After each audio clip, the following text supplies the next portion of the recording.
What's up guys, JT Anime and Nerd here, bringing you all that nerdy goodness. Today I'm doing something special, although I say that about all my projects, but I love them all equally. And that's pitching an episode of my own TV series for Spyro the Dragon, titled Spyro the Dragon. I've written this to be a love letter to the Spyro series, however, I'm sure you guys are wondering what timeline I'm going to be using. Well, I'm actually going to merge the timelines of the original Spyro series and the Legend of Spyro series, mainly because I feel that the Legend of Spyro series alone is too limited to be its own TV show, and is treated more like a cinematic movie. Now, the original series would have more to go on, but I feel it would lack extensive lore that the Legend of Spyro series is known for. So what better way to expand the world than to merge both timelines? Also, to make things less confusing, I am going to be utilizing some elements of Skylanders in terms of lore and characters, but only the ones that make sense in the world of Spyro. I've written the story of this series in the vein of the Tales of Arcadia and Skylanders Academy, as while those series had a main narrative, they also felt episodic in nature, even sometimes having the villain of the week feeling, which is what I want this series to have. I would want to partner with Activision and Blizzard Studios for this project, since they're the ones who gave us the incredible Skylanders Academy. That's just to know who I would work with. I'm not saying they're actually part of this. I mean, come on, I'm a small YouTube channel. I also want to express the voice cast for this specific episode of the series, which will be at the beginning of each episode video. In honor of the original series, I'd want Tom Kenny to voice Spyro for this series. I know some of you might be keen on Elijah Wood. Believe me, I loved his portrayal of Spyro. However, this Spyro needs to have that childish quality to him. Kinda like Ben 10, this Spyro will be a mixture of his three incarnations. His original version, which has his more optimistic side, his Legend of Spyro version, which has his more insecure and serious side, and his Skylanders Academy version, which shows his more immature side. I truly feel that Tom Kenny can pull this off, as he has played series characters before. Now, I know some of you may not agree with me on this, but I would bring back David Spade as Sparks. I just thought out of the three voices in the Legend of Spyro series, I found David Spade to be the funniest. And being that Sparks was pretty much the comic relief character, I feel that David Spade would be the best out of the three in terms of comedy. Also, with a TV series adaptation, he would have a chance to put more emotion into the role, as I know his portrayal in A New Beginning was a bit lackluster for some people. Next up, we have Ember, who, yes, is going to be Spyro's main love interest in the series. She's still gonna have that obsession with Spyro, but more on a mellow Amy the Hedgehog level, not Panini from Chowder level. Despite her flirtatious attitude, she actually is a pretty tough dragon and doesn't take crud from anyone. If I were to pick anyone for Ember, it would be bringing back Tara Strong, but give her a more standard and serious voice than make her sound like Bubbles from Powerpuff Girls. Not that I hate Bubbles, I grew up on Powerpuff Girls. I can't wait for that new series. Now next up is Flame. Flame is sort of Spyro's secondary best friend, aside from Sparks. Like Ember, he was one of the first dragons to befriend Spyro, and not simply notice him as the lone purple dragon raised by dragonflies. Flame is basically the version of Spyro from Skylanders Academy, only less selfish, always trying to be the hothead and show off of the trio. For his personality, I feel Greg Sipes would be the perfect actor. Now we have the villain of the first episode, who will be a recurring villain for the whole series, and that's I'm not even gonna try and pronounce his last name. It's Patrick from SpongeBob. When I look at Gnasty Gnorc's design in the Reignited Trilogy, I imagine Patrick Star's voice coming out of his mouth. Enough said. Anyway, with the general characters introduced for this episode, it's time to get into the action. I give you episode 1 of Spyro the Dragon, titled Power of 1,000 Suns. The story begins on a bright sunny day. Below the sky is a river, and in that river is a lone purple egg floating down on a mushroom on top. The purple egg eventually floats down until it gets stuck on the side of the river, where a dragonfly couple named Flash and Nina, who's holding a baby dragonfly named Sparks in her arms, discover the egg in curiosity. The egg then begins to shake, crack, and hatch. From within the egg hatches a cute little baby dragon, surprising the dragonfly couple. but as they continue to look upon the baby, they view it as a miracle and decide to adopt the baby dragon as their own. 12 years later in the land of Artisan, a butterfly is hovering by, and as it flies forward, it quickly escapes as a pair of dragon teeth bites down, failing to catch the dragonfly. The teeth are then revealed to be the teeth of the little purple dragon named Spyro, who continuously flies around, swiftly attempting to catch the butterfly. After a lengthy chase, Spyro reaches his teeth for the butterfly, and as he gets closer, Spark zooms in and eats the butterfly right under Spyro's nose, as Spyro glides down toward the ground until he lands. Hey, I was gonna eat that, Sparks. And you weren't fast enough. Better luck next time, Spyro. You know, you can be very irritating sometimes. Not my fault you can't fly yet. Only glide. I could fly. Spyro then tries to fly, but ultimately fails due to being too heavy for his small wings to carry. Aha. Let's face it, Spyro, until you grow into those wings, your only hope is to lay off the lamb chops. Says the dragonfly in a butterfly diet. Isn't that like cannibalism? Butterflies are the sheep of the dragonfly world, pal. Sparks then eats a passing butterfly. Perfectly normal. Spyro then sighs in response to Sparks using the word normal. Oh, sorry, bro. Nah, it's fine. It's not gonna get to me today, 'cause today is... Meanwhile, at the courtyard in front of the Artisan Castle, all the dragons are in attendance for a yearly celebration. The Year of the Dragon! We then see the Elder Dragon Thomas addressing the dragon community, as dragons known as Nestor and Lindar are working behind him, setting up the stage for the festivities. A glorious year, where the current generation of dragons evolved from small hatchlings to proud flyers. And I would like to thank Artisan leader Nestor and our local artificer Lindar for their exceptional work at setting up the festivities. Just then, Spyro and Sparks make it to the festivities, hoping to have a peaceful day during the Year of the Dragon Festival. The festivities will begin momentarily, so until then, enjoy the refreshments. Ooh, this is it, Sparks. I can feel it. Feel what? Indigestion? I think that's just a butterfly in my stomach. What? No! I'm talking about the festival. The Year of the Dragon Festival is the day young dragons finally earn their medal and unleash their fire. Hate to burst your bubble, Spyro, but you've never so much as blew out a puff of smoke out of that death trap you call a mouth. Spyro then leers at Sparks with slight anger. Well, there's always a first for everything. Two young dragons named Flame and Ember approach Spyro and Sparks. Yo, Spyro! Spyro then jumps towards his friend. Yo, Flame! Good to see you, dude. Spyro and Flame then engage in a secret handshake of sorts, a symbol of being best friends. Ember then giggles as a result. Hi there, Spyro. Hey, Ember. So you excited about the big day? Definitely. Looks like you guys are ready too. My flame game is gonna be on fire today. Hence the name. Does that even make sense? Well, I'm happy for the both of you. After today, I'll finally change the way dragonkind sees me. Well, we wish you luck, Spyro. Suddenly, trumpets sound from the stage as it's finally finished, signaling the beginning of the festivities. Dragons of the 20th era, take your places in front of the ceremonial stones. Spyro, Ember, Flame, and other young dragons take their positions in front of a row of boulders. Young dragons, in front of you are the sacred stones of Artisan. Each of you will breathe fire at your strongest. You are each at an age where dragons can produce their strongest flames. Flames powerful enough to destroy boulders of magnificent size.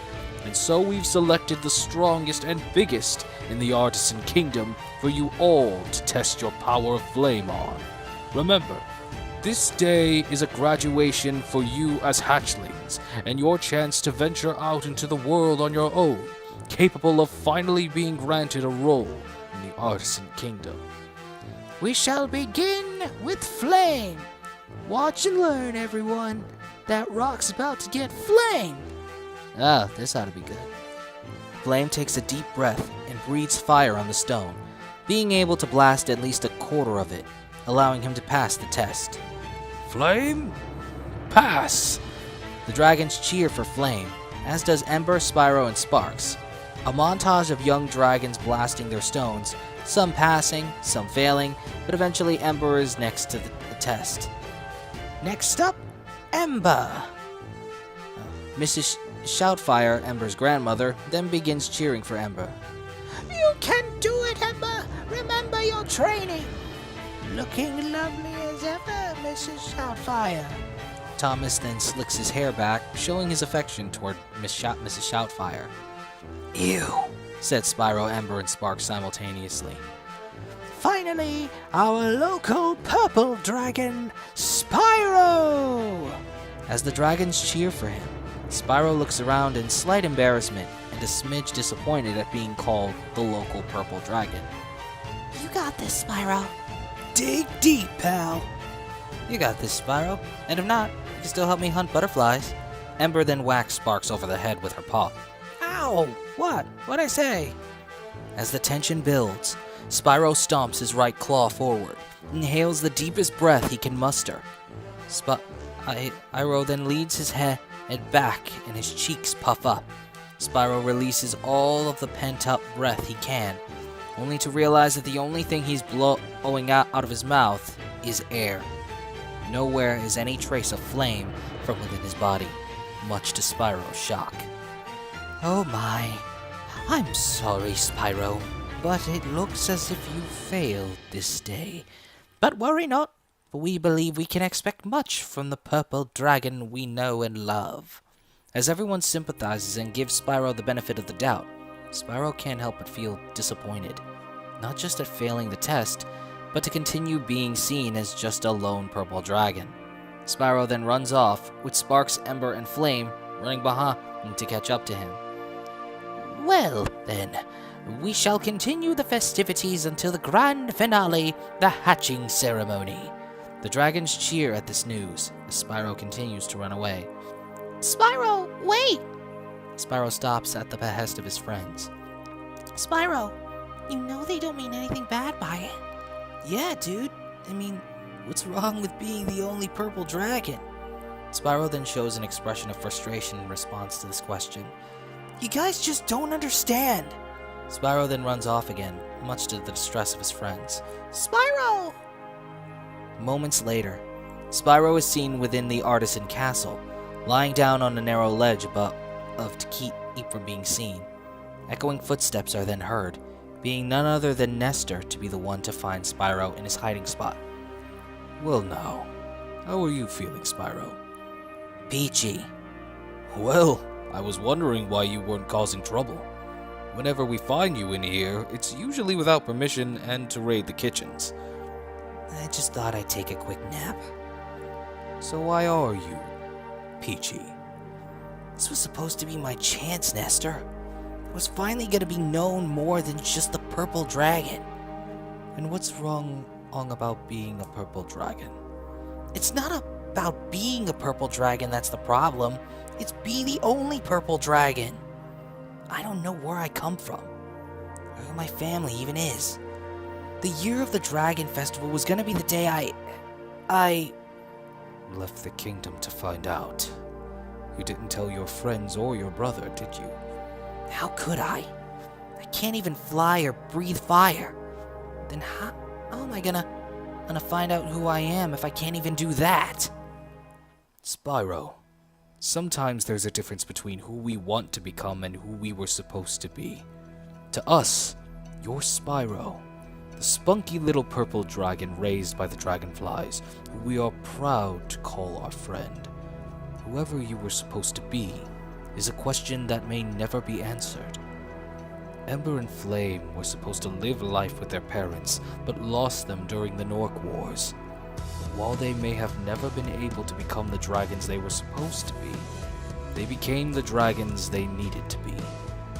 Which means one day, the world may need a lone purple dragon, more than he realizes. Do you understand? Yeah, kinda. But if I don't know who I was supposed to be, Then who do I need to become? I'm afraid that is something only you can figure out. But know that you will have your family beside you to see it through. Spyro thinks for a second, realizing just who his family truly is. Spyro then jumps down off the ledge to Nestor's level. Thanks, Nestor. Now if you excuse me, I've got a family to find and apologize to. Nestor looks on with a smile at Spyro, as he wanders the castle in search of his friends. Meanwhile, outside, Thomas is on stage addressing the crowd. At the same time, someone large appears to be witnessing the festivities in the Artisan Kingdom through a clairvoyant pool.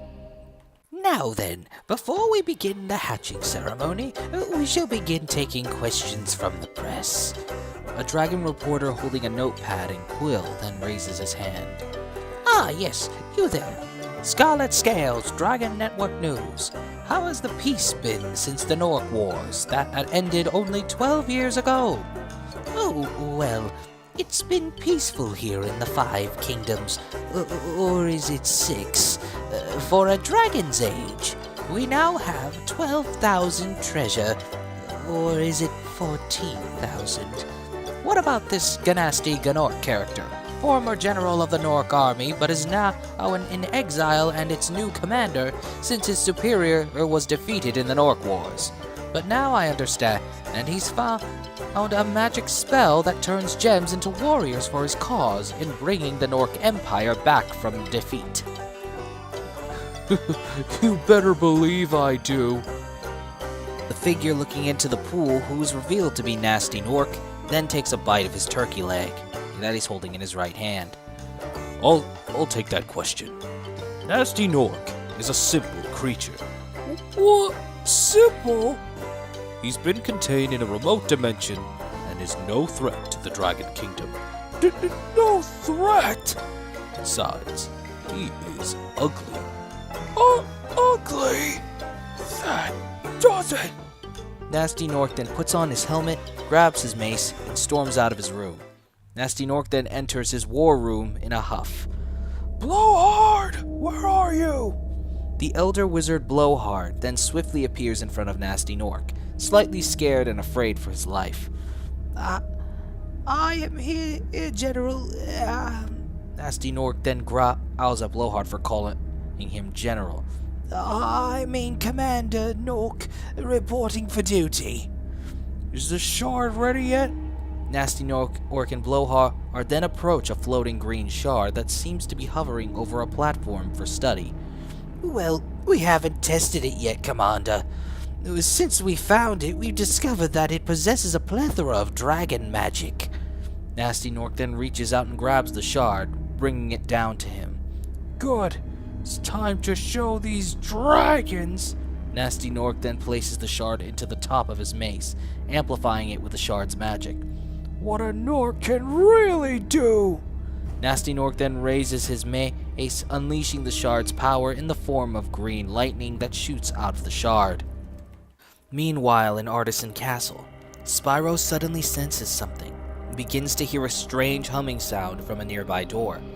This leads into the Artisan Treasury Vault, the very vault that holds the kingdom's 14,000 treasure. Spyro then looks around, perplexed. No guards? That's weird.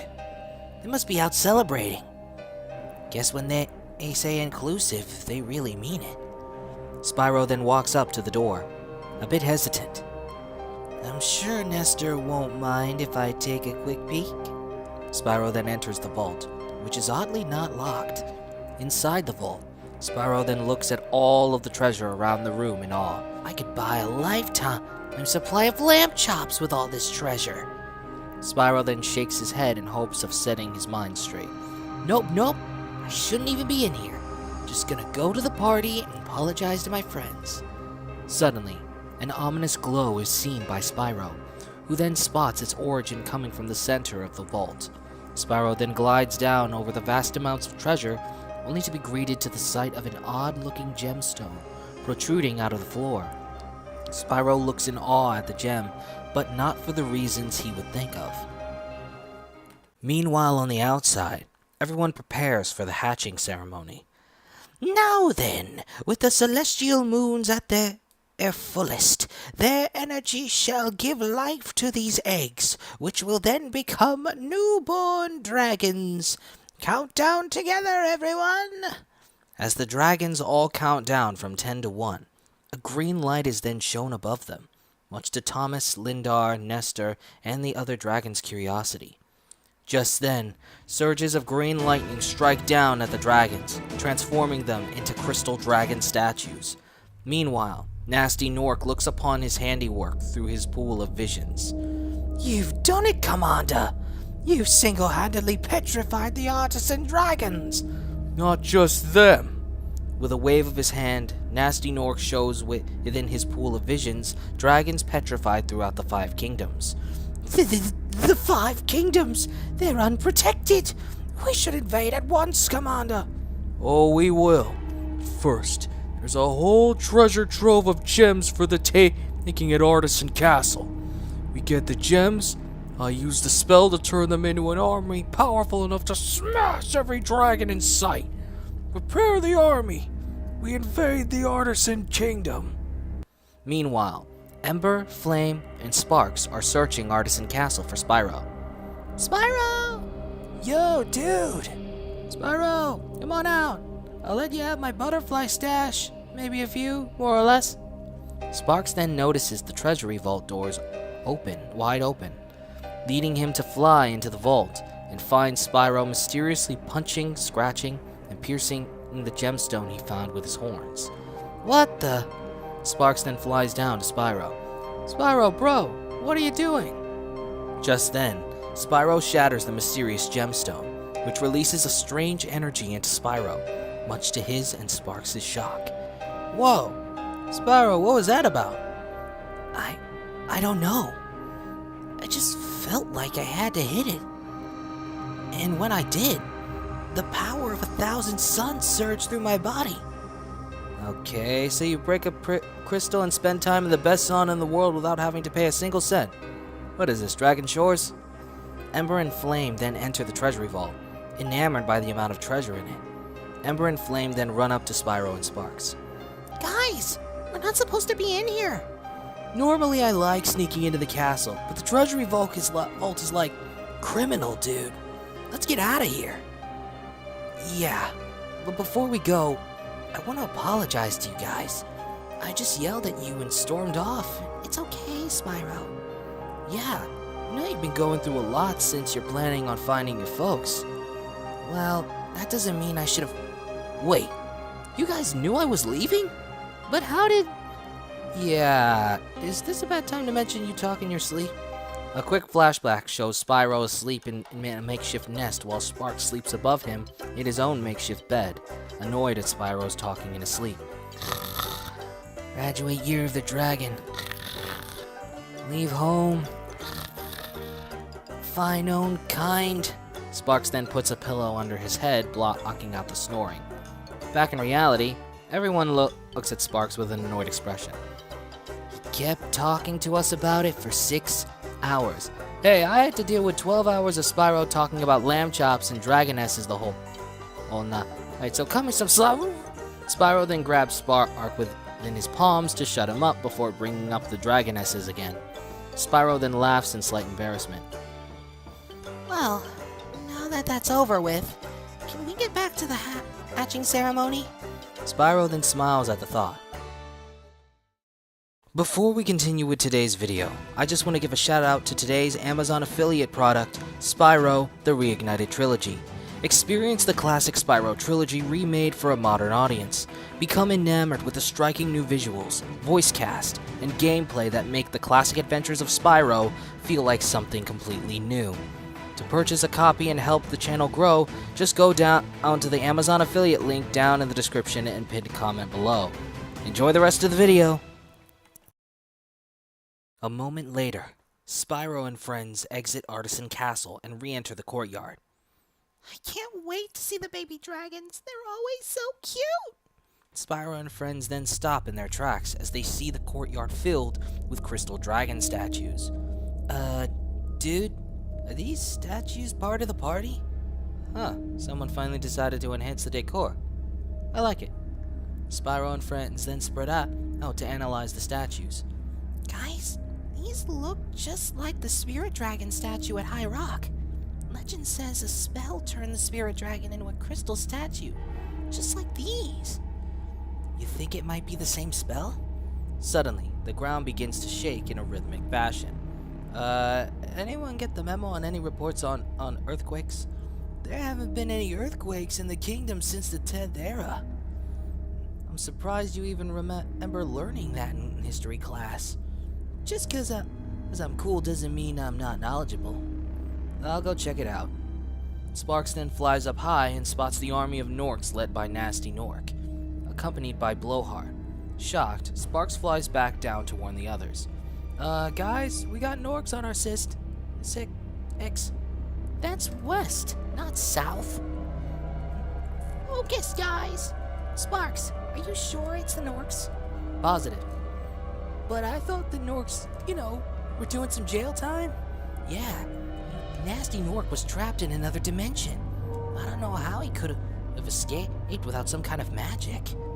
Well, I did see something glowing off the top of his mace, like a crystal. A crystal? It must be some kind of dragon relic, the kind used for dragon magic. That explains how he turned everyone into statues. That's not at all. Rumors said he learned a spell that could turn treasure into an army. The treasure vault. He's here for our 14,000 treasure, meaning 14,000 soldiers. Harsh. Oh, great. One spell in Gnorc gets an army of 14,000 soldiers, but when I try to make a butterfly restaurant business, the health inspector shuts everything down. So, what do? We're just, little dragons. But we're the only dragons here, so it's up to us. In case you've forgotten, it was the dragon elders that won the Norc War. There are just 4 of us, so at this point, I say we run. Far. Maybe to Dragon Shores. I heard it's nice this time of year. As the group is debating amongst each other, Spyro thinks for a moment, and then flashes back to when he destroyed that gemstone and when the flames of his peers destroyed the sacred stones. Spyro then opens his eyes in realization. That's it! Guys, I know what we have to do! Spyro gains his friend's attention as he runs up to them. Sparks, you said he had a crystal shard in his mace, right? If a giant glowing green rock isn't a shard, then my uncle's a caterpillar. We break the shard, we break the spell. But if we're gonna do this, we do it as a team, as a family. Spyro nods to Sparks after these words, leading Sparks to smile in response.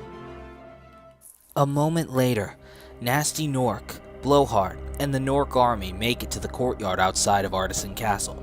Gnasty then looks around in awe to see that his spell has worked. All these dragons, ripe for the smashing! But I want to make a party out of it. So let's find the vault and make some new recruits for a smashing party!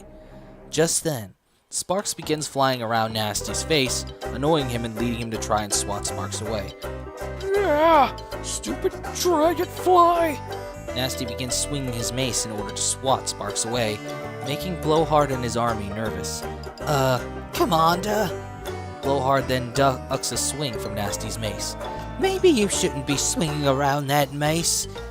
Gnasty continues swinging, but keeps missing Sparks. Especially with the crystal on it. Maybe you should be silent and help me swat this fly! With one swing, Gnasty accidentally disintegrates his army of Gnorcs with his dragon magic. Gnasty and Blowhart look behind them as the Gnorc army blows away to ash in the wind. I got more in the vault. Now let's go! I don't think so, Gnasty Gnorc. Spyro and friends then appear in front of Gnasty and Blowhart. What the? I thought I zapped every dragon! I guess we forgot to account for the castle.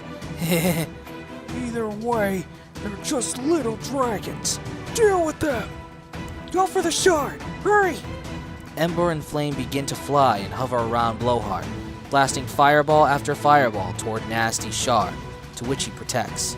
Blowhart then summons a tornado in order to redirect Ember and Flame's fire breath. Gnasty then runs into Artisan Castle. Despite this, Spyro can't leave his friends behind. Blowhart then absorbs Flame and Ember's fire in order to create a fire tornado and reflect their flames back at them, bringing Ember and Flame down out from the sky. Guys! Spyro and Sparks then run toward their friends as Ember and Flame crash onto the ground. Blowhart then steps forward. Well, well, what do we have here? I've never heard of a purple dragon, but you're definitely worth studying. Lightning then begins to radiate from Blowhart's hands as he gets closer to Spyro. As Spyro gets ready to fight, Blowhart shoots lightning at him, but Spyro notices that he's not hit. Spyro then sees that Sparks is using magic to create a barrier for Spyro. Sparks?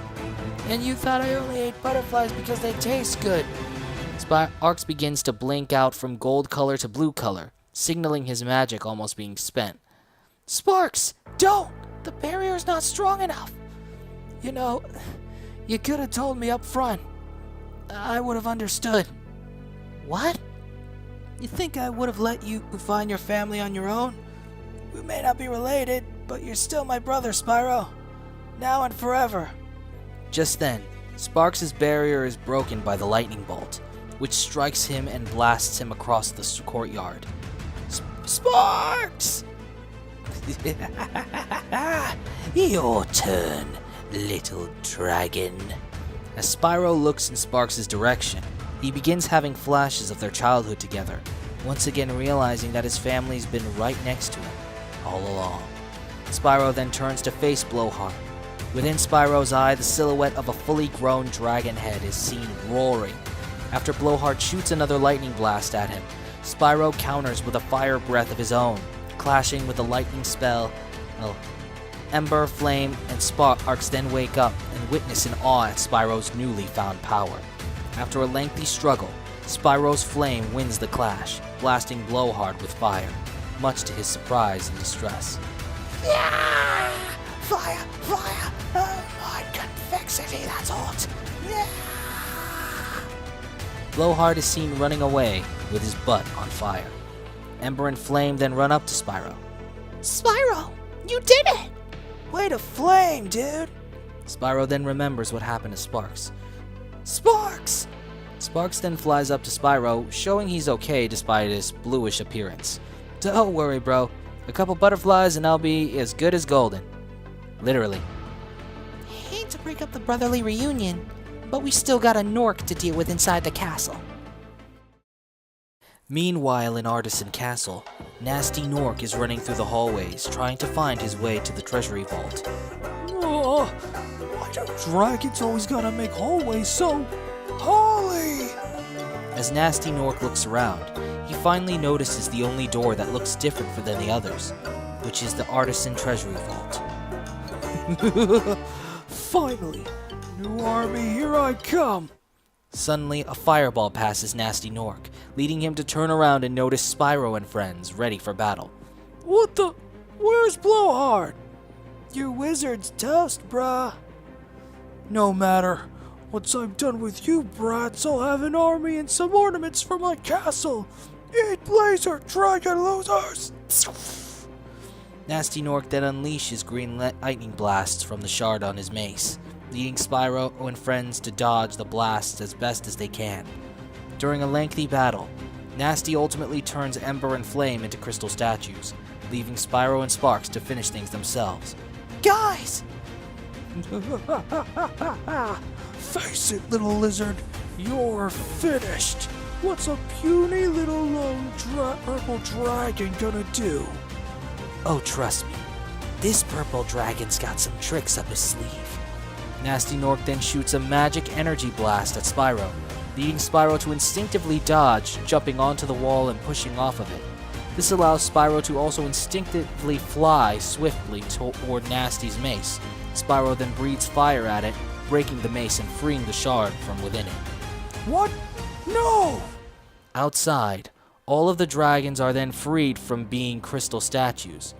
Back within the castle, Ember and Flame are then freed as well. As Gnasty tries to reach for the crystal shard, Spyro gets on top of it, keeping Gnasty from touching it. Not today, Gnasty Gnorc! Ember and Flame then stand beside Spyro, surrounding Gnasty. Gnasty then grunts at the thought of being defeated by young dragons. I'll be back, purple dragon! Gnasty then swiftly runs away, followed by breaking through the walls in order to get outside. Spyro and friends awkwardly look through the outlines of Gnasty through the broken walls as they watch him run away in a cartoonish fashion. Moments later, all of the dragons of the Artisan Kingdom witness the hatching ceremony. Baby dragons begin hatching and bonding with their parents, a sight to behold in the Artisan Kingdom.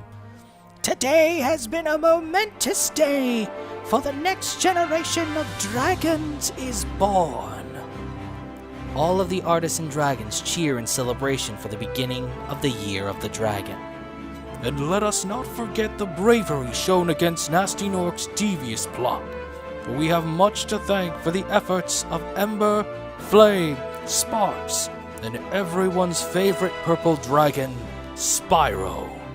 Spyro and friends step forward as the Artisan dragons cheer for them being true heroes. Nestor then approaches Spyro and friends, kneeling down to Spyro's level.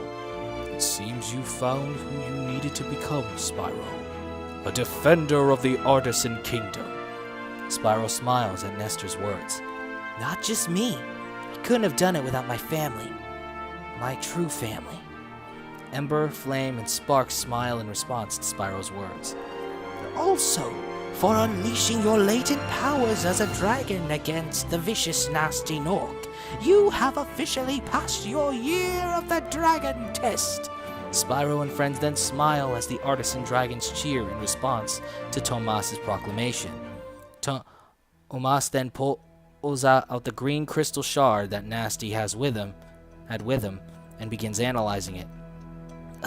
Elder Tomas, I was wondering what that thing even is, if you don't mind me asking. This, Spyro, is a spirit gem. Some would say that it is a gift from our ancestors, but their true power still remains a mystery. It's been eons since they've sprouted it, though. How Gnasty Gnorc got one is beyond even the Elder's knowledge. The only other spirit gem that is left in this realm is one we have stored in the treasury vault, but that's not going anywhere anytime soon. Spyro shows a shocked and slightly frightened expression while his friends turn to look at him in surprise.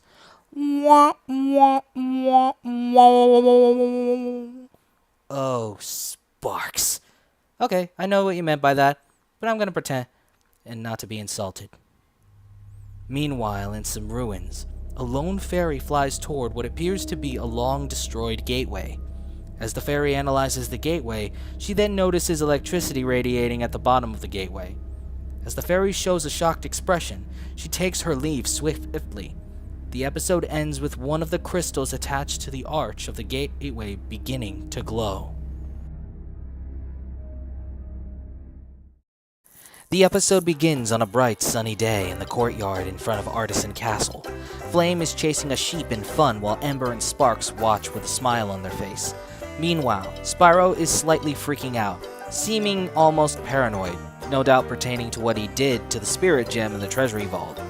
Spyro, you really need to relax. No one knows you went into the treasury. Not yet, anyway. Only a matter of time. After that, it's a lifetime of disgusting gruel to eat and limited bathroom privacy in the slammer. Oh wait, I'm thinking of high school.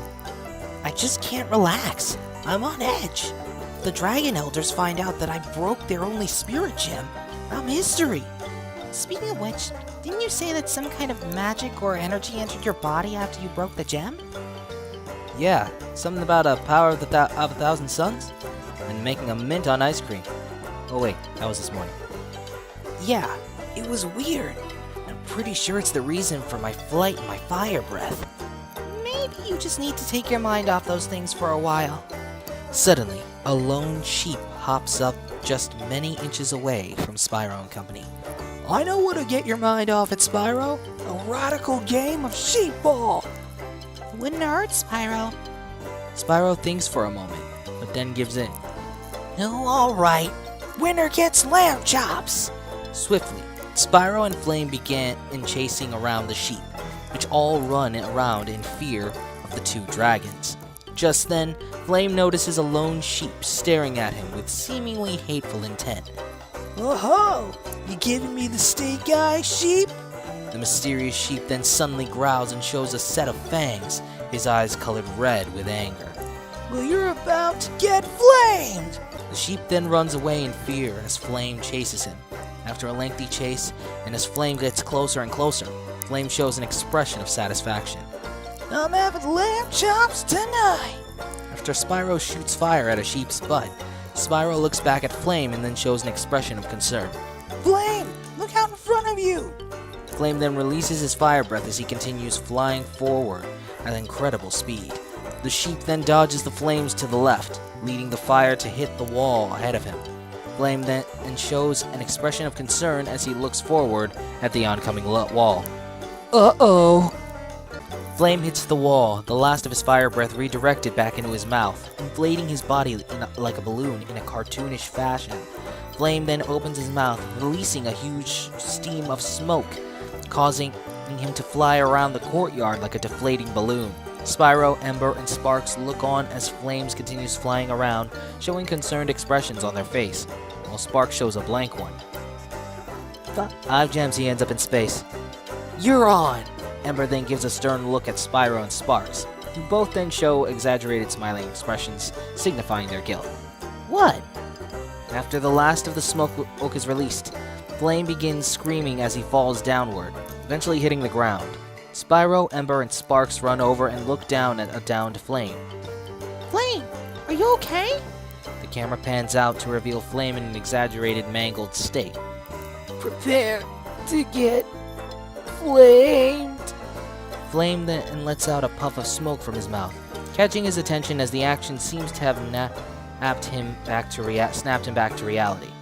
After regaining his footing, Flame then blows out in order to release his fire breath. But all that seems to come out of his mouth is air and faint smoke. Flame's expression becomes one of great distress. I can't breathe fire. I can't make flame. I can't flame anything. Ah! Moments later, Spyro and friends are with Flame in Lindar's workshop, with Lindar himself checking in Flame's mouth with a flashlight. So, explain why we came to Lindar instead of looking for a doctor? Lindar is the closest thing we have to a doctor. Ironically, the doctors are all recovering. Something about a disagreement? Yeah, and the fact that the disagreement turned out to be a fistfight over the winner of the Miss Dragoness pageant, which ironically only the doctors attended in case a riot actually broke out. Funny world. That's what that was? And I missed it! I mean, yeah. I'll never get what all that attraction stuff is. Ember quietly grunts at the sound of Spyro's words. Lindar then closes Flame's mouth and begins writing something down on a notebook. Can we get back on track, dudes? Give it to me straight, Lindar. Will I ever flame again? I'm not gonna sugarcoat it, Flame. You've damaged your cauldron gland. What's a cauldron gland? Lindar then pulls out a diagram of dragon physiology, depicting the inner workings of a dragon's body. The cauldron gland is the source of all dragon fire generation. Spyro and friends then stare at Lindar in confusion. In idiot terms? Right. To put it simply, the cauldron gland allows dragons to produce methane from their bodies, a gas that ignites from the combined heat the cauldron gland produces as well. It's like a balloon, only if there's a hole in it, the heat is released from the cauldron gland. Basically, you're going to have to take time to heal before you can ever breathe fire again. But how long's that gonna take? Who knows? Could take days, weeks, months, maybe even years. The dragon's regenerative abilities are one of the most unpredictable pieces of our anatomy. Only time will tell. Sorry, Flame. Flame looks down in defeat, saddened by the news he's just heard. Spyro and friends exit Lindar's workshop, Flame feeling the most down. Oh, cheer up, Flame. You heard what he said. It's at least temporary. Yeah, I'm sure your fire will be back before you know it. Yeah, maybe. What am I supposed to do till then? I'm Flame, not lame. Make no mistake, pal. We're gonna find some things you can do, even without your fire. I promise. Anyone feel like barbecue right now? Spyro and friends glare at Sparks with expressions of annoyance. What? Before we continue the video, I'd just like to take a moment to tell you guys about my upcoming original project, Pendragon Knights of the Round, an audio novelization of a comic book concept that I've been world building for years. It's also the first story in what I call the Excaliverse, a universe where characters from mythology, fairy tales, and classic horror all exist together as superheroes and supervillains. If you enjoy fantasy and superhero stories and world building, then I encourage you to check out our promo and lore videos we've done so far in preparation for the first issue of Pendragon. The links to the videos will be in the description down below, and issue 1 of Pendragon Knights of the Round will be posted next week. With that out of the way, let's get back to the video. A montage begins as Spyro, Ember, and Sparks do their best to help Flame find things to do not involving fire or things he doesn't have to specifically use his fire to do. The first thing they do is spend time at the Artisan Fair, playing games and rides. Well, in-game, Spyro and friends decide to play is called Fireball, a game where dragons shoot their fireballs at targets. The sight of the game brings Flame down, but Sparks comes up with an idea, grabbing some paper and straws, deciding to shoot a spitball at the target. Now realizing the alternate way of playing the game, Spyro and Ember ready their straws and chew up paper for spitballs, only to then incinerate their spitballs and straws with their fire by accident. In response, Flame's curious expression turns to one of sadness, prompting Spyro and friends to leave with Flame. Moments later, Spyro, Ember, and Sparks try to spark a barbecue with rocks by rubbing them together, but Sparks begins to have some trouble. As some smoke leaks out from Sparks' rubbing stones, the smoke makes its way to Spyro's nose, causing him to sneeze and breathe fire on the barbecue. This accident causes Flame to continue his depressive state, making Spyro smile in nervousness as Ember and Sparks look at him with expressions of annoyance. More moments later, Spyro and friends are playing sheep ball at the courtyard of Artisan Castle. As Spyro and Ember are having fun chasing and shooting fire at sheep, they both look back and see that Flame is just lying down depressed as Sparks looks down at him in disappointment. The sheep is kicking dirt on Flame, burying him in dirt. The sheep then walks away. Oh, right. This is what caused the problem. Feels good not to be the idiot for once. Meanwhile, the angry sheep from earlier looks on in seething rage at Spyro and friends as it walks backwards behind a wall. Moments later, in an unknown cave, the sound of scraping metal can be heard as a tall figure in a large hat seems to be sharpening what looks like a scythe. A lone sheep then approaches the tall figure, leading the figure to pet the sheep lovingly. Oh, don't you worry, my furry little friend. Today is the day those dragons finally get what's coming to them. Today is a day of retribution.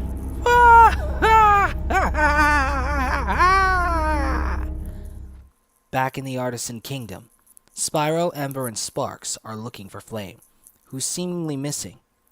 Flame! Flame! Come on, Flame.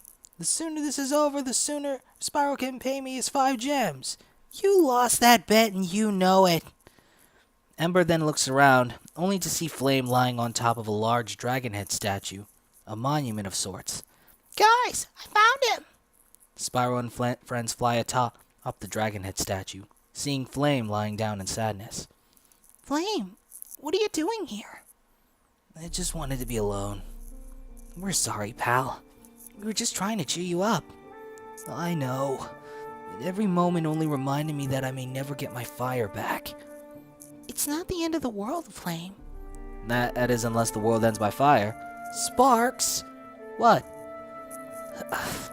You guys just don't understand. I'm Flame. It's not just my color. It's what makes me special. I'm a red dragon. A fire dragon. Just like my parents. Flame then lies down in slight sorrow. It's all I have left of them. That and this statue. That's right. The statue was made in honor of the dragons that fell during the Gnorc Wars. I know how you feel, Flame. I lost my parents too. No, you don't. You still have your grandmother. I was taken in by Lindar when I was hatched. It was always the most hollow year of the dragon to me. But my flame, what they left me, it always kept me strong. If I'm not a fire dragon, then what am I? Spyro and friends look at Flame in concern, wanting nothing more than to make Flame happy. Spyro then approaches Flame. You know, I never really understood myself. I was raised in a swamp and felt like an outsider when I first stepped into the Artisan Kingdom, because I was just seen as some little purple dragon with no family to speak of. Then you walked up to me, and do you remember what you said to me? Yeah? You said, "Hey dude, you knew?" You never asked about me being a purple dragon. You were the first to see me for me. You knew there was more to me than just being a purple dragon, just like there's more to you than just having fire come out of your mouth. Want to know who you are? You're Flame, the coolest dragon in the Artisan Kingdom, alongside Ember, of course. Good save. It's not the flames you breathe that make you who you are. It's the flame of your spirit. That's the part of you I've always admired. And I also bet it's the real reason your parents gave you the name Flame. After thinking for a moment, Flame decides to stand up, a smile etched across his face. How did I ever end up with friends like you? Well, get used to it, because you're never getting rid of us that easily. We're together to the end. Flame then looks up, his expression turning from one of happiness to distress. Look out! Before we continue the video, I'd just like to remind you guys to like, share, Hulk smash that subscribe button, and click on that notification bell to stay updated on the latest videos. Also, don't forget to check out our merch store, Buy Me a Coffee page so you can donate to the channel, and our Amazon affiliate link down in the description and pinned comment below. Also, you can help us expand the channel, its content, and its quality. With all that out of the way, let's get back to the video. Spyro and friends disperse off the statue as a giant fireball launches down at where they were standing. After regrouping on the ground, they then notice the sound of laughter. The large figure in the large hat walks through the entranceway to the statue. All together, I see. I was hoping to pick you one by one, but I'll have to settle for all at once. The tall figure, now revealed to have a pumpkin for a head, shoots flames from its pumpkin face, leading Spyro and friends to dodge it. Who are you? You're doomed! The figure then shoots another flame at Spyro, to which Spyro dodges. Dude, what's your issue? We don't even know you. Oh, trust me. You know who I am. You just don't exactly know who yet. But it doesn't matter. I'm going to fry you dragons up on a platter! The figure then unleashes a stream of flames at the group, who do their best to dodge it. Spyro then decides to try and charge at the figure, only to be quickly countered by the figure's scythe. Oh, you'll have to do better than that, dragon! After pushing Spyro back, the figure unleashes a fire blast, hitting Spyro, who has only sustained minor damage due to his scales. Whoa, that was a close one. So, it seems flames don't have much effect. Good to know I can finish up close and personal. What's your deal? Who even are you? I am many. I am revenge. I am Toasty! Toasty unleashes a huge breath of fire, leading to the group to try and dodge it again, with almost little result. He sure is Toasty. Perhaps the flames are getting a bit old. Let's kick it up a notch. Toasty then poses with his scythe, ready for an up-close battle. Bring it on! Spyro and Ember charge forth while Flame stays back, doubtful of what he can do without his fire breath. With incredible synchronization, and Spyro and Ember try to use in close combat on Toasty, who seemingly is able to overpower both of them, knocking them both to the ground. Guys! Without hesitation, Flame decides to charge at Toasty, who then knocks Flame down with the back of his scythe. Spyro then takes that chance to breathe fire at Toasty, catching him aflame. Oh shoot! No! What have you done? Toasty's outfit then begins to disintegrate, revealing that his legs are just stilts. As the cloak disintegrates to the last fabric, Spyro and friends are shocked to see that Toasty's true identity is the angry sheep from before, the wooden arms and flamethrowers strapped around him. What? No way! A sheep? Well, I've seen everything, except a dragon farting fire, which I'd love to see. Wait a minute. You can talk? Oh, I can do more than just talk. The creepy sheep then shows off, using his elongated wooden arms to pick up his scythe and take a battle stance, shooting flamethrowers in order to show intimidation. For years I've watched as you dragons have cold-heartedly devoured my brethren. My hatred for you grew so much that my intelligence grew to exponential levels, even to the point where I learned your language. And now, with my new weapons, I'll be taking lamb chops off the menu and replacing it with dragon chops! As Spyro and Ember charge forward at him, Toasty releases a new form of weapon from his flamethrowers in the form of a pair of sheep fluff balls that explode on contact with Spyro and Ember, taking advantage of their confused state at first sight of the fluff balls. Spyro and Ember then fall down in slight defeat. How did my fluff bombs feel? Toasty then sniffs the air. Ah, medium rare. Just how I like my dragon. Flame looks in horror as Toasty inches closer and closer to his friends, raising his scythe in the air to signify his final attack. Very soon, I'll have your horns mounted on my wall! Just then, Flame decides to charge at Toasty, who's pushed back after being caught off guard. Back off, bro! Ain't no one messing with my friends. Ah, the one who lost his fire. I was gonna give you a bit of a head start because I felt sorry for you, but it looks like you'll have to be the first one on the menu. You're actually gonna eat us? Why not? You've been eating sheep and lamb for years against our will. The time has come to enter to the top of the food chain. In fact, I'll introduce you to a bit of irony. There's a lot of that going around. As I was saying, I'll introduce you to a bit of irony and obliterate you in flames! Toasty then shoots a stream of flames at Flame, leading Flame to act as a shield for his friends, as they'd get caught in the blast if he tried to dodge it. Oh no! Flame! And you thought you'd flame me?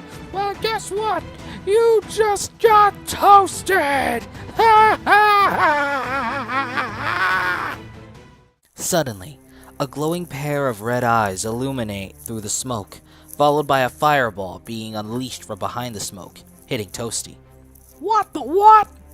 Toasty then looks in shock as Flame appears to be okay, much to everyone's delight, minus Toasty. You're okay! But how? That's impossible! Don't know. I guess I realized that to make a flame, you gotta light the spark. And there ain't anyone who can light my spark more than my friends. Enraged, Toasty stood up, ready for round 2. It matters not! This is the end for you, dragon! Toasty then switches his flamethrowers to face behind him, turning them into a jetpack, followed by jetting toward Flame with his scythe raised. You're about to get flamed, sheep creep! What? Wait, what the? Just then, Flame unleashed his most powerful fire breath ever, causing Toasty to get blasted far away into the sky. My name's not Sheep Creep! A gleam sparkles in the sky, signifying Toasty's ascent. It should be, though. You're one creepy sheep. Moments later in Lindar's workshop, Lindar is looking in Flame's mouth with a flashlight and makes a remarkable discovery. Why, Flame, your cauldron gland has fully regenerated. But we don't understand. Yeah, didn't you say that regeneration stuff was unpredictable? It used to be, at least when regenerating ordinarily, and until this point. but there have been theories that fire dragons can absorb the energy from heat and fire in order to enhance their overall abilities. The flames that sheep creep shot. It must have made the process go faster. No way! I've got a superpower! All dragons possess an inner power within themselves, even if it's not able to be seen. And who knows, perhaps the rest of you possess a power you've yet to understand. Well, all I know is that I just wouldn't have been able to figure it out without my best friends. Thanks for believing in me, guys. Always, dude. The three dragons place their claws on top of each other, signifying their friendship. Dragon pals for life! Oh, what am I, chopped liver? Forget it. Meanwhile, in the deep forest, Toasty is attempting to put his wooden arms back together, with slight success after he's able to piece them back together. Perfect! Suddenly, the wooden arms then fall apart and poof into ash before his eyes. Oh, come on! How am I supposed to get all the way back to my lab to plot if I'm walking on these stubby legs? I'm going to make those dragons pay, especially that red one. A voice then calls out, If you're looking for a way to nab and execute some dragons, then I might be of some assistance. The voice then reveals itself to be Blowhart, former court wizard of Gnasty Gnorc. Looks like my luck's about to change.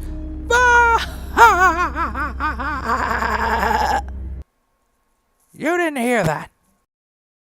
The episode begins on a dark, stormy night.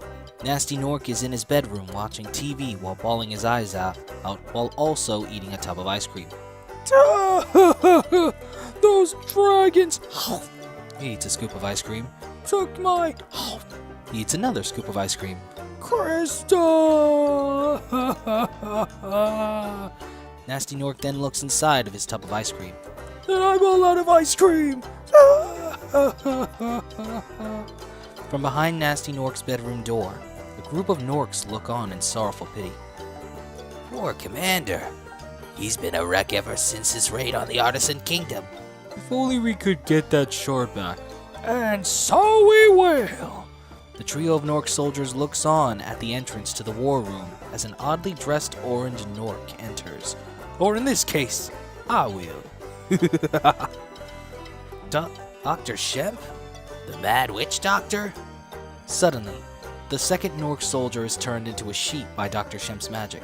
I prefer the term Master of the Dark Arts. The old commander never noticed my talents of forbidden magic, but now that he's gone, I've returned from exile to aid our young new commandant. So how do you plan on getting the shard back? I've had time to perfect more of my dark powers, and the plan is pretty simple. We wait till they sleep. So, we're gonna have a slumber party? With his magic, Dr. Shemp turns the first Gnorc soldier into another sheep, prompting fear into the third Gnorc soldier. No, you idiots! I'm going to give our resident dragons a trip to the realm of dreams. Trap them within their own minds, but one in particular is important. Dr. Shemp then uses his dark magic to show an image of Aster. Dragon Elder Aster? I'm inclined to believe he wouldn't just put something so powerful in the treasury vault after Gnasty's raid. So, he had to have hidden it someplace no one but the elders know about. So by placing him within the realm of dreams, his mind is vulnerable enough to delve into and learn where he's hidden the shard. You keeping up so far? Yeah. But what if we got a big... In an instant, Dr. Shemp uses his magic to transform the last Gnorc soldier into a sheep. It's so hard to find good help these days. Good thing I love helping myself. And who knows?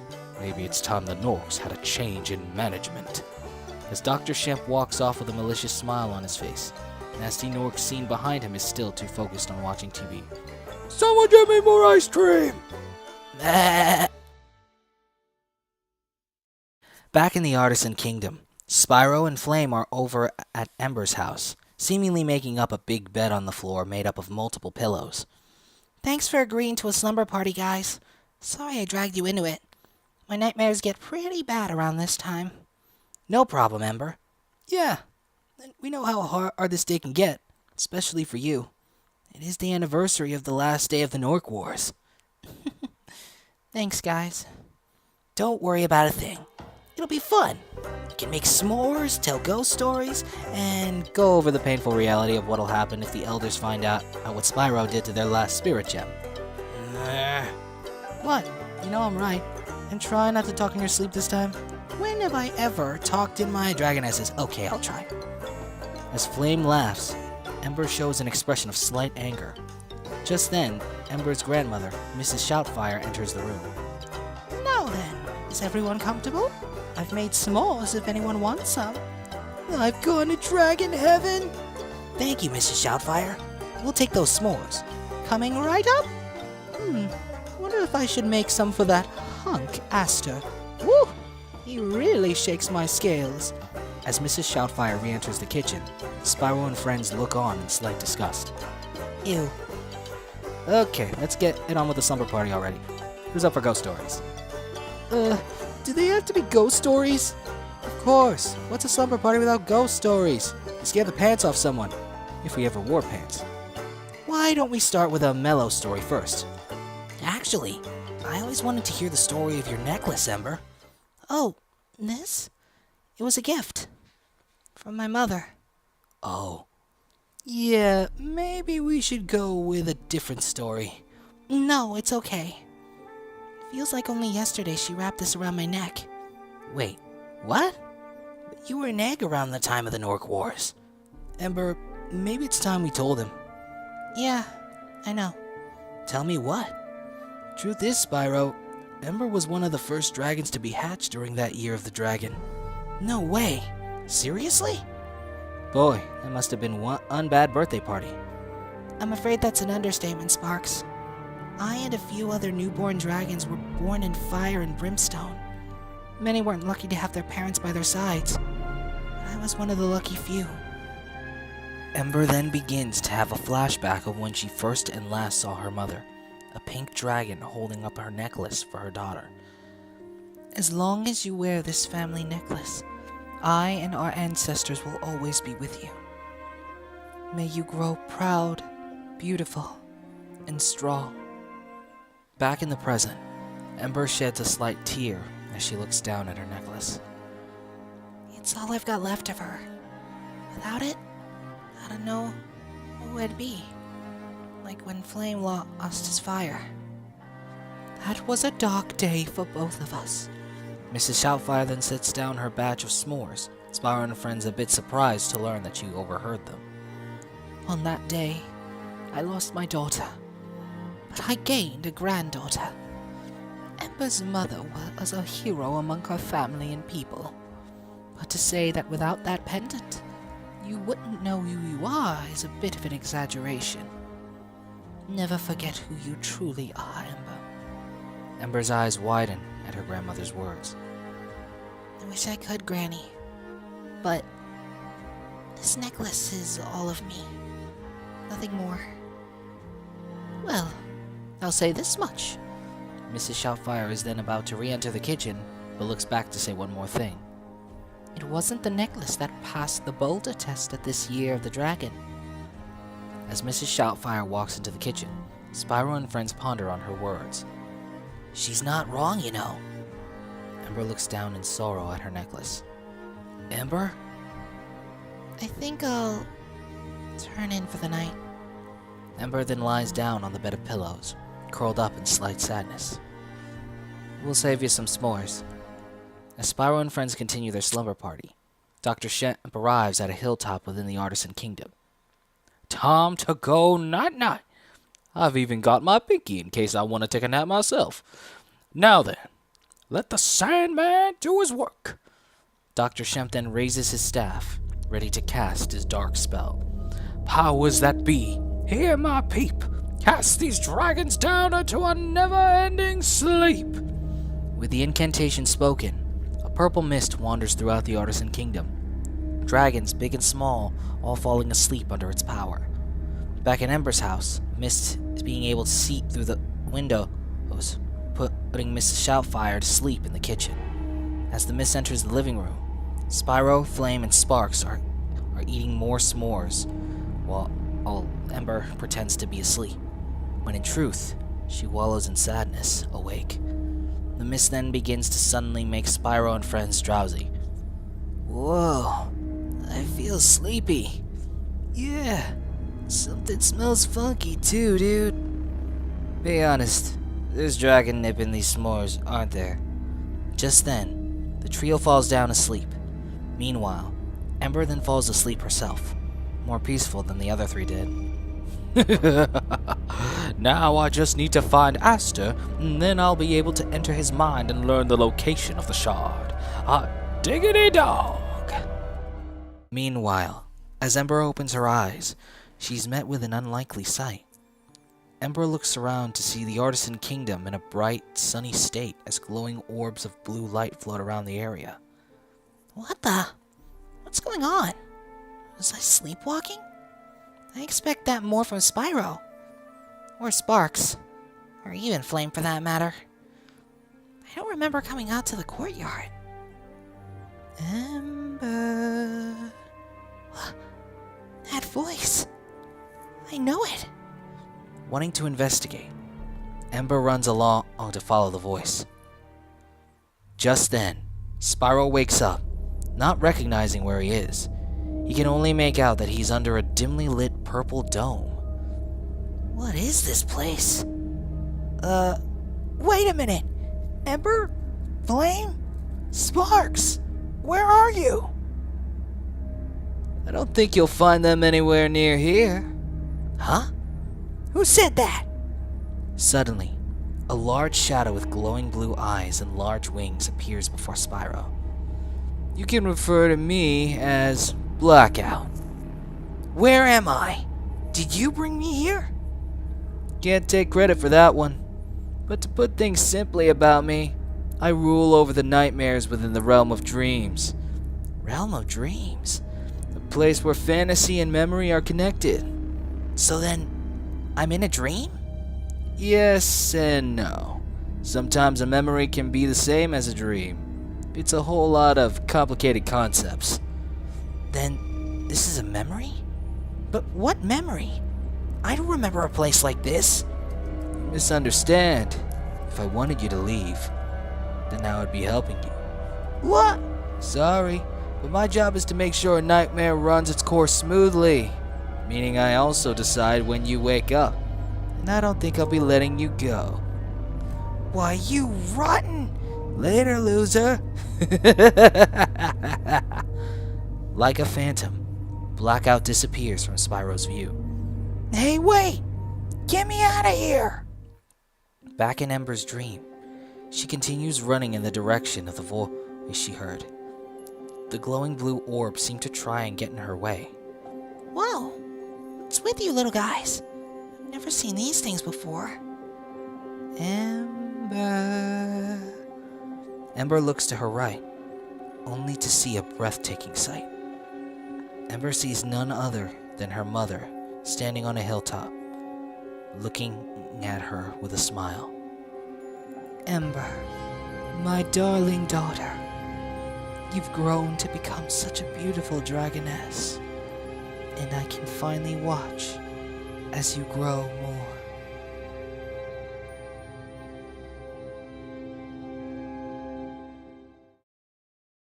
Meanwhile, in Artisan Castle, sleeping dragons lie around the floors of the hallways as Dr. Shemp exits a nearby room. Not in there either. I don't get it. It can't be that hard to find that old lizard. And it stands out too much. There aren't really that many places to hide in a castle like this. Honestly, where is the decorative decor? It's all plain and boring. Guess I'll have to roam their connective dreams to find Aster's dream. Alrighty then, let's get it started in here. Dr. Shemp then casts a new spell, one which its purple light illuminates the hallway. Back in the realm of dreams, Ember's expression can only be described as shock and awe, finding what she sees in front of her as unbelievable. Impossible. This has to be a dream. 'Tis more than a dream, Ember. Here we can live in peace with our ancestors. So, I am dreaming? Yes, but it need not be temporary. What do you mean? You must surrender to death. Ember's expression turns from one of awe to one of surprise. What? Only spirits can permanently exist within the realm of dreams. However, death itself is not enough. Once the physical body is discarded, the spirit must be willing to accept this world and forever become a part of it. The Gnorc Wars may have taken me, but death is not something to be feared, but a blessing. In this world, we have eternal bliss, endless happiness. It's all laid out for you. All you need to do is accept the eternal slumber, and you can finally be with your family. As Ember seems to smile at the revelation of her mother's words, her expression turns to one of worry, something that confuses Ember's mother. Why do you hesitate, daughter? Do you not want to be with your mother again? Has your love for me waned? No, of course not. But what about my friends? And Granny? What friends? You mean the purple and red dragon? Mother, their names are Spyro and Flame. Ah, yes. The show-off red dragon and the purple dragon with no family to speak of. Now wait a minute, Mother. That's not very nice. Spyro has family. Family? You mean a family of insects? I'd hardly call that a family. Why are you speaking of them like that? They're my friends. The only friends you need are your family. Do you even understand what I gave up to have you in my life? What do you mean? Ember's mother then uses magic to show her an image of her and what appears to be Ember's father, who is covered by a green magical silhouette. Who's that glowing green dragon? I can't make him out. That is a side effect of the realm of dreams, for you cannot perceive an image here of someone you've never met. So I decided to give his silhouette some color. This is your father. Ember's expression turns from one of curiosity to shock. Oh yeah. Granny told me that my father was a green dragon. Other than my mother, our relatives shunned me for falling in love with a green dragon, and that wasn't the worst of what they perceived. You, more than anyone, of course, know how the dragon community feels about hybrids. Ember looks down in sadness. I do. I remember when I was attacked because of a rumor. But I and Granny were the only ones who knew the truth. At least until someone caught wind of what you truly were. The elders were the only ones tolerant enough to give dragons who love outside their own element homes away from the public eye. They called it a way to keep us safe from prejudice, when in reality it was only a way to keep us locked away where no one had to bear what they saw as fatalism made into reality, a fabled prophecy of doom made manifest.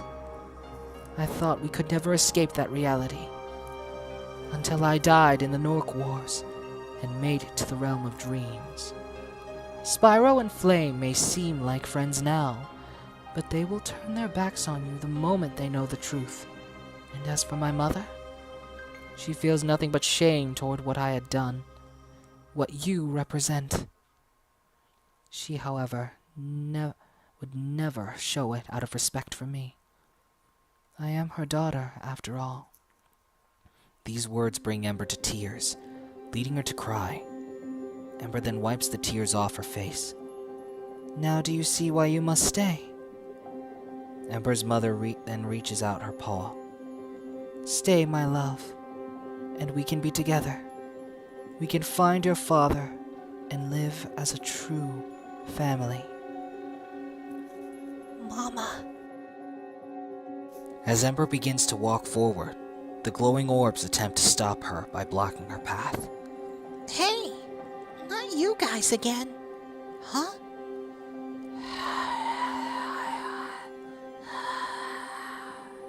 Just then, Ember begins to hear phantom voices coming from the orbs. Are you trying to tell me something? Enough!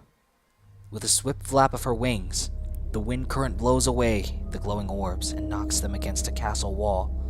No! Ember runs toward the nearest orb, checking if it's okay. Mother, why would you do that?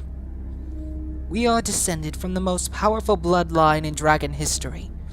We, as pink dragons, are destined for greatness. As such, there will always be those who resent and will block our path. We cannot take such threats lightly, no matter what form they come in. Tell me, are you certain these friends won't be as such? Suddenly, Ember shows a surprised expression as the glowing orb fades through Ember's body, fading away afterwards. Wait a minute. What am I remember something. Ember then has a flashback of when she was a little dragon and attacked by a trio of young bully red dragons who were hurling fireballs at her while she hides behind a large stone to protect herself. Stupid half-breed! We heard the rumors. Come on out! Yeah, or we'll roast ya! Please, leave me alone. It's not true. As if. We've heard the rumors. We don't want dragons like you mucking up our kingdom. The red dragons continue hurling fireballs, much to Ember's fear. Suddenly, the last fireball caused the rock to explode and push back Ember. Ember then looks back as the three red dragons look down at her, ready to attack her. We'll show you what happens when you wander into our town. As the leading red dragon inhales to breathe flames, a rock is thrown at him from an unknown source. Ow! What the? Just then, a young dragon appears and pushes them by hitting them with a tail swipe in midair. Back off! Yo, Ember! You okay? Just then, a young flame runs up to Ember, helping her up. Flame, you found me.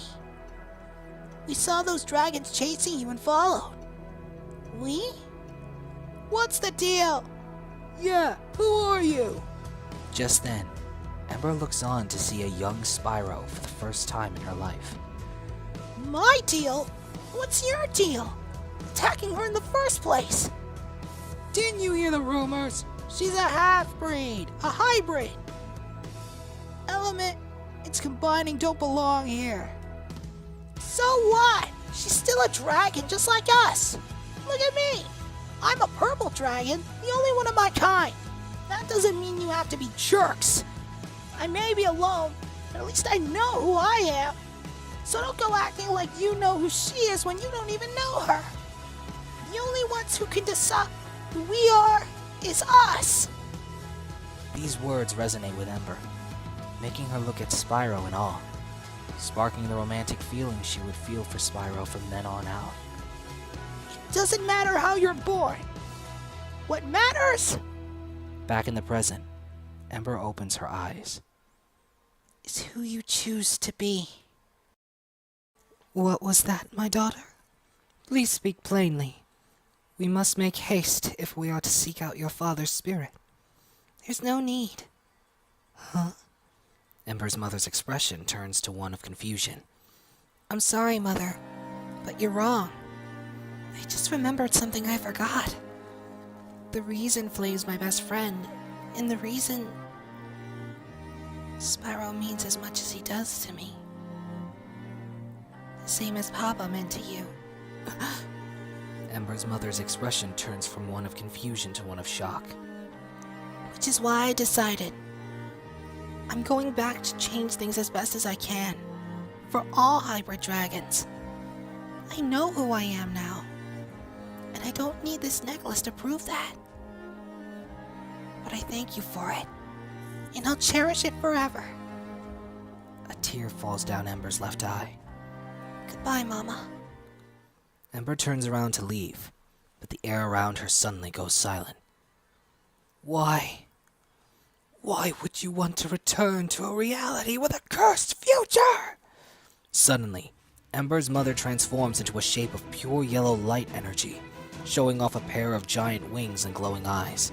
Ember then readies herself for battle, realizing that what she stands before is not her mother. Who are you? Really? Even I'm smart enough to know that my mother would never have looked down on other dragons like that, no matter what her bloodline was. Why would you want to leave this paradise? Don't you understand? The real world is cruel and unforgiving. You were born in fire and brimstone, and you would still wish to live in the same world? What would compel you to deny such tranquility and peace? What would compel you to be so ungrateful? That's simple, because it wouldn't be real.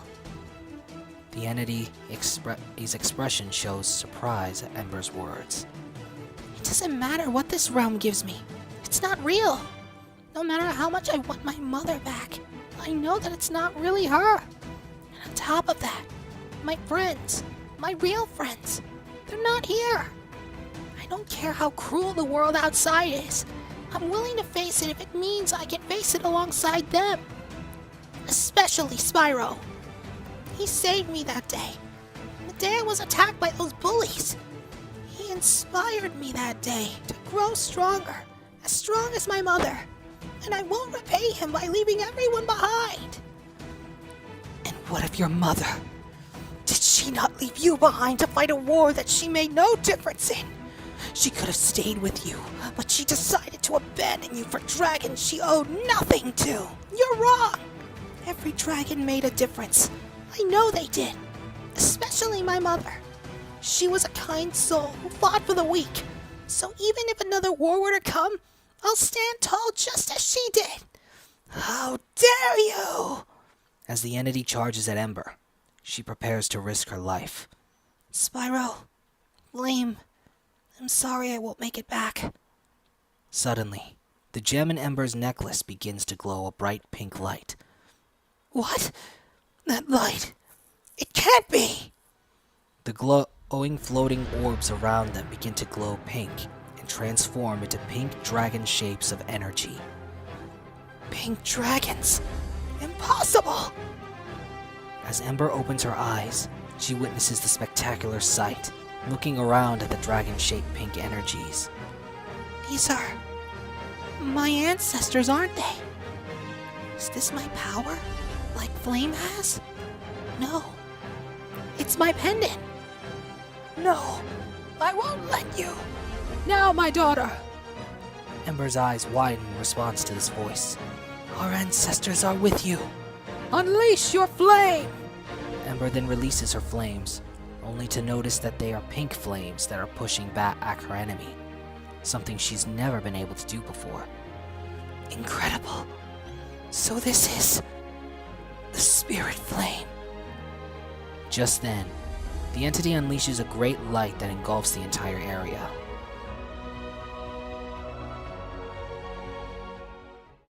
Meanwhile, Dr. Shemp floats around the realm of dreams, searching for Aster.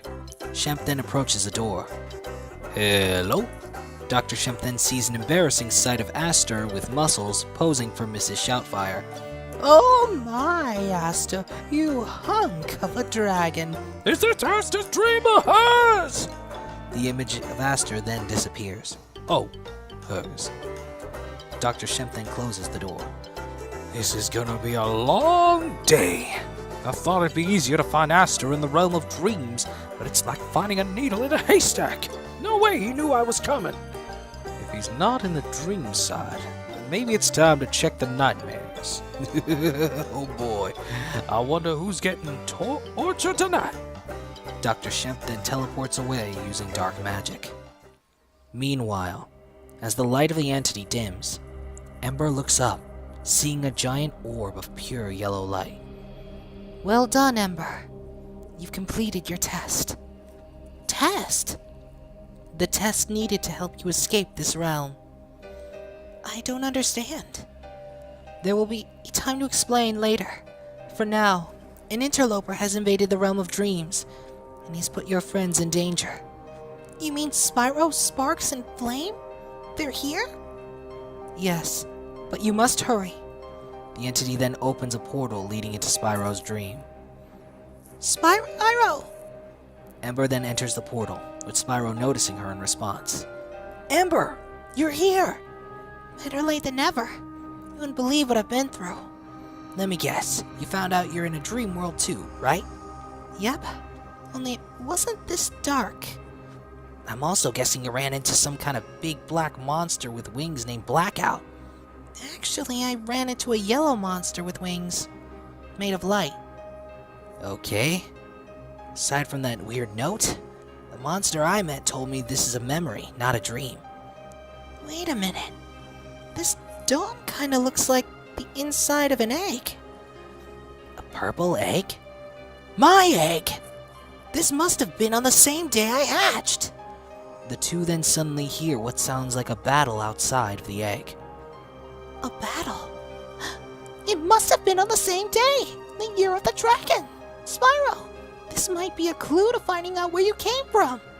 If we came from the same nesting grounds, then we might be able to find out what happened to your parents. Really? Alright! About time you figured that one out. Although I don't know if it counts as cheating since you did have some help. Come on, brother. Just let them have this one.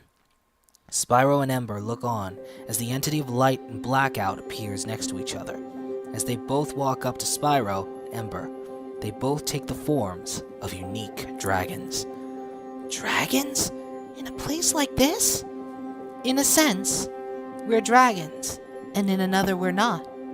We weren't properly introduced. You may call me Spotlight, and my brother here is Blackout. We're primordial dragons born of this realm, and are tasked with being its guardians. I protect the side of light and happiness in this realm, a place where dreams are reality. And I protect the side of darkness and fear, a place where nightmares are materialized. It's a struggling balance that must be maintained in order for sleep and spirits to prosper. We ensure that no one wanders into this realm by outside forces, which you and dragons of your kingdom have. So we're not the only ones? Nope. An interloper entered this realm uninvited recently using forbidden magic. He calls himself Dr. Shemp.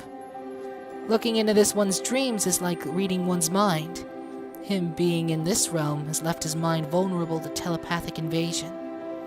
So we pretty much almost know everything about him. I've heard of Dr. Shemp.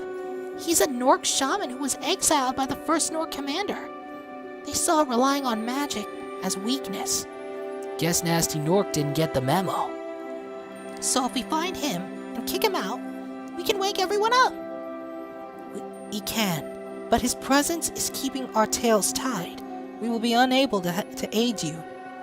Even with it, his magic's similar to mine, so it's hard to counter, even with my sister here. First, we'll send you to find your friends Flame and Sparks, and then we'll send the three of you to deal with Shemp. Spotlight then opens a portal that shows Flame in a nightmare.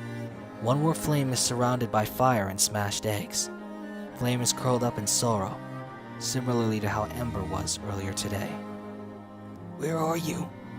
Mom? Dad? Ember and Spyro look at Flame in sadness. Flame, you're the same as me. What do you mean, Ember? Flame was born on that same day, just like me. This is the same nesting ground I woke up in. Flame never told anyone. Not even me and you, Spyro. I can't imagine what keeping that inside is like. But I know his pain. Flame then wakes up, noticing Spyro and Ember. No, Ember. You don't know my pain. When you woke up, your mother and grandmother were right there for you. My parents, they were gone before I was even hatched. I had to wander the endless flames until Lindar found me. Every time I close my eyes, all I see are flames. Flames are who I am, but they're also a scar left by the monsters who took my parents from me. I'm sorry, guys. I try to keep up that cool and mellow act, but it's just for show. I'm scared of being alone again. But you're not alone, pal. That's right. We're here. Together. Ember then extends her paw, helping Flame up, who then smiles at remembering that he's not truly alone. Suddenly, Dr. Shemp wanders into Flame's nightmare, floating in midair and noticing his surroundings. Look, another nightmare. Might as well, Dr. Shemp then notices Spyro and friends. Who's that? The guy that brought us here. He's the bad guy. Am I the only one finding this moment awkward? I expect that from Sparks. Son of a butterfly! We have to catch him. Spyro and friends then begin to fly after Dr. Shemp. He's about to get flamed. That gets old real fast. As the trio chases Shemp, they fly through a plethora of dreams and nightmares, until they end up in Sparks' dream, where he's surrounded by dragonfly ladies, getting a shoulder massage by one of them, and being fed grapes by another. Ladies, don't be afraid to bask in my glory. Did you know I've eaten 10 billion butterflies? Suddenly, the trio chasing Shemp are passing by Sparks, leading Spyro to notice him and grab him immediately. Let's go! No, wait! I love it here! Ladies, call me! After a lengthy chase, Shemp decides to stop flying away. Alright, I've had enough of you little dragons getting in the way of the Norc Empire. You may have figured out my plan to learn where Aster hid the shard, but I ain't going without a fight. Actually, we didn't know anything about that. You didn't? Nope. Oh. Well, I blame you for making me slip. Dr. Shemp then uses his dark magic to attack the trio, leading them to try and dodge his attacks as best as they can. I know what that shard really was, and I'll do whatever I can to get it back. Then I'll be running the show instead of that hack, Gnasty Gnorc. So it's just a hostile takeover then? Well, at least we don't have to deal with that mean old nasty Gnorc. When I'm done with the Norc Empire, Gnasty will be a fleeting memory. As Dr. Shemp continues to shoot beams of dark magic at the group, he notices Ember's necklace after getting a clear view of it. It can't be. Well, by the powers that be, it appears I found the next best thing. Dr. Shemp then uses his dark magic to separate Spyro and friends, using a materialized hand to grab Ember, who struggles to get free. Dr. Shemp then uses his magic to bind Spyro and Flame to floating debris. Ember! No way! Hey, what am I, chopped liver? Sparks is then immediately bound to a small piece of debris. Thank you. Sparks! Oh, my bad. Let me go! Something tells me you didn't understand what it was around your neck, little dragon. Dr. Shemp then removes Ember's pendant from her neck. What are you talking about? To think, another spirit gem right under your nose. Spyro and friends are shocked by this revelation. A spirit gem? Like the one Spyro broke? Spyro did what now? Oh no. Finally, for once I'm not the blabbermouth. Dr. Shemp, while still holding Ember, floats down to Spyro. Well. So the ancient dragons called out to you, did they? Well, it doesn't matter. Only more spirits for the taking. What do you plan to do with it?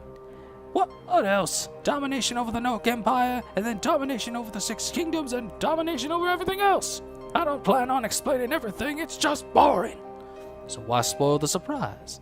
The first thing I will do, though, is squeeze the life out of every single one of you. Starting with you, little pink missy.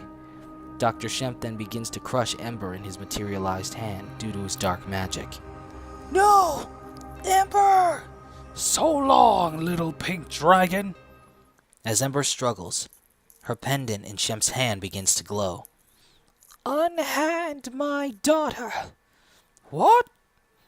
Spyro, Flame, Sparks, and even Dr. Shemp begin to notice the pink light. What the? What's that? This light, this magic, it can't be! Just then, multitudes of pink energy in the shape of dragons emerge from the pendant, latching on to Shemp as best they can. Pink dragon spirits? Impossible! They can't act outside the gem! In the realm of dreams, Ember then looks in awe. realizing that her mother is actually here. Mother.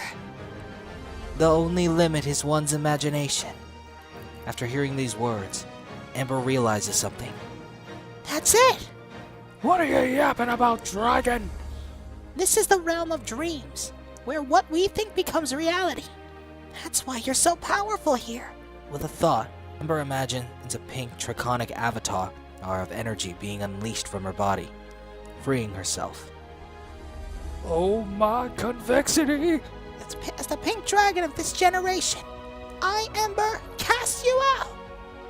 Ember then splits her dragon energy avatar into countless smaller variants, having them tackle Dr. Shemp and push him upwards, leading his spirit out of the realm of dreams. Mark my words, you ain't seen the last of me!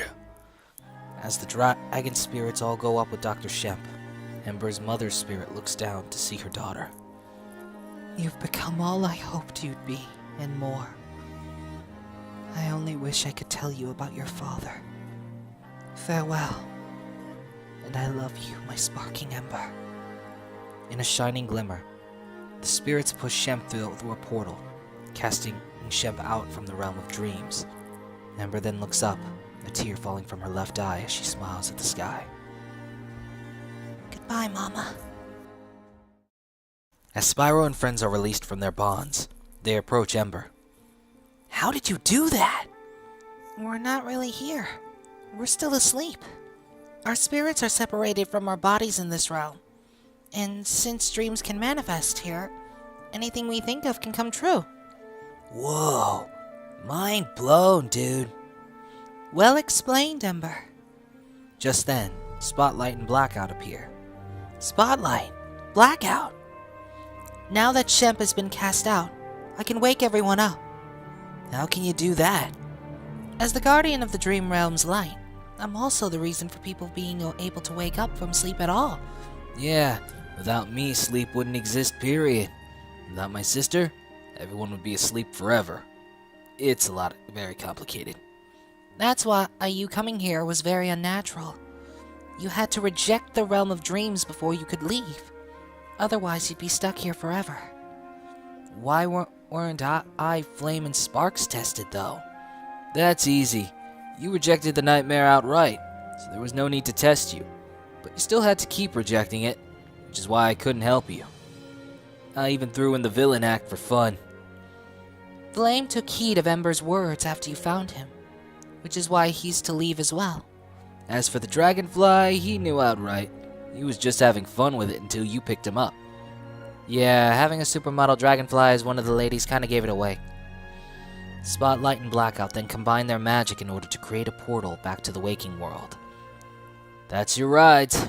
Better get out of here. But wait, if that was my memory from when I was an egg, then what was happening outside of it? You gotta know something. Sorry, if you don't have the memory, I'm not allowed to tell. I don't make the rules, Spyro. I just enforce them. Oh, man. Well, at least we found some answers. Let's go, guys. As Spyro and friends walk away, Spotlight and Blackout look upon them with expressions of proudness. You sure we shouldn't tell them why you really put him in that memory? Nah, you just needed the hint. Loopholes, am I right?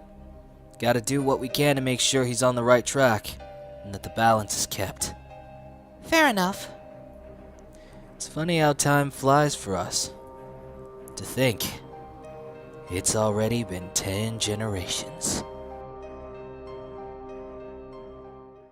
Back in the waking world, all the dragons, including Dr. Shemp, wake up. 5 more minutes, Mama, huh? As Dr. Shemp looks up, he notices big dragon guards looking down at him. Well, gotta go. Swiftly, Dr. Shemp throws down a glass bottle with purple liquid, creating a puff of smoke that allows Dr. Shemp to escape. Meanwhile, at Ember's house, Spyro and friends finally wake up. So, I guess that happened. Yeah, a lot happened. Yeah. I think we had too many s'mores. Meanwhile, in the woodlands of Artisan Kingdom, Dr. Shemp is trying to return to the Norc Empire. Curse it all! I couldn't find one scale of that old lizard. It has to. But it wasn't a total loss. To think, the bloodline of the spirit dragon lived on after all. Dr. Shemp looks on as he passes the spirit dragon statue. Oh, how I've got plans for her.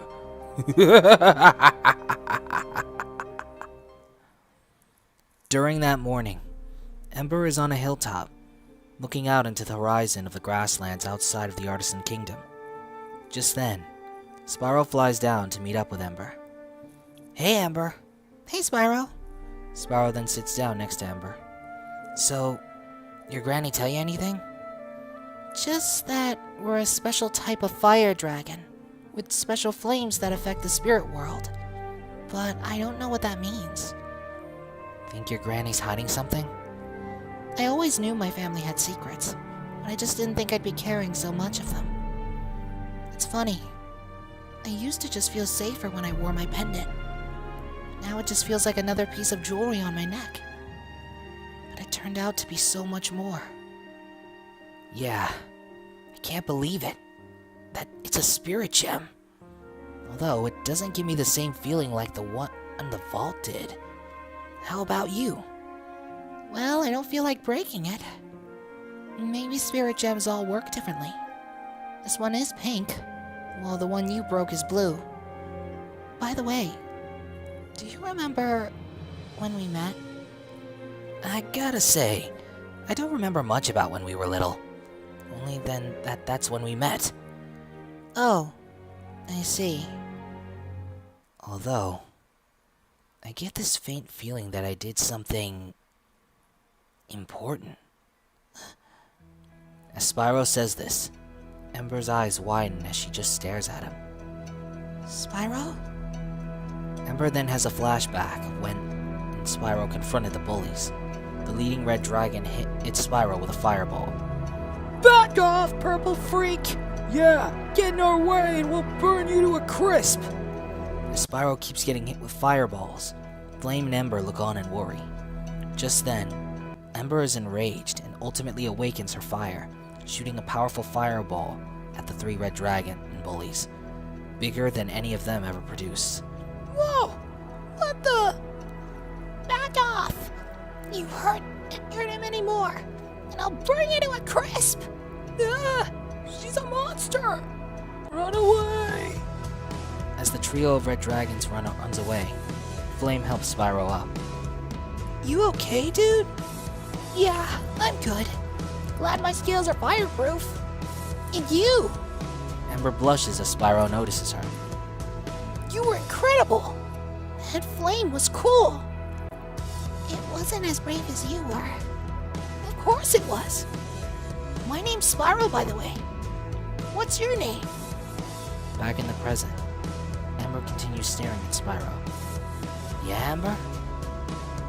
Ember then smiles as she looks at Spyro. Thank you. Huh? For what? Within Ember's mind as she looks at Spyro, she imagines him as that brave little dragon that saved her those few years ago. Just as she imagines herself as the little dragon he saved. For just accepting me. Back in reality, Spyro shrugs it off and just continues looking into the horizon with Ember. Whoa! Who are you? What have you done with Ember? In a sneaky move, Ember kisses Spyro's left cheek, much to his nervous surprise. As Spyro blushes, Ember leans her head onto Spyro's left shoulder as she closes her eyes. I'm just Ember. And that's good enough. Yeah, it is. The two continue looking on at the sunny horizon of the grasslands as they share their very first romantic moment together. Meanwhile, in the treasury vault, Aster holds the remaining shards of the broken spirit gem that Spyro shattered. It's lucky you fell asleep in the vault. Otherwise, Shemp would have discovered where you hid the shard. It seems what I feared has come to pass. When When I was in the realm of dreams, I had no mere nightmare, but what felt like a premonition about him. Spyro? No, him. Perhaps it's time we told him. No, Spyro is safer never knowing the truth. Just then, a fairy enters the vault in a rush and panic. Elder Aster! Lady Zoe, you've left the ruins after a myriad of years. I wouldn't have left if it wasn't important. One of the crystals on the ancient portal have sparked. Someone's activated it from another realm. So our fears have been realized. Tomas, gather the other 5 Dragon Lords for a meeting. I shall gather the Dragon Elders. Of course, but why? We must act with haste before history repeats itself.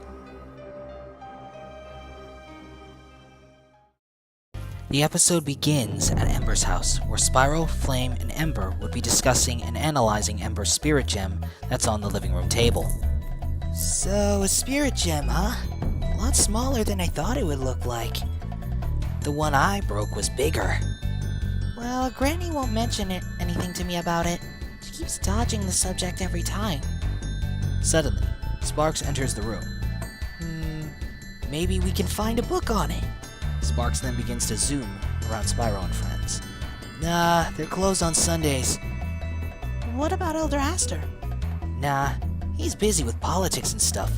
So is Nestor for some reason. Hey guys, what's up? And what's with the rock? Did Delbin finally pass that kidney stone? You know what it is, Sparks. It's my spirit gem. The one my mom left me.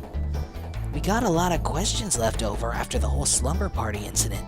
So we're kinda investigating on our own here. You sure you don't want a break? I'm itching to go catch some butterflies. Not today, Sparks. Sorry. I'm kinda hungry, guys. Then we'll have Granny make us some snacks. But we gotta figure out something about this thing first. You guys sure you don't want to hang out on this special sunlit day? What makes it unlike any other day, Sparks? Well, do you at least need my help with anything? You can help if you want, but I don't know if magic's your M.O.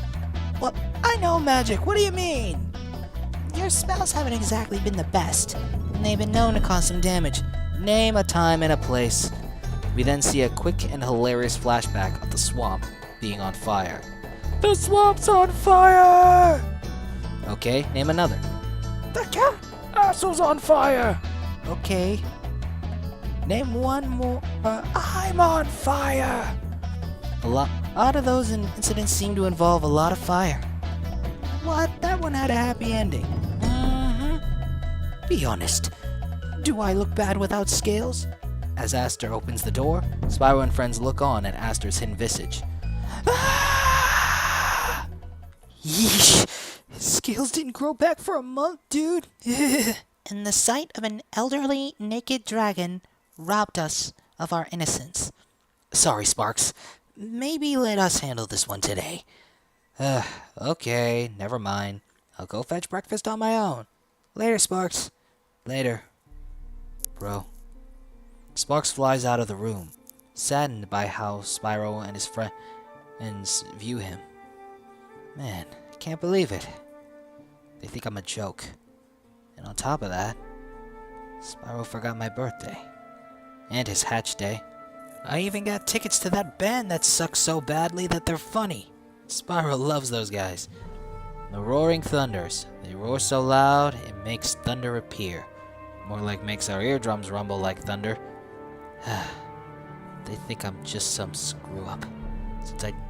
Ever since I dropped out of Dragonfly Magic class. Sparks then snaps his fingers. That's it! I could use my magic to find a way to help out. Then they'll see I'm not so useless. What exactly can I do? Sparks then looks over into the living room and notices the spirit gem on the table. Ah! Got an idea. Meanwhile, in a cave within the mountains, Toasty and Blowhart enter. Alright, it's taken us 2 days to get here. What's the deal? It seemed faster on my stilts, what can I say? You literally attacked the dragons on the same day as you left this hovel. Well, what do you want from me? It's a cartoon. Toasty then awkwardly looks in the direction of the screen. Wah wah. Toasty then continues into the cave. Anyway, welcome to my humble abode. By the powers of convexity. Blowhart looks in awe as he takes in the sight of Toasty's cave. Amazing, isn't it? I've been thinking of redecorating. Toasty and Blowhart then walk into Toasty's main work area. If we're going to get our revenge on those accursed dragons... Toasty quickly closes his mouth out of embarrassment. Blowhart then stares at him with an awkward expression. You didn't hear that? It happens when I'm excited. Toasty and Blowhart then approach something big under a giant tarp. Allow me to introduce Metalhead! Toasty removes the tarp to reveal a large robot under it, not yet in function. Blowhart just looks upon it in shock. I don't believe it. It's an ancient Gnorc sentinel. Where did you find this? You think a bunch of oblivious dragons are gonna believe that a single sheep would haul this ancient piece of machinery? I put it back together using spare parts from the old battlefield. It's even made out of orichalcum, the rarest mystical ore in all of the 6 kingdoms. Incredible. Is it functional, though? Sadly, no. Jacques! Suddenly, a creepy mechanical jack-in-the-box hops toward Toasty and gives him his clipboard. My personal assistant, built him myself. It gets lonely down here, so I'm glad to have a new roomie. Anyway, the numbers state that I need a power source with enough energy to wipe out a kingdom to power this much orichalcum. The shard would do. Even a sliver would be enough to power all this orichalcum. Only one problem. Old Man Aster locked the thing up tight. You know where he hid it? I like to wander into the castle from time to time. He's got it in the vault. Oh, great. How are we gonna get into the vault? Not to worry, my friend. I have an idea. Just then, Toasty begins to laugh, much to Blowhart's uncomfortable feeling. Toasty then covers his mouth in embarrassment. Again. You didn't hear that? That night, Ember is fast asleep in her room. Meanwhile, outside her window, Sparks is looking through her bedroom window, noticing her pendant on the table. Okay, so how did I get in there? Sparks then uses his magic to create a little blowtorch on his finger. He then inches closer to the glass. Nope, no fire. Sparks then snuffs out the blowtorch finger. It's the best spell I got. Sparks then looks to his left and notices a second slightly opened window. Okay, so I've got bad depth perception. Sparks then sneaks into Ember's house, followed by sneaking into her room and taking her pendant. Sparks then successfully sneaks out of the house with a spirit gem in hand. Okay, now I just gotta get to work. Back to the swamp. The next day, Spyro and Flame walk up to Ember's house. Suddenly, Ember crashes out of her bedroom window, almost like a maniac. It's gone! What's gone? Your stuffed sheep? Ember then zooms over and gets in Spyro's face, her angry face looking at a slightly submissive Spyro who looks at Ember in hilarious fear. Watch how you talk about Sir Fluffs a lot. Purple butt. My bad. I'm talking about my pendant. What? I woke up this morning and it was gone from my bedroom. Well, where could it be? What I did find where it was this. Ember then pulls out a bag of golden dust. Dragonfly shedding. Dragonflies can shed? How do you think puberty works for insects? There's no question to who this belongs to. Sparks. But why? I don't know. But when I find him, I'm gonna turn him blue. And not because of magic depletion. Ember then begins walking toward the direction of Artisan Castle, Spyro and Flame following behind. Meanwhile, in Artisan Castle, Aster is taking a nap in his room while Toasty and Blowhart sneak into the castle through a secret doorway. Why would they build a secret doorway in here? It would make things too easy to steal. They didn't. Blowhart looks on at Toasty with an expression of curiosity, but shrugs it off for the time being. Toasty then walks up to and looks inside Aster's drawers. Why are we looking in his underwear drawer? Wait a minute. Why would he need underwear? There are some secrets better off a mystery, my friend. As Toasty shuffles through the drawer, the shuffling suddenly stops. Aha! What, you find the key? Better. Toasty then pulls out the green spirit gem shard from Aster's underwear drawer. Okay, Aster's just sick. Back in the Dragonfly village in the swamp, Sparks is in his room going through all of his parents' books of spells in an attempt to try and tap into the spirit gem's knowledge. Suddenly, a hammer falls down on the spirit gem, ironically breaking the hammer instead upon contact. Well, that didn't work either. Sparks then throws away the broken hammer. There's gotta be a way to get into this thing. Sparks, honey? Sparks. As Sparks attempts to hide the spirit gem, he stops for a moment, followed by looking into the direction of the screen. And for all those boys and girls watching, it's only okay if I say it. Don't be intolerant, kids. Sparks then swiftly hides the pendant under his beanbag chair. Why do I even have this? I could sit on air. Just then, Sparks' mother Nina enters his room. Sparks, you've been cooped up in your room all night. Your father and I are getting worried. Nina then looks around to notice the mess of spellbooks on the floor. Have you been spending all night training again? Nah, just a little studying. The last few times you said it was just a little studying, you brought a wasp girl into your room. She looked like a dragonfly, Ma. I got catflied. I'm happy to see you working so hard, but there's a difference between training and overdoing it. Now what's wrong? You and your brother get into it again? Every time I'm always looked at Spyro's sidekick. The only useful time I had was when I protected it from Gnasty Gnorc. And you were able to create a barrier all on your own? Do you know how long it took your father just to manifest a construct? That's not the point, Ma. I don't just want to be remembered as moral support. That's why I gotta help Spyro with this problem magically. However I can. I understand. But you should always remember that there's nothing wrong with relying on others. It is when you can't do anything. You saved your brother. That's something. I guess. Nina then begins tidying up Sparks' room and putting the books back on the shelves. You know, there's a story my mother once told me. It's the story of a seed that wanted to grow into a beautiful flower, but it didn't know what kind of seed it was. So, the seed made friends with the sky, and in return, the sky gifted rain to the seed in hopes of seeing it grow. In all that time, the seed expected to grow into a flower. But when the sky had the sun to tell the seed it was okay to grow, the seed grew not into a flower, but into a tree.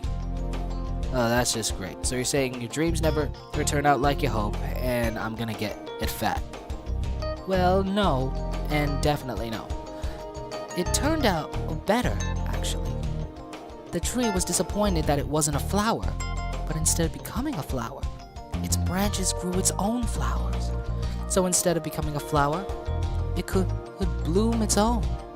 And the tree raised the flowers from birth, becoming a father in the end. Wait, what's going on? Are you pregnant? Because I don't think I can handle another brother or sister. No, Sparks. The moral of the story is that the seed couldn't do anything without the help of the sky. There may be some things you can do, but there are some things you can't do alone. Your father taught me that much. Suddenly, a huge crash is heard from outside. Duh! Who forgot to close the spider gate? We have it closed for a reason! Speaking of which, just remember what I said, sweetheart. It'll all work out. Oh, and happy birthday, baby. Ma. After Nina takes her leave, Sparks pulls out the spirit gem. Alright, there's gotta be a way into this thing. Sparks then flies up to his bookshelf and then finds one spellbook in particular, one with an odd symbol on it. Cosmic Book of Spirit and Souls. Did my uncle start drinking out of a toilet after reading this? Sparks thinks for a moment. Nah, I'm sure it's okay. Sparks flies back down to the floor and then opens the book to study it. Back at Toasty's laboratory, the trio of villains gets ready to begin the experiment. So we put the shard in it and it turns on? No, you ignoramus! Then we wouldn't be able to study the shard. Toasty then approaches Blowhart while checking his clipboard of data. Ignoramus is a little hurtful. What was that? Nothing. I'm going to extract the shard's energy to fuel the Sentinel using the lab's power generator. How do you think I have electricity? So why am I even here? You could have gotten the shard yourself this whole time. True, but it takes more than science to crack orichalcum. Especially in machines. It needs a certain mystical touch. Orichalcum may be magic resistant, but its mystical properties can't be tapped without someone being able to control such energies. And I appear to have a suitable sorcerer right here. I'm more prominent to wind magic. That'll do fine. Are you up for it? Blowhart looks up at the robot, contemplating the idea. Blowhart then begins to cackle. Let's destroy some dragons. Back in his room, Sparks analyzes a page of the book that teaches astral projection. Well, Ember did say her ancestors were literally in this rock.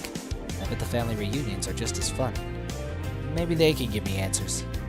Okay, here we go. As Sparks waves his hands, they begin to glow a golden aura. The shard's hooked up. Ready? Blowhart is shown grabbing a hold of 2 diodes connected to the power generator. Exquisitely. Sparks then places his hands on the spirit gem.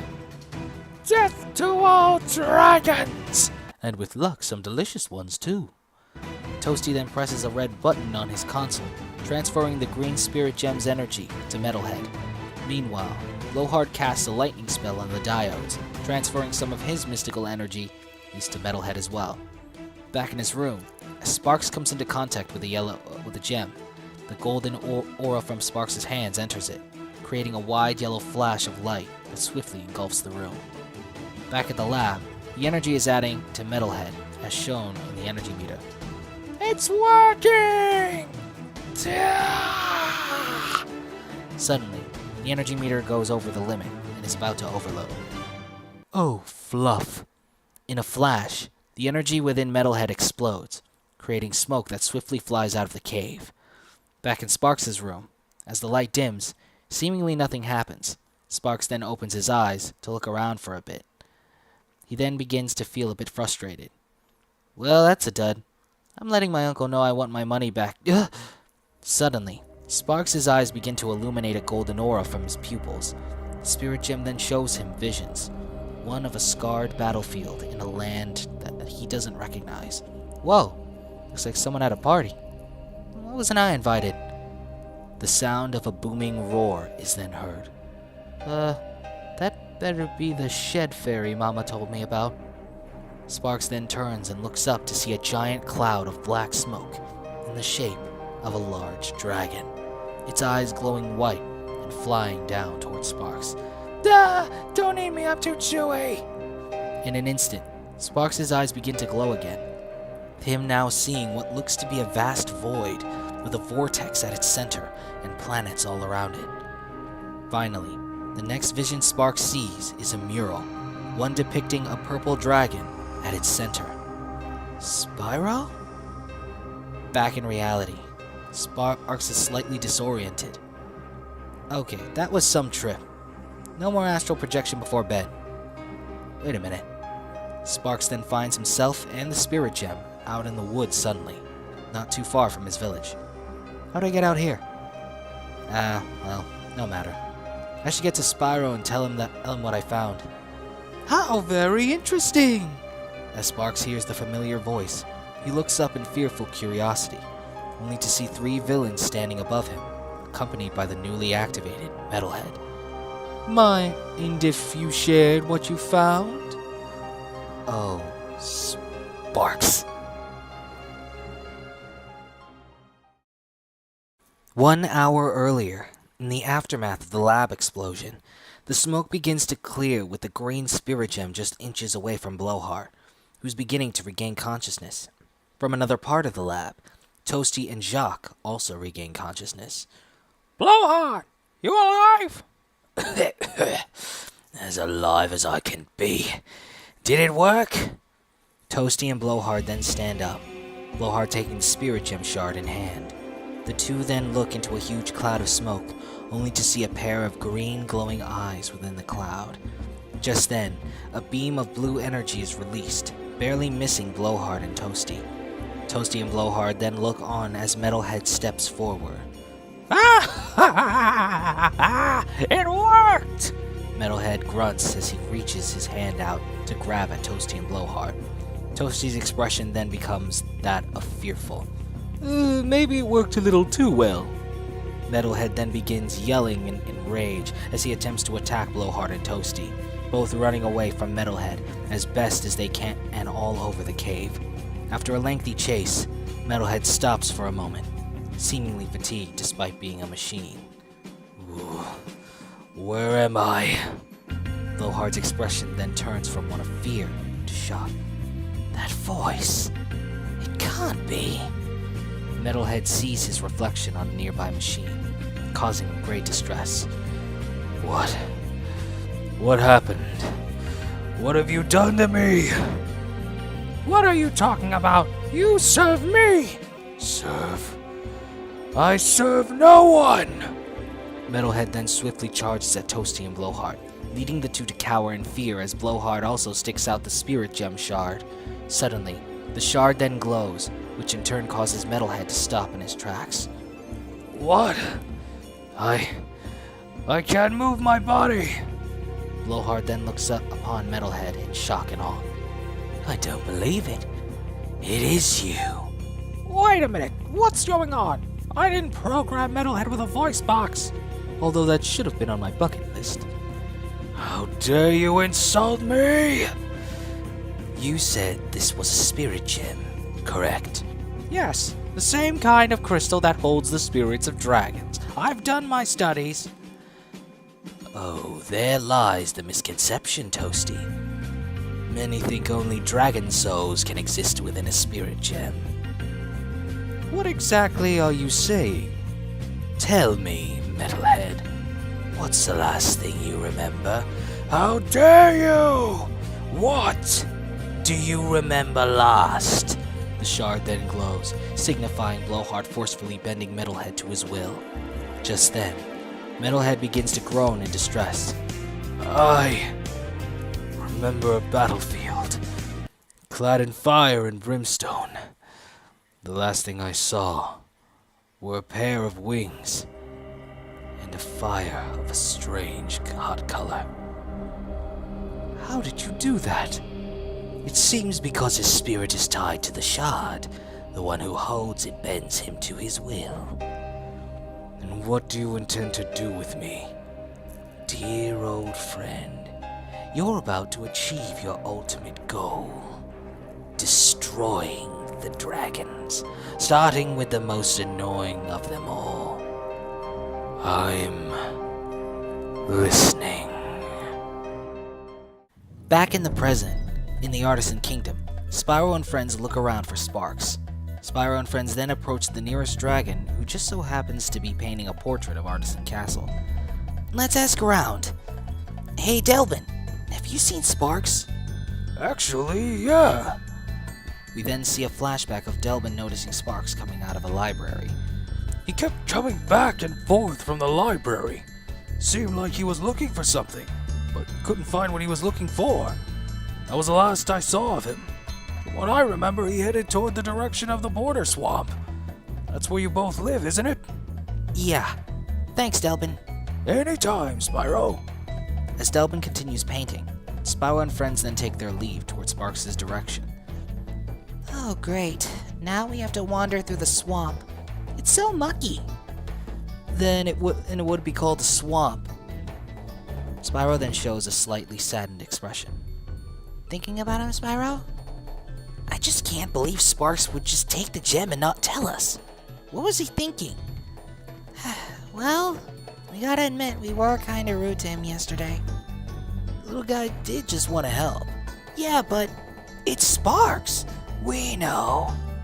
But he did end up saving you from Gnasty Gnorc and helped you realize that you didn't need to leave your family.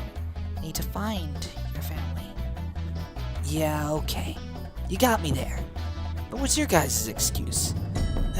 We can be jerks. Join the club. Come on, we'll go ask Mom and Dad where he is. As Spyro and friends head in the direction of the swamp, Metalhead and company are on a cliff top overlooking the Artisan Kingdom. Looks like the plan is working quite perfectly. Time to get to work. Just then, Metalhead looks down, glaring at Spyro and friends, his thoughts in a somewhat familiar place. Moments later, Spyro and friends arrive at Dragonfly Village in the border swamp, only to find it almost ransacked, much to Spyro's distress. Oh no! Spyro zooms into the village in slight distress. Mom! Dad! Spyro! Spyro then runs up to Nina, who's carrying her husband Flash over her shoulder. What happened here? Is everyone okay? Oh, of course, don't worry. Your father here had a little incident with spiders. People were so afraid that they're calling it the Great Spider War. More like turf tussle. Spiderberg. Oh, happy Hatch Day, by the way, Spyro. Yesterday, anyway. Hatch Day? Oh no. What's up? If yesterday was my hatch day, then that means it was Sparks' birthday too. And I forgot it. How'd you forget? I hardly noticed my hatch day because it reminded me of how alone I was. But now I've gotten so used to it that I didn't even notice it was my brother's birthday too. Mom, have you seen Sparks? He kinda took something of Ember's and we're trying to find him. Looks like I also owe him an apology too. Ah, so that's what he was hiding under his beanbag chair. Thank goodness. I thought it was another wasp girl. Oh boy, that was an adventure. Enough to warrant its own episode? Shh, no fourth wall breaking, Flame. You'll break the illusion. It was the oddest thing. We then get a flashback of Nina kicking Spider butt. I was helping your father with the spider problem. She then notices Sparks with glowing yellow eyes with Ember's pendant in hand. When I saw Sparks leave with the spirit gem. Back in the present. You know what it is? You'd be surprised just how close the dragons and dragonflies used to be before the Norc Wars. You should be careful with that. They say those that perish near a spirit gem have their own spirit trapped within it. I wouldn't go dying with that thing on. That's, very morbid warning. But thanks. At least now I know why my mother's spirit resides within.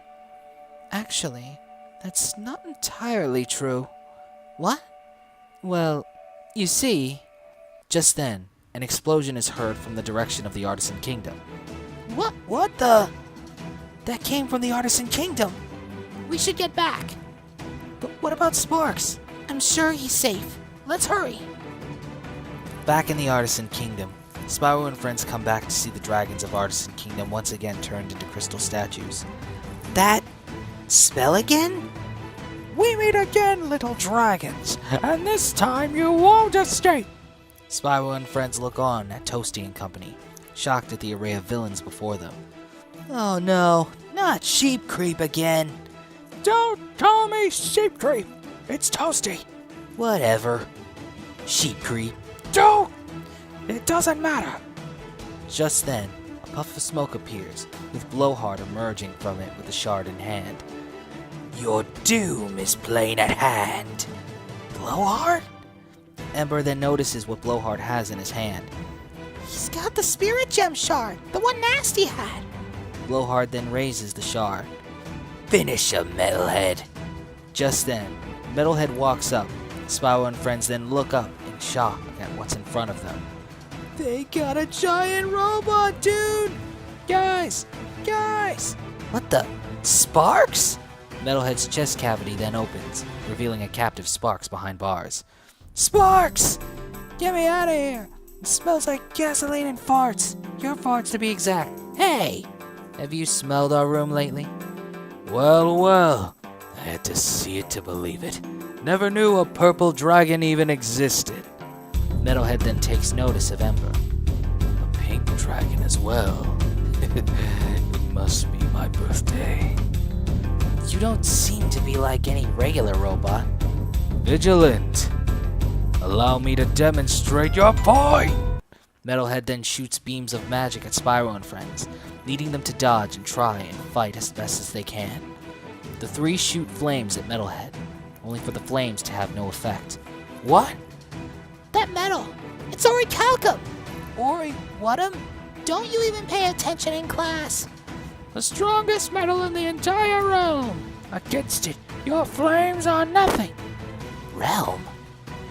Charge down, quickly! The three then fly upwards and then charge downward with their horns, and as they do, Metalhead counters with a simple backhanded punch, knocking the trio down. Guys! Metalhead then walks toward the trio, looking down at them as they can hardly stand after the last attack. Well, well, well. So my eyes don't deceive me. Take a picture. It'll last longer. I don't mean you, Purple Dragon. I mean her. What? You have the same eyes. Eyes of ferocity.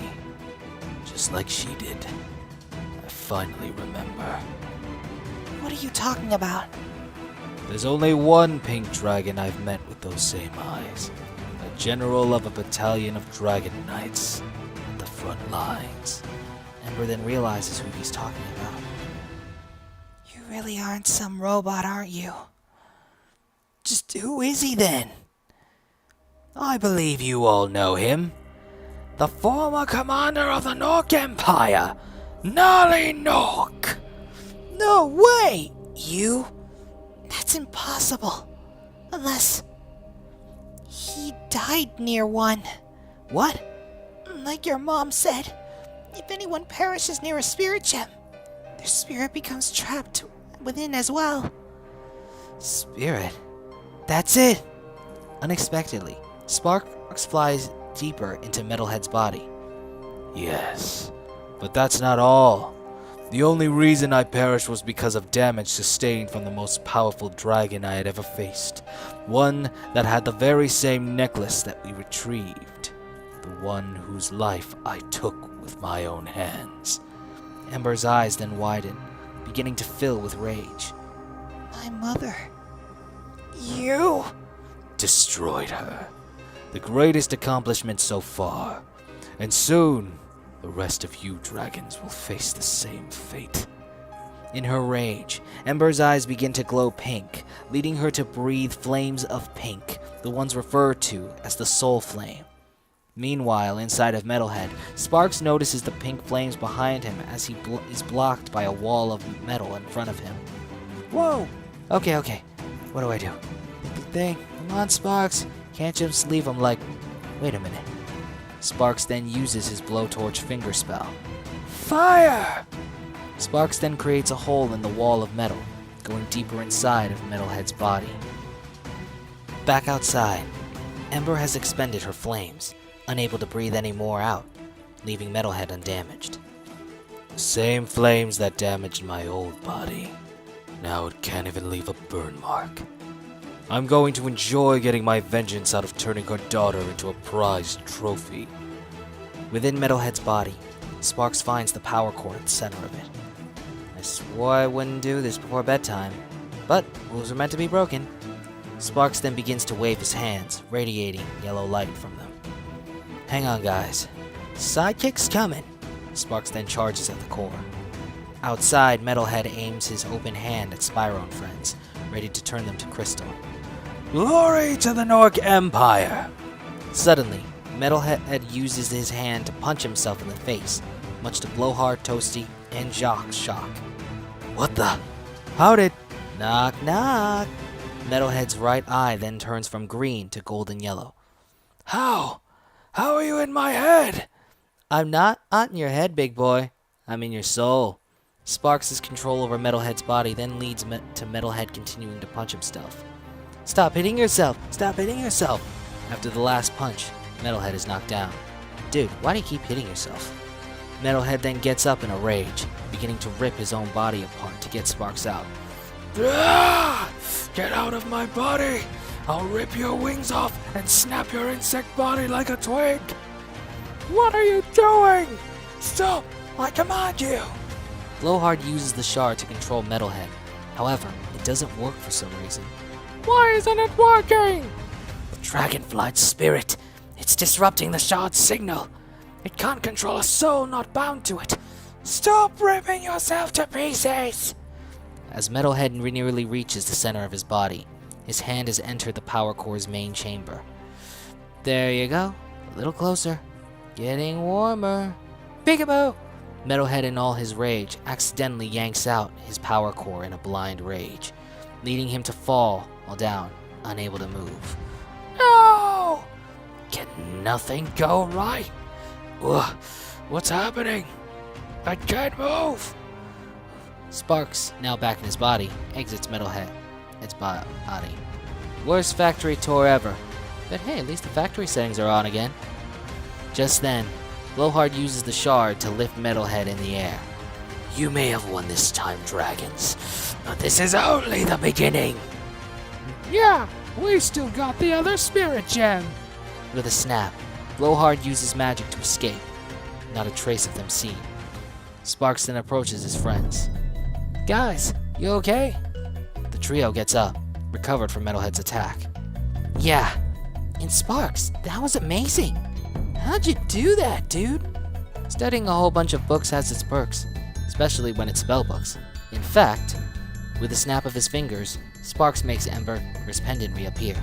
My pendant! But how did you... Sparks puts the pendant back around Ember's neck. Snagged it when in my cage past it.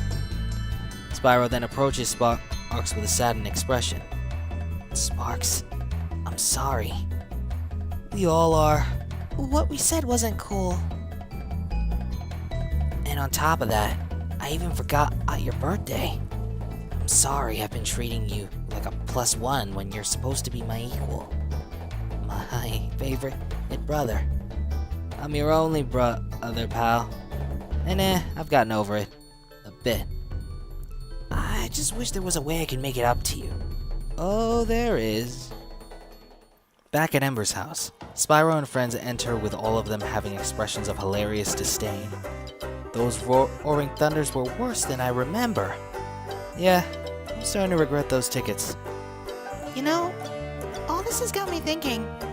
Maybe we should take a break from trying to figure the spirit gems out. I think I figured some things out when I was studying it, but yeah, it'll be nice to return to our episodic scheduled programming. At least after episode 5, that is. Ain't that right, boys and girls? Sparks then winks at the screen. Meanwhile, Spyro and friends look at Sparks awkwardly. Sparks? Who are you talking to? No one. Wah. That night, in the Gnorc stronghold, an explosion bursts the main entrance doors open, catching the attention of the Gnorcs inside. Suddenly, beams of magic start shooting from the smoke, leading to the Gnorcs to run in panic. Just then, Gnasty Gnorc appears, with Dr. Shemp accompanying him, his hands bound in chains. Who dares attack my castle? From the smoke emerge Blowhart, Toasty, M.U.G.E.N, and a rebuilt Metalhead. Blowhart?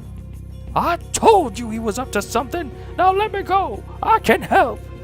Zip it, prisoner. I'm still thinking about it. Plus, it's been a while since we had any prisoners, so I'm really having fun with it at this point.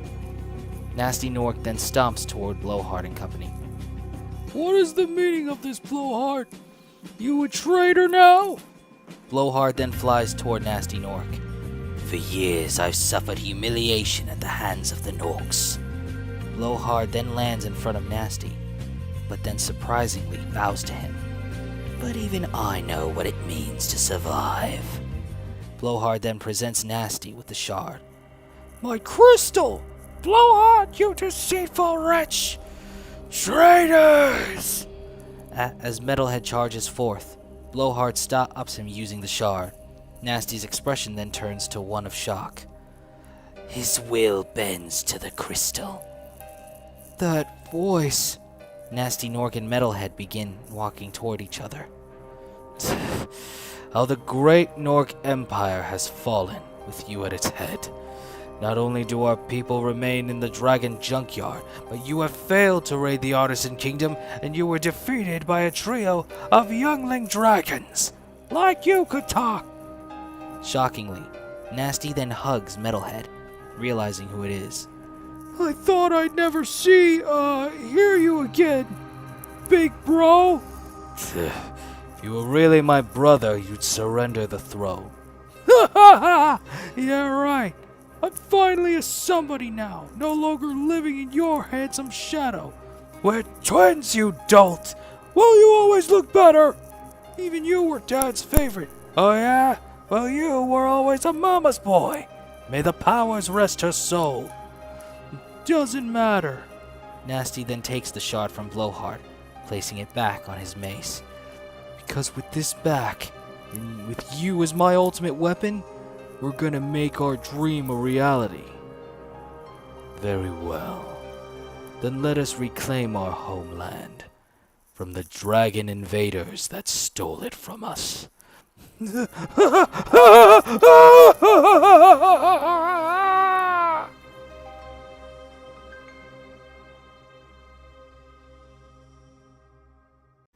story begins at a sunrise in the Artisan Kingdom.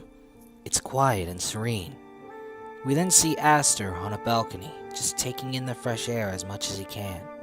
Just then, Nestor appears behind him. The elders and dragon lords will be arriving soon, Aster.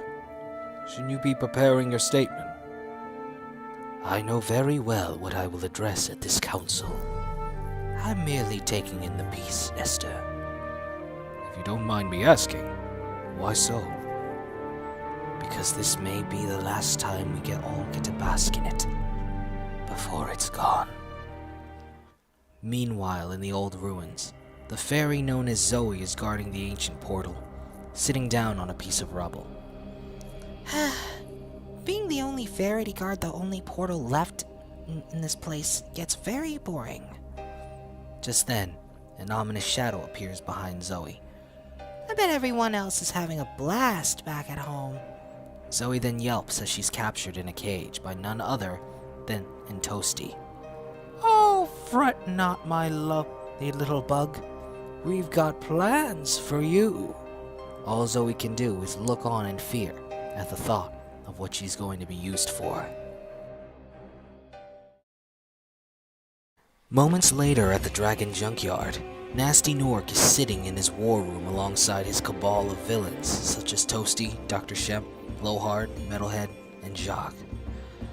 Right then, let's get down to business. Sheep guy, it's Sheep Creek. I mean, Toasty. Whatever. You got what you mentioned, right? Why, of course. Toasty then pulls out a cage with Zoe in it, looking angry as ever. A fairy? I think I know where this is going. Alright, what's the big deal? Funny, I was actually wondering the same thing. You're obviously not as vigilant as I am, Blowhart the Blowhart. Better than a has-been who messes with forces beyond Understanding. Why don't you come over to this side of the table and say that? Enough! We, despite my force situation, agreed to this alliance so we could discuss how we can eliminate the dragons. I fail to see what a fairy has to do with it. Besides, I detest the use of the weakness of magic. Well, tough toenails, Metalhead. Because this fairy doesn't involve the dragons at all. Then why capture her? I don't get it. Tell me, how much do you know about the Thieves' Guild?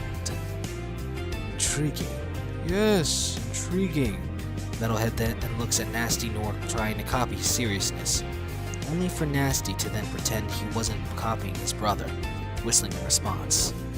Tell us more. Meanwhile, within Artisan Castle, the Dragon Elders and Dragon Lords convene within the main hall. Aster steps up at the balcony, ready to speak. This meeting of the Council of Elders shall now commence. Aster, with all due respect, old friend, why call upon us? I also wish to know why the Dragon Lords have been brought to this council. Never in history has there ever been a need for the leaders of 5 of the 6 kingdoms to convene. Now, everyone, let's hear Aster out. He's never steered us wrong before. That's not what I recall. Mistakes were made. Let the past stay in the past. That being said, I fear history may have a chance at repeating itself. Aster then pulls out and drops the shards of the broken spirit gem he's been protecting down onto the foyer. The Elder is looking back in shock. The spirit gem has been broken? But how? What is the meaning of this? We agreed to place it in your care so it wouldn't be shattered. If the spirit gem has been shattered, it means one lucky dragon has gained indomitable power from the ancestors. Who might this dragon be? Aster is hesitant to answer the question. Elder Aster, your hesitation worries us. Who is the dragon that has gained the power of the ancestors? Please inform us. A purple dragon. The elders look on in shock as they hear these words. Meanwhile, in town square, Spyro, Flame, and Sparks are waiting outside of a merchant store. Spyro and friends then hear the sound of the store's bell ringing, only to see Ember walk out with a bag of something. Spyro and friends look at her with anticipation. Well, did you get it? I got it. Ember places the bag down and her friends look in awe as she pulls out what appears to be wrapped chocolate in the shape of sheep. Holy schmoly, we've reached the chocolate motherlode! It's been so long since we had some of Wonky Wanky's chocolate. Is that gonna cause some copyright issues? What are we waiting for, bros? Let's dig in! Spyro and friends begin chowing down on the chocolate that they've gotten. As Spyro, who's still chewing on his chocolate, looks up, he then notices something. Hey guys, look! Spyro and friends look on to see a passing fairy carrying what looks to be a dragon's egg. Must have just gotten it from the Thieves Guild. Thieves Guild? That's right, you live at the edge of the Misty Bog. You wouldn't know about the Thieves Guild. Dragon eggs are pretty valuable, dude. The Thieves Guild's been trying to swipe dragon eggs for years since the Gnorc Wars. For what, though? No one knows. Wow, so what are the fairies for? Fairies possess a special type of magic that can let them reach anywhere in the Six Kingdoms instantly, especially a thieves' den. Thieves' dens are basically hideouts. Like the treehouse we never finished building. When did we ever start building a treehouse? Boy, was that one crazy wedding. Spyro and friends sit in awkward silence for a moment. Okay. But wait, the year of the dragon just passed, didn't it? No, great. Does that mean we have a whole bunch of fire-breathing lizards in diapers to worry about? Actually, no. You have the Thieves Guild to thank for that, too. They apparently have access to magic that can halt a dragon's hatching. At least until they do what they do with them. Huh. Well, it's a good thing we aren't gonna be running into them anytime soon. Don't jinx it. Spyro and friends then continue eating their chocolate. Meanwhile, within the guarded hallways of Artisan Castle, shadowy silhouettes are swiftly dashing through the halls during the meeting with the Council of Elders and Dragon Lords, undetected by the wandering guards. As the figures get closer to the entrance of the Treasury Vault, they actually zoom past it, nearing a bigger and more decorative door. After picking the lock, the shadowy figures open the door to find a collection of dragon eggs. The leading shadowy figure then shows a white-grinned smile on his face. Back in the main hall of Artisan Castle, the meeting continues with tension in the air. Why are we even discussing this? This purple dragon should be contained. I fear the past has as much as you do, Titan, but we cannot simply restrain the youngling. I agree. He's done nothing wrong. So we are to wait until he does? And what if our old friend gets to him? Like when he tried with the youngling's predecessor. That will never happen. Spyro is nothing like his predecessor.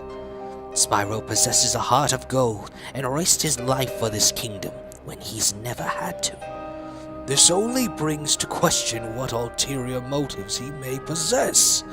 He's a youngling, Titan. You must give him a chance to learn.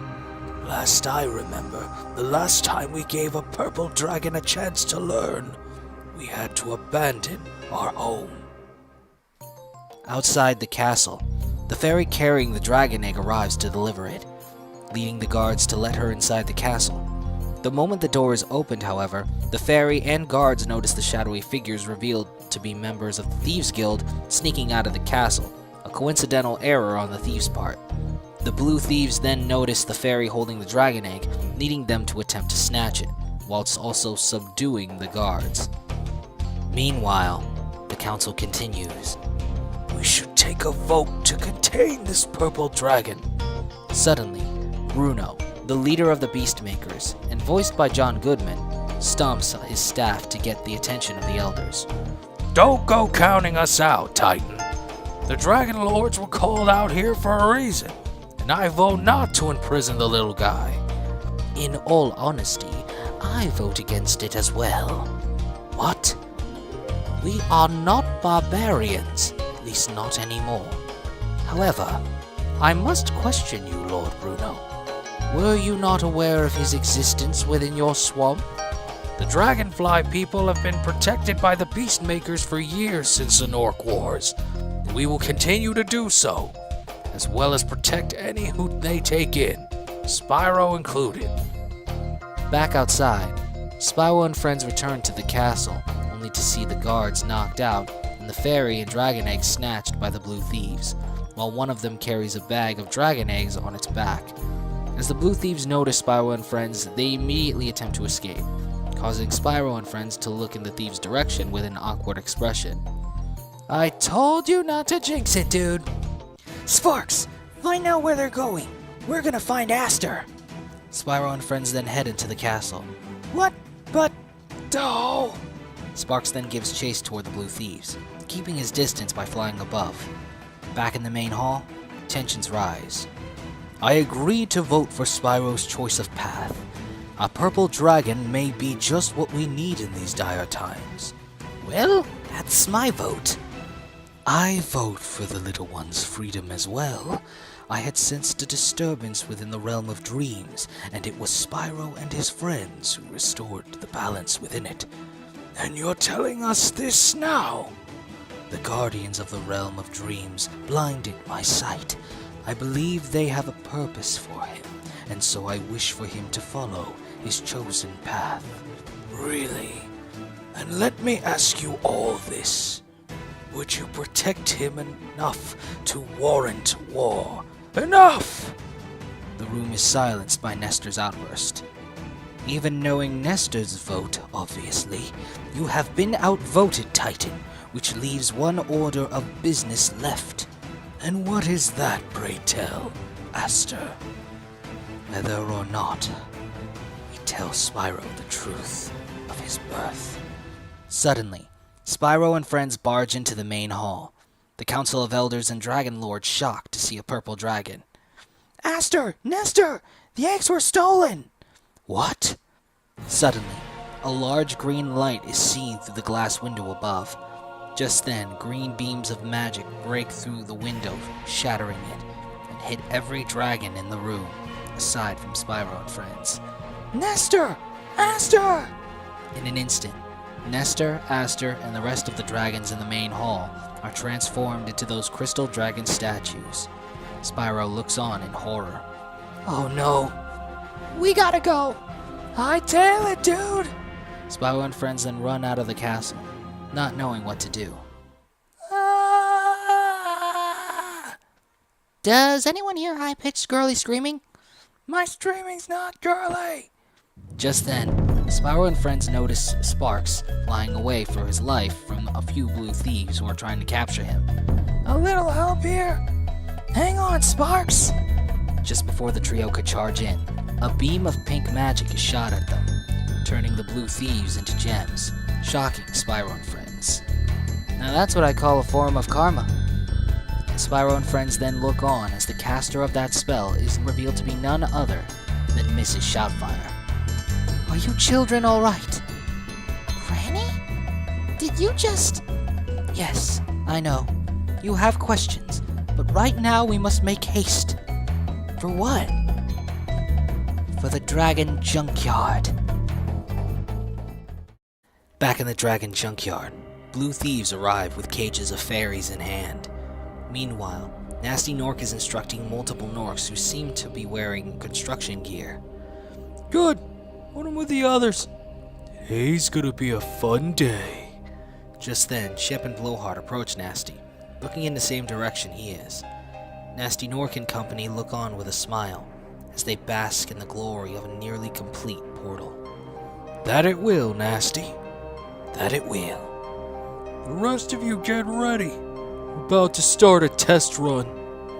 What exactly did you have in mind?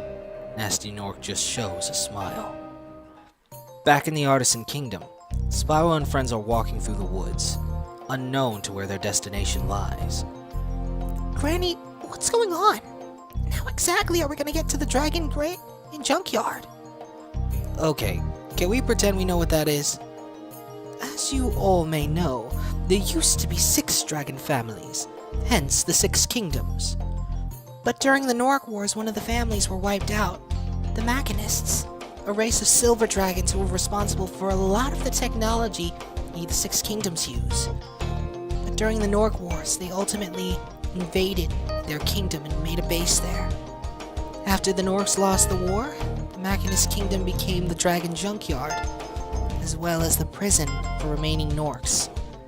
Mrs. Shoutfire shows an expression of slight sadness in response to Ember's words.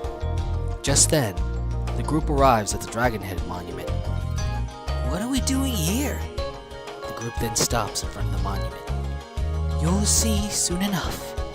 Mrs. Shoutfire then begins to wave her hands to cast a spell, followed by a pink light emanating from the jewel on her necklace, leading Ember to realize something. My granny's necklace. What about it? She always said it was a family heirloom. But that glow, it's a spirit gem. What? Mrs. Shoutfire then casts a spell that opens the Dragonhead Monument, revealing an ancient portal within. What? Okay, now I've seen everything. You mean this was here the whole time? In the mouth of the monument? Granny, what is this? An ancient portal. The one to the Dragon Junkyard. But wait! There's no time. We must venture to the junkyard and save the fairies. Fairies? Bow chicka wow wow, why didn't you say so in the first place? I'm going in! Sparks then zooms forward toward the portal. Sparks, wait! Sparks goes into the portal without thinking. And there he goes. Can we get a little insight, Mrs. Shoutfire? Oh, someone's getting inside, all right. Spyro and friends then look atop the Dragonhead Monument to see Toasty, accompanied by 4 dogs. He then jumps down alongside his canine companions. Oh, great, it's Sheep Creep again. Don't call me Sheep Creep, it's Toasty. Oh, you're about to get toasty, bro. Flame then breathes fire and engulfs Toasty in flames. However, Toasty counters with a burst of icy wind shooting out of his pumpkin's eyes, canceling the flames out. Oh, Sparks. Feels like this would be the time Sparks chimes in. Toasty and his dogs then slowly inch closer. I had a few upgrades to my arsenal, one being a freeze ray. Spyro and friends look on in worry. Now, with that out of the way, let me introduce you to a few childhood friends. Sit 'em, boys! As the dogs charge ahead, Mrs. Shoutfire charges as well, using a form of martial arts against the dogs, surprising both Spyro and friends, and even Toasty, all open-mouthed in shock. Okay, I have so many questions. Yeah, like since when is your grandma so cool? Wait a minute. Toasty then gets a good look at Mrs. Shoutfire's necklace. Well, this is quite the development. It seems Gnorc was unable to freeze all of the Dragon Elders after all. Spyro and friends then look on at Mrs. Shoutfire in shock in response to this revelation. Granny? An elder? Long retired, actually, but you'll find this elder's claws still sharp. Fine then, dragon meat tastes better with age. Toasty charges forth with his scythe, only for Mrs. Shoutfire to counter every single one of his attacks with her martial arts. So this is the ancient form of dragon cutter. You seem to know your dragonology. Blending in helped me with my homework on how to eliminate you dragons. Toasty then uses his flames to temporarily blind Mrs. Shoutfire, followed by freezing her body with his freeze ray. Oh, cracks. Just then, Spyro and friends charge in to help Mrs. Shoutfire. Hang on, Granny! Toasty once again fires his freeze ray, leading the trio of dragons to shoot a combined fire stream to counter. The two elements clash, the three struggling to hold the freeze ray back. Finally! I'll roast you over a fire yet! Mrs. Shoutfire then uses all of the strength she can muster to break free of the ice. After the ice shatters, Mrs. Shoutfire flies into the air and then breathes the fabled spirit flame at Toasty, engulfing him. Nice try, but wait, what? No! No! With the flames engulfing him, he's distracted enough for the trio of dragons to push through his freezing freeze ray, allowing their flames to reach him, causing an explosion. In the aftermath of the explosion, pieces of Toasty's wooden stilts and hands are lying all over the ground, followed by Toasty landing in the middle of the mess, covered in black char and slightly unconscious, stars rotating over his head. After regaining consciousness, Toasty looks up to see the four dragons looking down at him in slight anger, making Toasty slightly fearful. Well, it looks like I've got calibrations to work on, so why don't we all call it a day?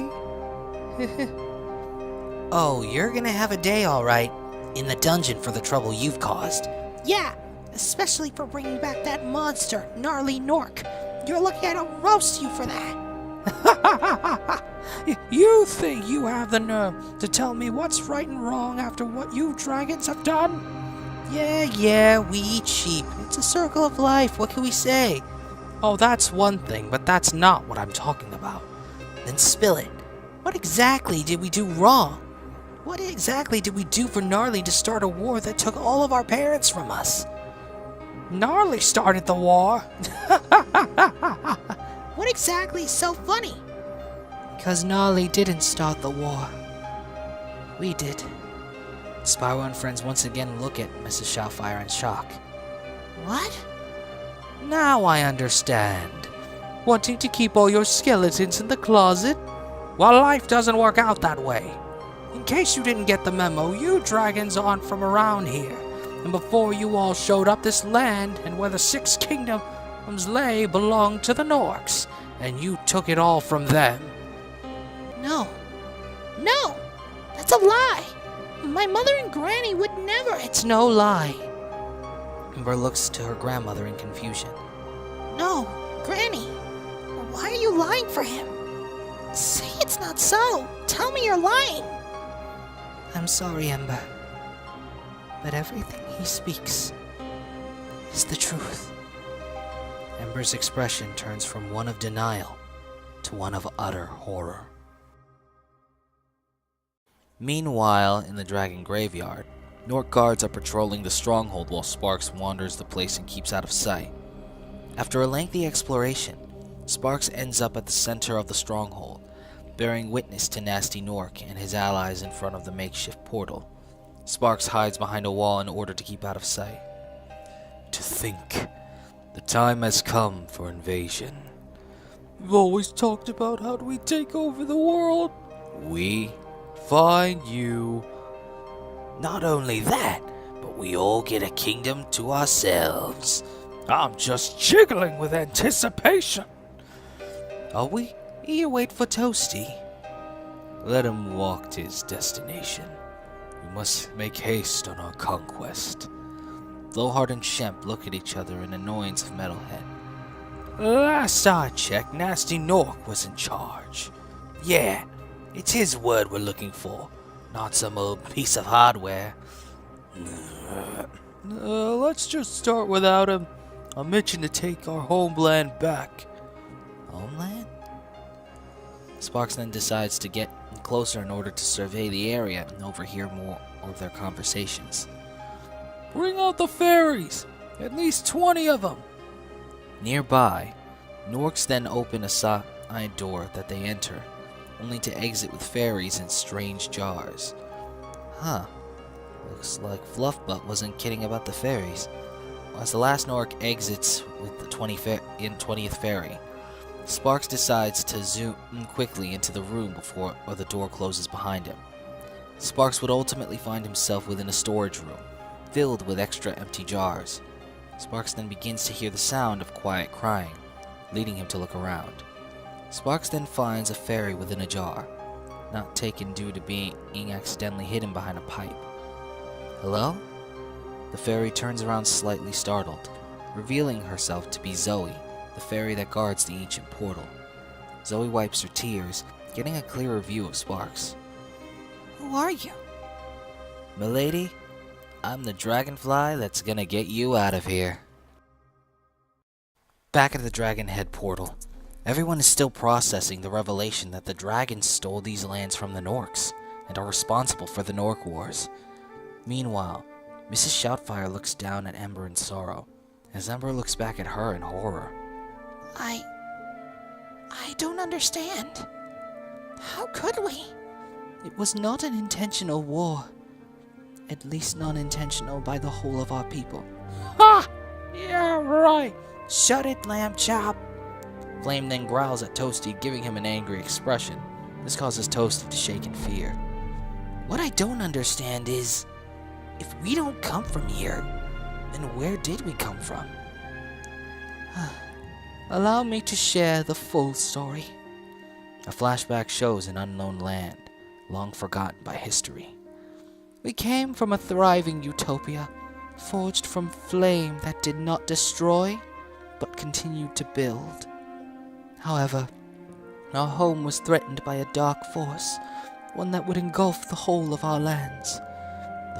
Desperate, the elders sought out a powerful sorceress.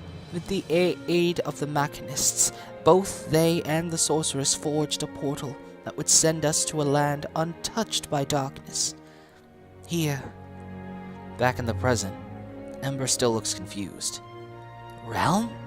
Sheepy here said that before. Haven't any of you ever heard of the multi-dimensional theory?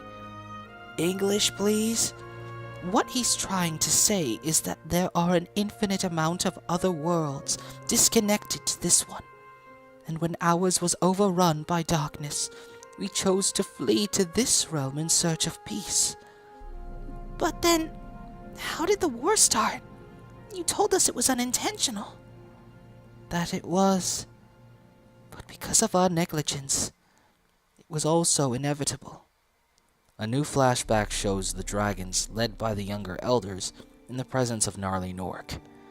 The moment we arrived, we were confronted by aggression, for the Gnorcs were already a ruthless race of warriors. We had tried to talk for peace, and for a moment it looked like peace would win the day. But any dream of peace would be dashed at the hands of a former elder, who saw dragons as the supreme race that should rule over all non-dragons. And so in response to what he saw as disrespectful aggression, the elder attacked Gnarly, sparking the war that would forever scar that was to be a peaceful exodus. I was the elder for the Magic Crafters family at the time, and I and your mother brought many victories in the war. However, both I and my fellow elders made decisions that would haunt us for eons. Decisions that I just couldn't forgive. I was able to forgive Aster, for his scars as the war brought on were as deep as mine. However, I could no longer bear to carry the mantle of one who made such horrid decisions, many that took the lives of innocent Gnorcs and innocent dragons. Back in the present, Ember could only look at her grandmother heartbroken, tears falling out of her eyes. Did Mom have to make decisions like that? She was the leader of a battalion outside of my vision. I can only hope that she never had to cause as much pain as we elders did. Ember shakes her head for a moment, trying to process everything. An angered Ember then turns to Toasty, walking up to him in quiet rage. What's Gnasty and Gnarly planning?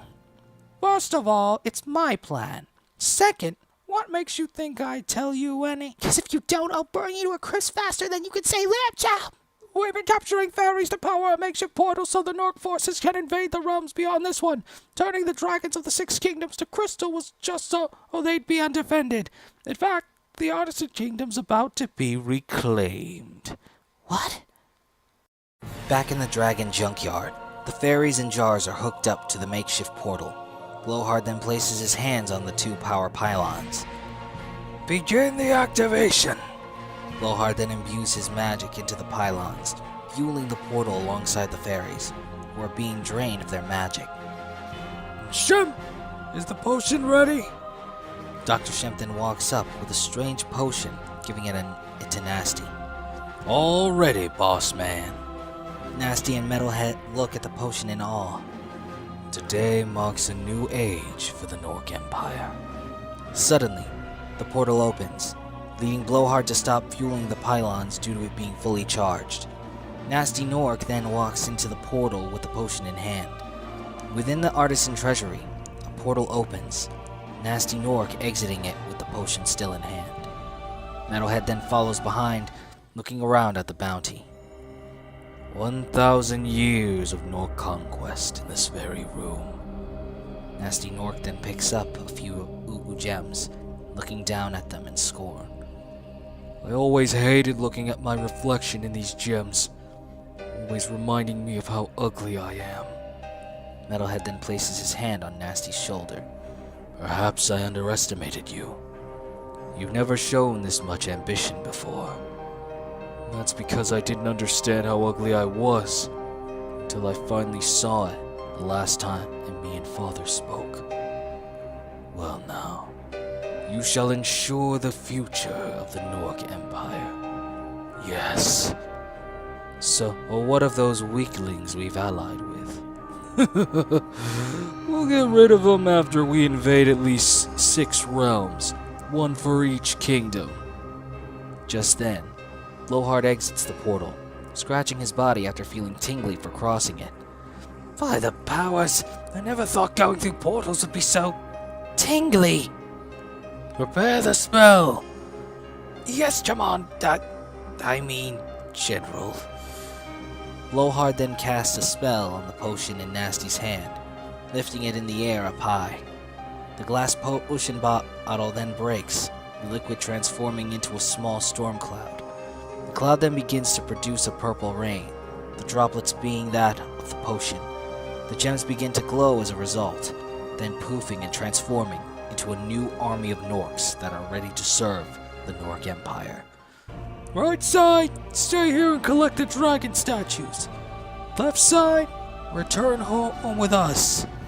We are to prepare for the invasion. The Gnorcs shout in prideful glee, following their leaders back to the dragon junkyard. Back at the Dragonhead portal. Well, that's just great. Not only have we lost all our treasure, we got a Gnorc situation on our hands. Again! You must make haste now. What? But I thought you were coming with.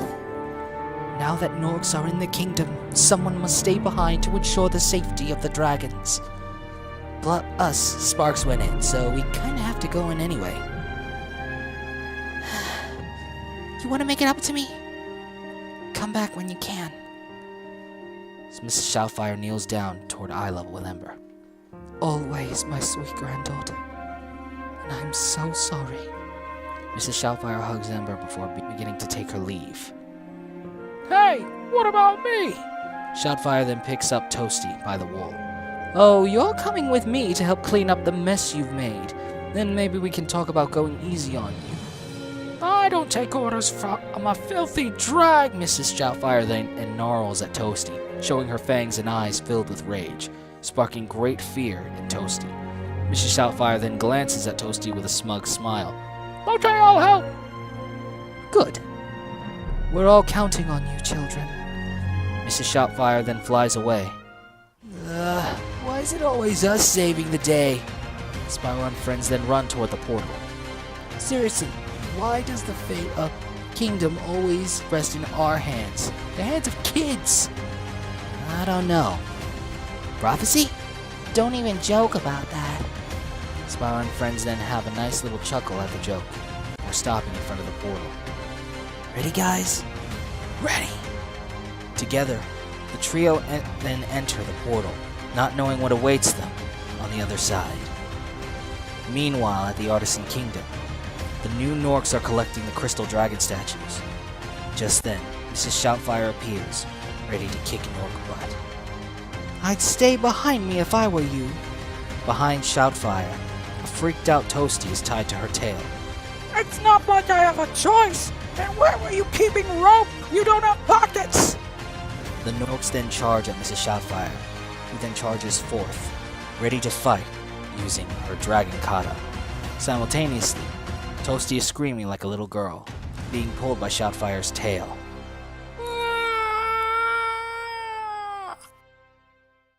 A moment later at the dragon junkyard, Spyro and friends arrive on the other side of the portal, way within a hidden spot within Gnasty Gnorc's stronghold, seemingly an abandoned lab. Whoa, this place could use some spring cleaning. Must have been an old lab that the machinists made. So, where do we start looking? I guess we gotta get out of here first. Guys? Spyro and Ember then look to see Flame with his head out of a bunker door. You might want to see this. Spyro and friends then look out of the bunker, or door, to see a maze of machinery. After exiting the hidden bunker, Spyro and friends think of what to do next. So what now? I guess we'll just have to wander. No matter what, we can't split up. The trio then looks on awkwardly as a giant Gnorc warrior, who was passing by and now looking at the trio awkwardly, standing as stiff as a board and holding a giant drumstick and wooden shield. Tackle him? Tackle him! The trio quickly tries to tackle the Gnorc warrior, only to be cartoonishly flattened by the Gnorc warrior's giant drumstick.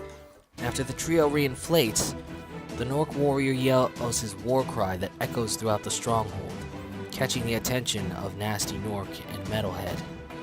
Just then, a blast hits the Gnorc warrior from behind, causing it to be perplexed, followed by poofing back into a gem, which lands on the floor. A gem from the vault?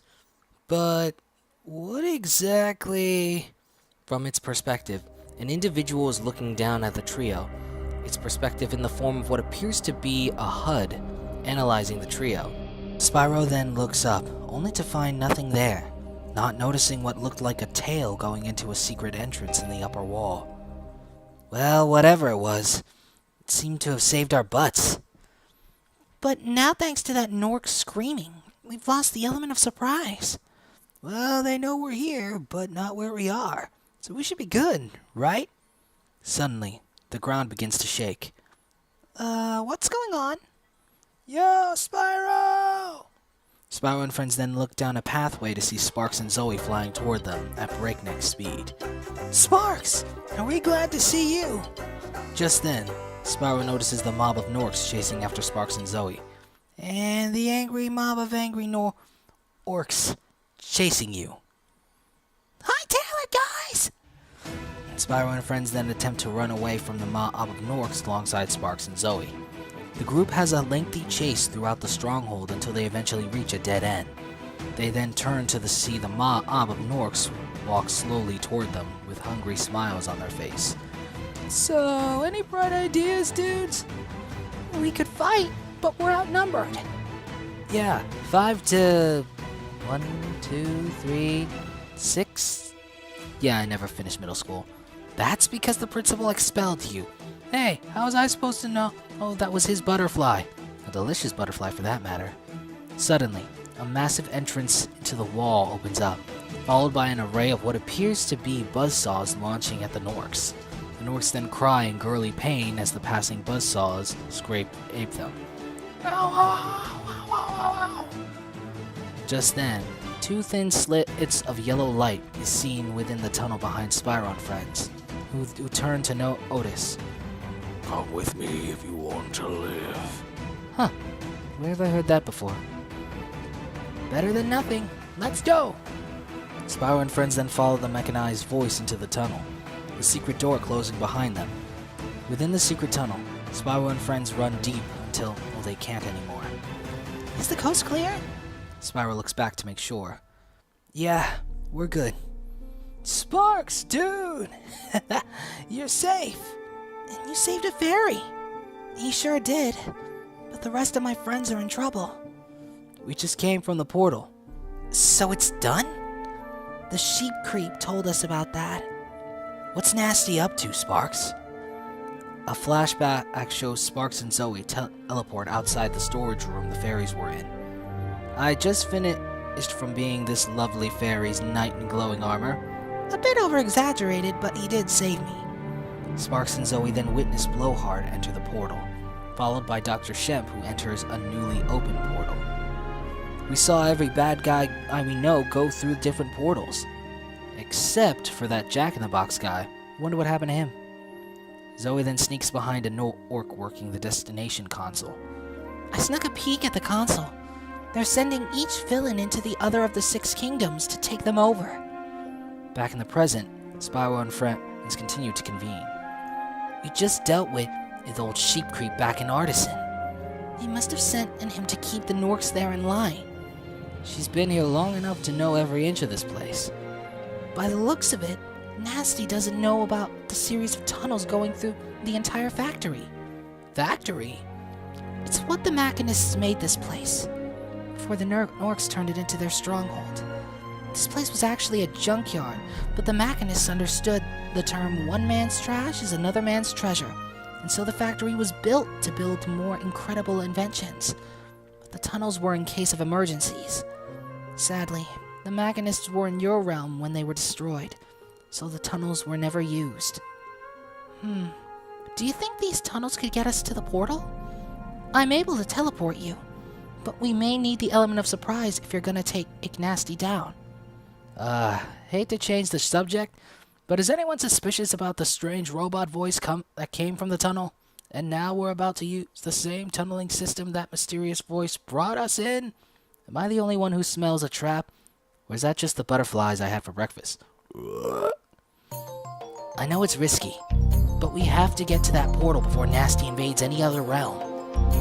Follow me! A fairy's magic doesn't stop at teleportation. Zoe then casts a spell to summon a neon light that creates a trail within the tunnels, allowing Spyro and friends to follow it. Guess you learn something new every day, huh guys?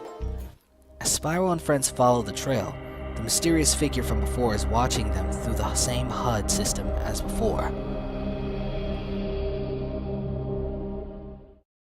Meanwhile, at the makeshift portal, a new gateway is open, ready to be entered.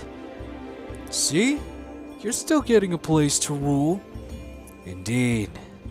Before Metalhead walks through, he looks back for one last talk with Gnasty. I must admit, you've come far in my absence, brother.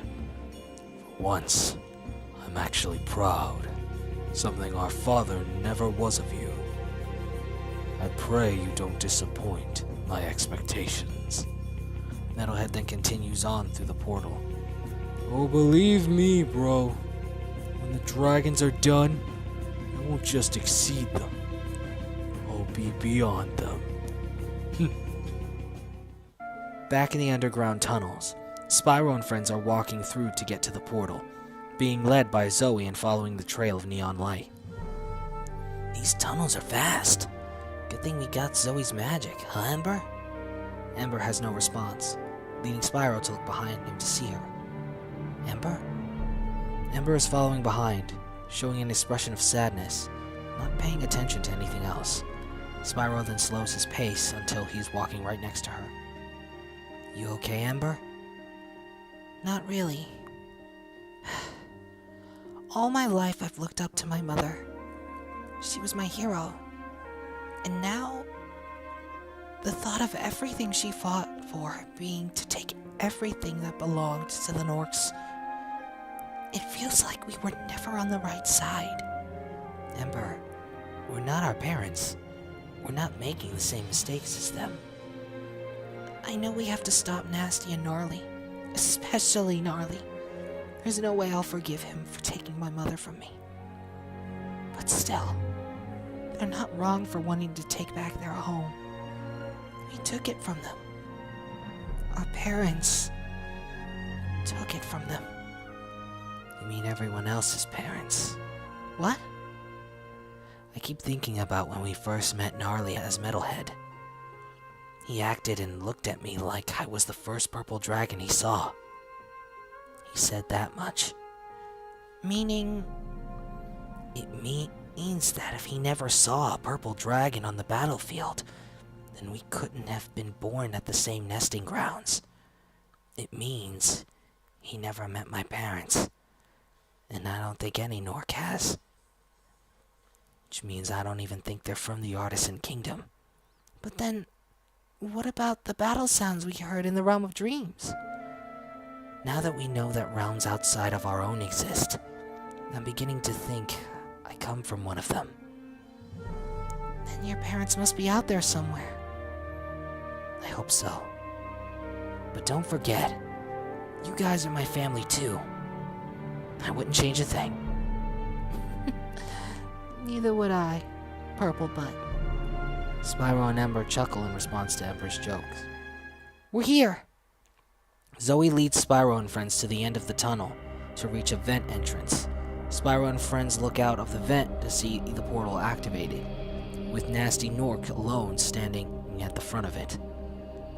Looks like the last villain went through. So why Gnasty Gnorc stay behind? Doesn't make sense. Only one way to find out. Ember then storms out of the vent, recklessly. Ember, wait! Ember then runs up to and confronts Gnasty Gnorc. Alright, Gnorc. Where's Metalhead? Gnasty Gnorc then turns around. A smug grin lay upon his face just as Spyro and friends approach Ember to back her up. Oh, my brother's busy taking over the Beastmaker Kingdom.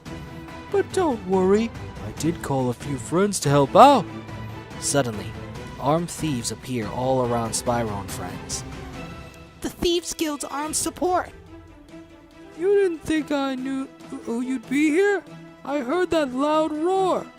I just didn't know how you were gonna get here. But I didn't think you'd just come out to the open like that. So much for the element of surprise. Gnorc, we know our people took your land, your home. But don't take your revenge out on the other realms out there. They're innocent. What did...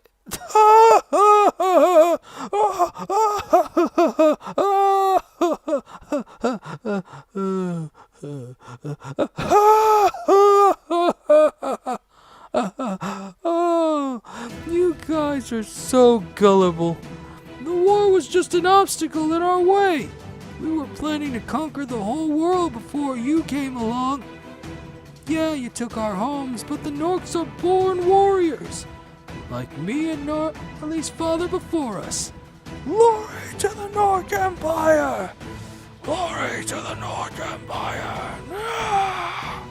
The sound of Gnorc war cries can be heard all around the stronghold in response to Gnasty's words, signifying the reinforcements were on the way to the makeshift portal. So I guess the war would have just been inevitable, huh? On the contrary, we were gonna make the dragons our slaves in exchange for giving them a home. But one of you screwed up and the war happened. In all honesty, it was the best thing ever. Otherwise, Big Brother Gnarly would still be in charge. So you don't even care about the suffering your own people have gone through? Of course not.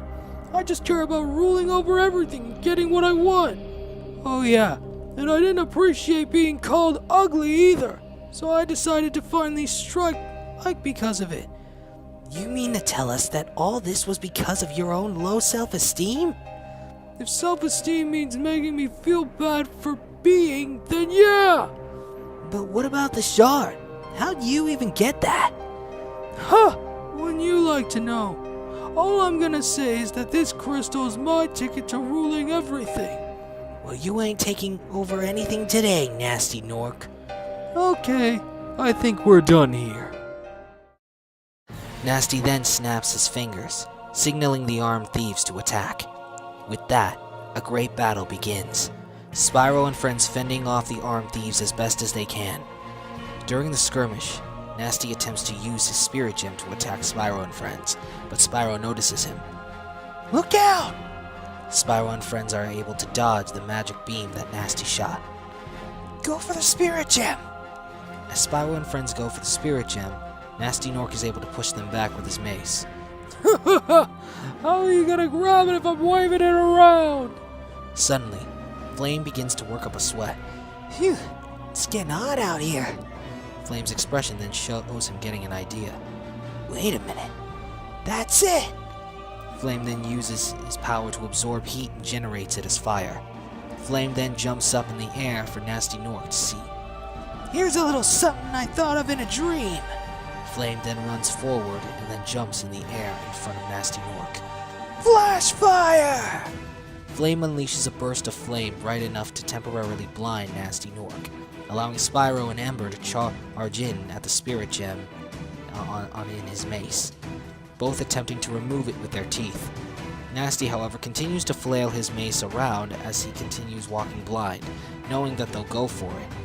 Gnasty then shoots out a beam of magic from his spirit gem, zapping Spyro and Ember, causing them to let go of the shard and fall to the ground in pain.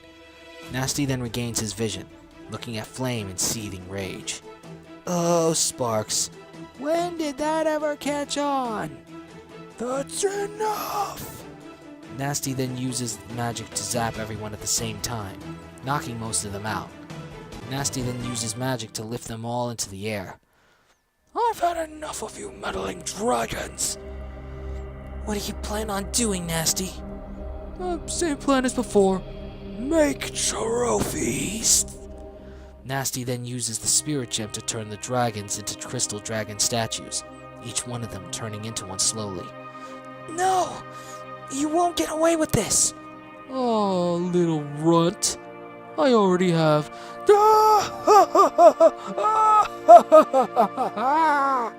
Spyro begins to breathe heavily as the petrification is about to reach his head. Spyro! Sparks! I'm sorry. Spyro then turns into a fully turned crystal dragon statue. No! Take him to the boat. I'm gonna send these dragons to a special friend of mine. He'll be thrilled to learn I found the purple dragon he's been looking for. Very well. But what of the insect? Gnasty then levitates Sparks and Zoe toward him. I'll keep him and the fairy as souvenirs. Suddenly, the portal shuts off, confusing Gnasty. What happened? Gnasty then notices the damage done by the energy blasts he shot off while he was blind, noticing that they damaged the portal. An armed thief then checks the control console for the problem. The damage is not all. According to the readings, the portal will also need more energy, and the fairies plugged in hardly have any more to spare. Gnasty Gnorc then takes a good look at Sparks, Zoe, and his spirit gem shard. Not a problem. Take the rest of the fairies if you want. I'll have the remaining Gnorcs fix up the portal. Plus, I've got spare batteries. Back at the Artisan Kingdom, in the main hall where the Council of Elders resides, the sound of fighting can be heard from outside. Just then, a Gnorc is knocked through the entrance door, poofing into a red gem. Mrs. Shoutfire then enters the room, looking around to find the Council of Elders and Dragon Lords as crystal dragon statues. Well then, looks like we've got a lot of work to do. Toasty is shown to be beat up after getting caught in the crossfire of battle, still tied to Mrs. Shoutfire's tail. I'm gonna need a minute. Back in Gnasty's realm, the Gnorcs are loading the crystal dragon statues onto a boat docked at a place that a wooden sign dubs Gnorc Cove. Within the ship's cargo bay, the crystal dragon statues of Spyro and friends are all laid out like toys on a bedroom floor, no organization put into their placing. Outside the ship, as it's getting ready to ship out, what appears to be a dragon wearing a cybernetic armor is watching the cargo ship, preparing for departure. In 4 of the 5 kingdoms, Gnorcs begin collecting crystal dragon statues as each villain looks on in satisfaction at having control over their own kingdom. Dr. Shemp makes himself comfortable at the Dry Canyon stronghold within the Peacemaker Kingdom. Blowhart is relaxing at the Wizard's Peak stronghold within the Magic Crafter's Kingdom. Jacques is roaming the lofty castle in the Dreamweaver's Kingdom. And finally, Metalhead, slightly distressed by the articulation of his orichalcum body for some reason, sits down on the throne of the Beastmaker's stronghold in the Misty Bog. And so, the invasion begins. Meanwhile, in Gnasty's realm, the ship that was docked at the Norc Cove is already en route to its destination, an hour already passing since then. Within the ship's cargo bay, a crystal dragon statue lying on its side on the floor begins to shake and then crack, purple sparks of light beginning to radiate from the statue. With little to no explanation, the statue shatters, revealing an unconscious Spyro lying on the floor. Spyro then begins to come to, looking around to get his footing. Where am I? Spyro then looks out of a porthole as a horn blows, allowing Spyro to put two and two together that he's on a ship sailing in the ocean. A boat? Spyro then notices two other statues. Guys? Oh no! Spyro's head is down in seeming defeat, followed by placing his paw on the nearest statue.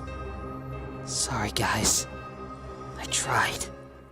Suddenly, a little spark of purple energy touches the statue, causing it to begin to shake, followed by breaking and releasing Ember. She then comes to. Spyro? Ember! Spyro then helps Ember up. What happened? We got turned into statues. For some reason, I broke out. Then I touched your statue, and now you're free too. Really? Ember then looks around to see one more statue. Well then, let's see if you can do it again. After Spyro touches the other statue, it begins to shake, eventually releasing flame. Flame! Yo, dude! That was one wicked nap. It wasn't a nap. We were turned into those crystal dragon statues. Just like all the other dragons in the other 5 kingdoms. Except Spyro was able to break free on his own for some reason. When I touched the statues, it was like a little purple spark came out of my paw. Maybe it's your special power, like by heat absorption. Every dragon gets one eventually. Well, let's first focus on the problem and figure out where we are. We're on a ship for some reason, but I don't know where it's going. Suddenly, the boat begins to shake as an explosion is heard. We're under attack! Out on the main deck, the Gnorc sailors and soldiers are being attacked by an unknown force, hurling buzzsaws and energy blasts at them. The Gnorcs above scream in terror, much to Spyro and friends' uncomfortable feeling. You think it's pirates? I'm afraid of pirates! Ember looks at Flame in confusion. He had a bad nightmare about pirates once. Back on the main deck, the Gnorcs begin to jump overboard. Abandoned ship! Abandoned ship! After a few seconds of silence, an explosion comes through the wall of the ship into the cargo bay. From the smoke emerges the dragon in cybernetic armor, voiced by Richard Horvitz. Avast me, hardy. The dragon then opens his visor helmet to reveal himself and turn off his distorted voice. Sorry, a lot of smoke. Is everyone alright? That voice from earlier. You're the one that saved us back at the tunnel. The dragon? Here? I thought they were all gone. If you're referring to the machinists, they are. He's not silver. An astute observation. You may refer to me as Drobot. Drobot? So you're like a dragon robot? Not exactly. I'm fully organic. I washed up on this island years ago. Never found out how I got here, but I was taken in by the machinists. They taught me everything I know. I've been this Archive Supreme for years. Archive Supreme? You mean you're the keeper of the history of the machinists? Correct. What about after the machinists were destroyed? What happened then? Alright. Truth is, I was an archivist in training. The history has always been so vast. I remember every single piece of it I've researched. But then they had to leave to help the other 5 kingdoms in their realm. They never came back. I've been hiding in the tunnels ever since, hoping for a miracle. I know, not usually expected of a dragon of science, but it's all I had. And then it happened. You all showed up.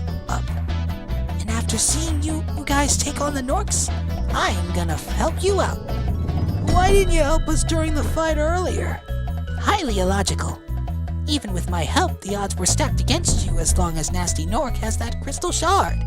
Even my weapons couldn't stand a chance. That's why I chose now to save you, so we could have a chance to strategize. Any chance we can start with going back to the island? I've just noticed that Sparks and Zoe aren't here. No problem, chum. However, I would recommend a brief respite, as I'm sure you're still feeling the negative ramifications of your mystical stasis. Spyro and friends then look at Drobot in awkward silence. You were frozen in crystal. Get some rest on the way back. Oh, that makes sense. Drobot then goes up to the control deck and steers the ship back toward Gnasty's island. Next stop, Twilight Harbor. Spyro and friends then make it to the main deck, relaxing as best they can before their big fight. So where do you think we were headed? Not sure, but wherever it was really, it feels off Gnasty's beaten path. Why not just destroy us up front? Suddenly, Spyro begins to hear a metallic clanging, only to see that the source of the clanging is Ember knocking her head against the wall, her horns tapping against the metallic wall to make noise. Ember, you okay? Peachy, not to rattle anyone's chain, but you did seem very peachy back at the stronghold. You know, whenever someone says not to rattle anyone's chain, it's usually because they know they're gonna say something that rattles a person's chain. Look, I'm sorry, Ember, but what else can I say? You acted recklessly back there. You gave up the element of surprise. Oh, well, sorry if I'm the only one eager to finally end Gnasty's plan. We had a plan, to stop Gnasty. Well, the plan wasn't going to work. Ember, what's your problem? Oh, I'm the one with the problem. So I guess Gnarly's more important than Gnasty, is that it? And what's that supposed to mean? You know what? Not pulling that pin. Oh, I'm gonna pull something if you keep it up, Fireboy. Guys, break it up. Ember, what's wrong? What's wrong, Spyro? I don't know. Maybe because our loved ones are statues. Or maybe because I want to avenge my mother. Or maybe it's the fact that my mother was the real villain this whole time. Ember. Whether Gnarly was evil or not beforehand, it was our parents that took their home from them. But at the same time, he took my mother from me. And I don't know what to do, guys. Ember curls up on the floor, frustrated at the situation. Flame then lies down across from Ember, with a solemn expression. It hurts me too, Ember. Ember then sits up, acknowledging Flame's words. When I heard that my parents, the leaders of the 2nd Inferno Battalion, were on the side that took the Norc's homeland, I wanted to scream. I wanted to unleash all the flames I had until my cauldron gland was empty. Because I was beginning to believe that my flames were a lie. And in truth, maybe they are. But I'm not gonna let my parents' mistakes define who I am, define where I go from here. I'm Flame, and I don't plan on forgetting that.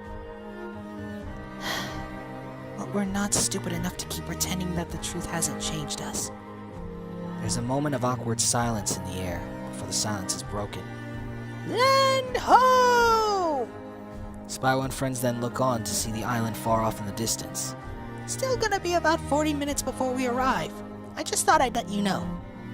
Spyro then looks at Ember, noticing that she's still sad. You gonna be... I don't know, Spyro.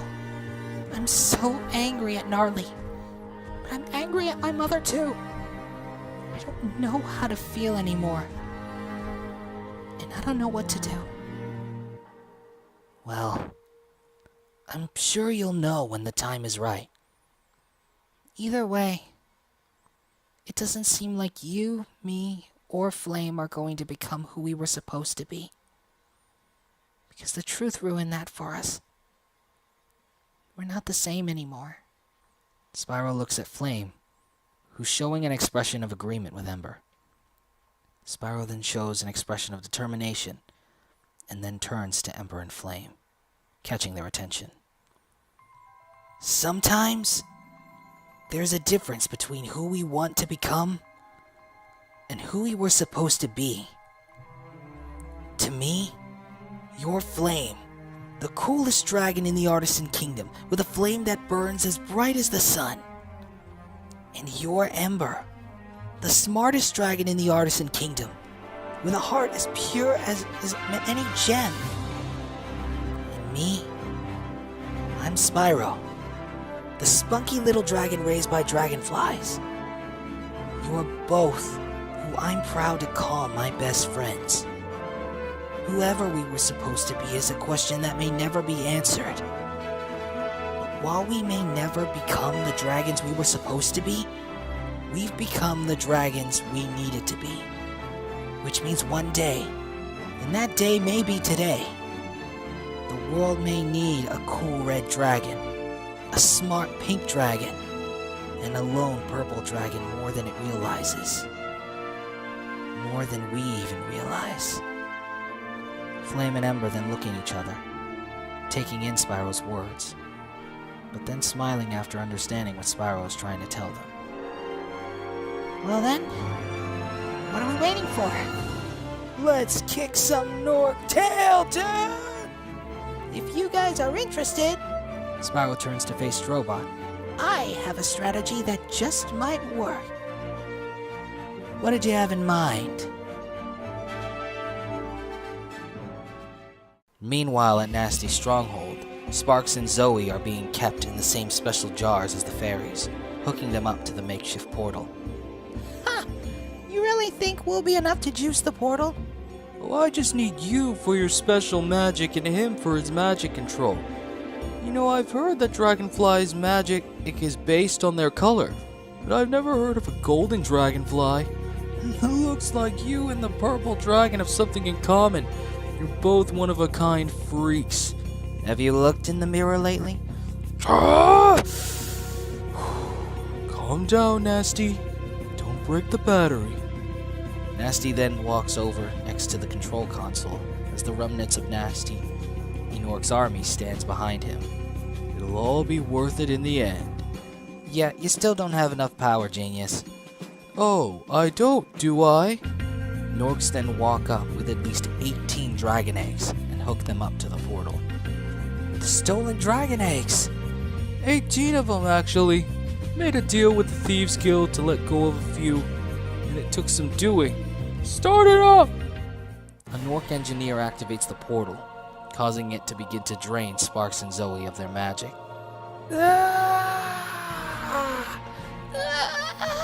Sparks! As Sparks' magic begins to drain, he slowly reverts to his blue form. Gnasty Gnorc then chuckles in anticipation, turning to his army in a huff. Today marks a new age for the Gnorc Empire. Gnasty lifts his mace as his army cheers. Today we not only rule 2 worlds, we rule them all! Suddenly, the sound of a loud horn is heard. Alright, who did that? I'm looking at you, Gary. I know you've been hogging the bean burritos. Hey, wait a minute. The horn then sounds off one more time, leading Gnasty to use his magic to lift himself up to a high place. Gnasty then notices the ship arriving at the Twilight Harbor, much to Gnasty's shock and distress. The dragons! They're back! To your battle stations! Destroy them all! Gnasty's whole army heads for the Twilight Harbor in order to intercept the dragons.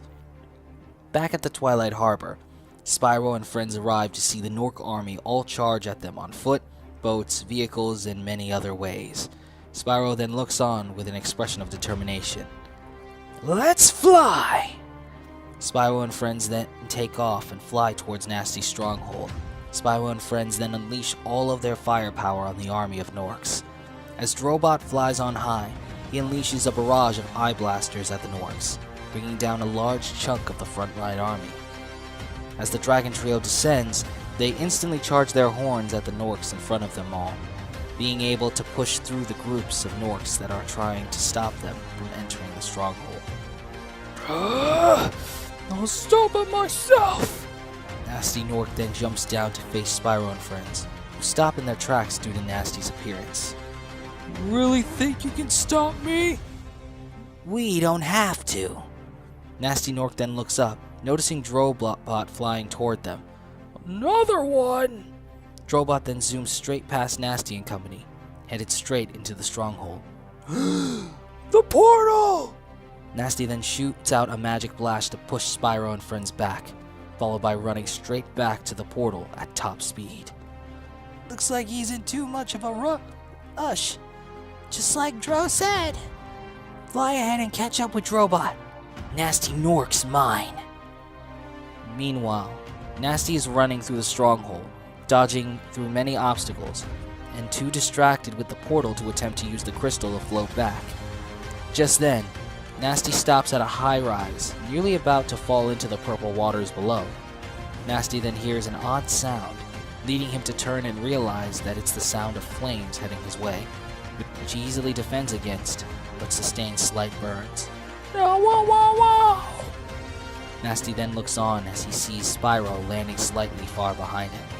Suddenly, a door opens at Gnasty's side, allowing him to keep moving forward and continue running toward the portal. Spyro follows behind, now chasing Gnasty in what appears to be some kind of molten metal storage unit.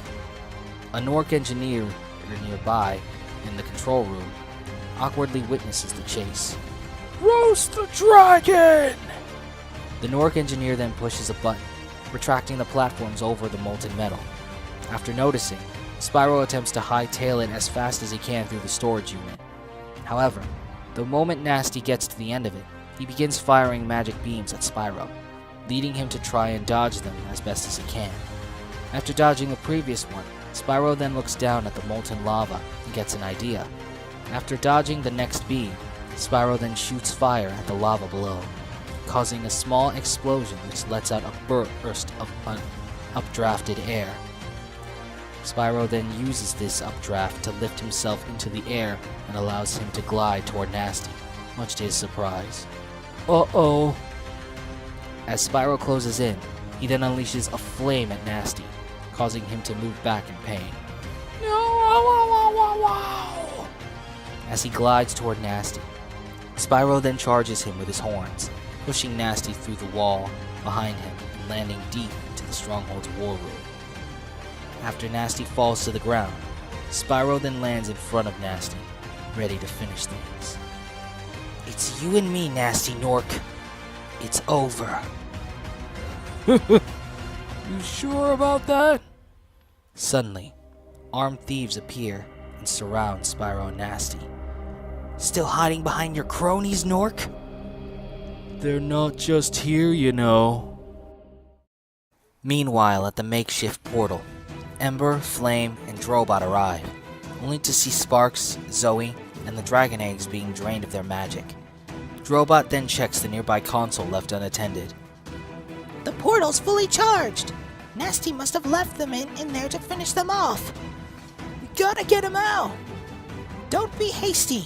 If any of them are dejected during the activation, the portal could explode, or implode, or whatever. I need to shut it down manually. Sparks and Zoe continue to shout out in pain, as the portal is draining them of their magic. Sparks! Just a bit more time. Just then, a group of Gnorc warriors approach Ember and company, leading Ember and Flame to ready themselves for battle. Just great. Back in the war room, Gnasty Gnorc backs up to allow the Thieves Guild to approach Spyro. Can't you fight your own battles, Gnorc? I'll finally rule everything.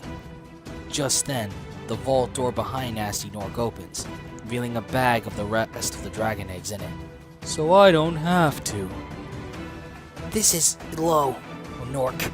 Even for you. This is literally the third time we've met. You don't know what I'm capable of. Yeah? But you don't know what I'm capable of either. A long, awkward silence then fills the air. And that means...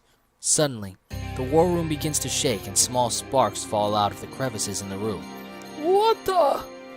Back at the portal, the last of the Gnorc warriors are beaten, followed by Drobot finally disabling the portal. Ember and Flame then retrieve a blue Sparks, Zoe, and the 18 dragon eggs. Sparks! Zoe! Speak to us, dudes! Zoe then comes to, followed by helping Sparks up since he's still recovering. This is nothing. Should have seen my 10th birthday party. Too much cake.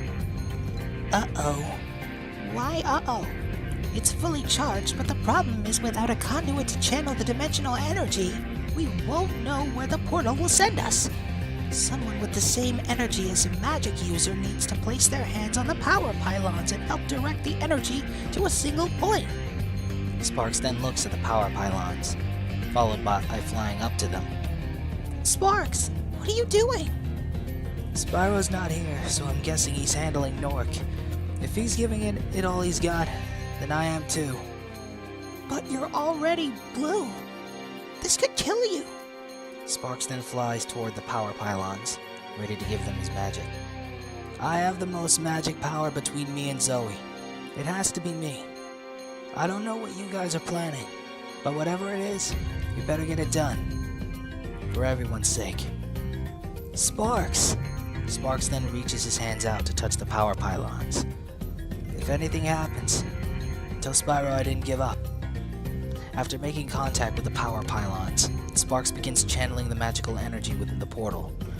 Drobot looks down at the console, ready to set a destination. It's working! Zoe, mind doing us a favor? Back in the war room, Gnasty and the thieves look up in confusion. The portal! Destroy him and you'll get the rest of the eggs! Just then, Zoe teleports next to Spyro. So long, losers! Zoe then grabs onto Spyro and teleports him away as swiftly as she can, followed by teleporting away with the dragon eggs, much to Gnasty Gnorc's disappointment.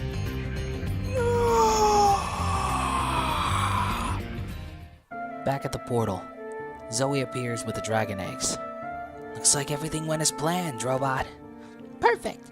I'm setting the first destination right now.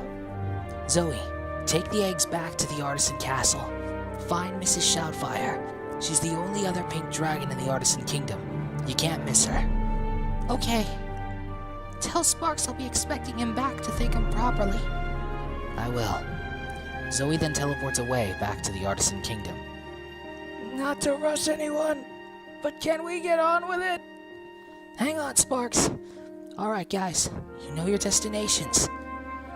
Spyro, I'm going to the Misty Bog. I think I know what I have to do now. Spyro nods in agreement. First destination, the Beastmaker Kingdom. Suddenly, the portal opens. Ember walks up to it, ready to confront her next enemy. I'm counting on you to make it back, Ember.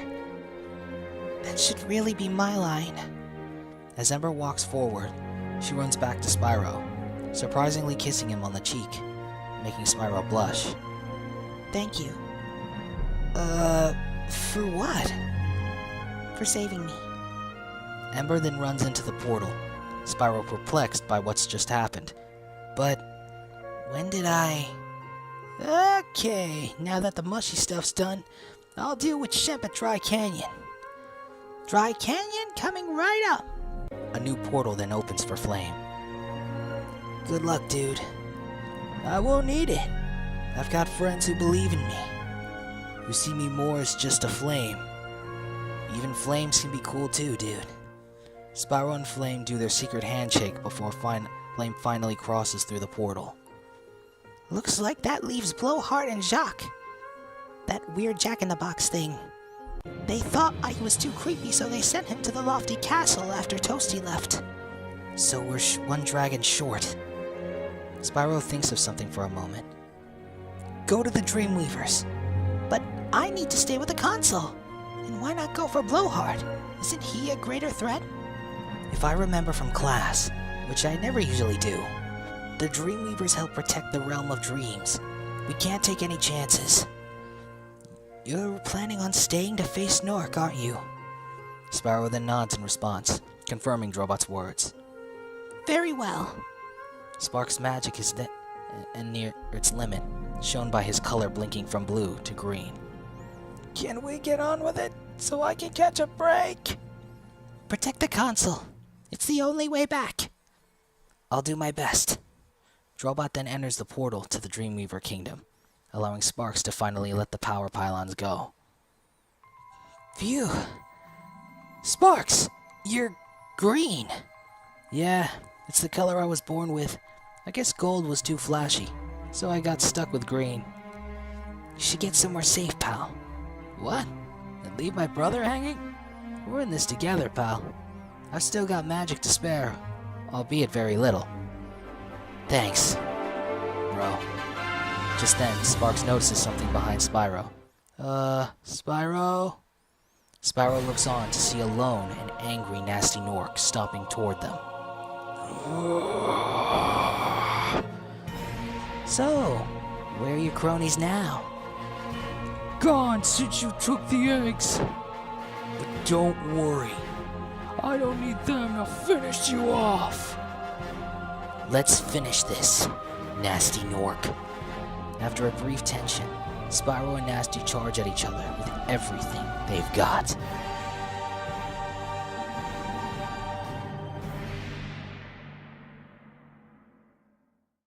Meanwhile, in the lofty castle in the Dreamweaver Kingdom, Jacques is just destroying everything by throwing around his explosive presence.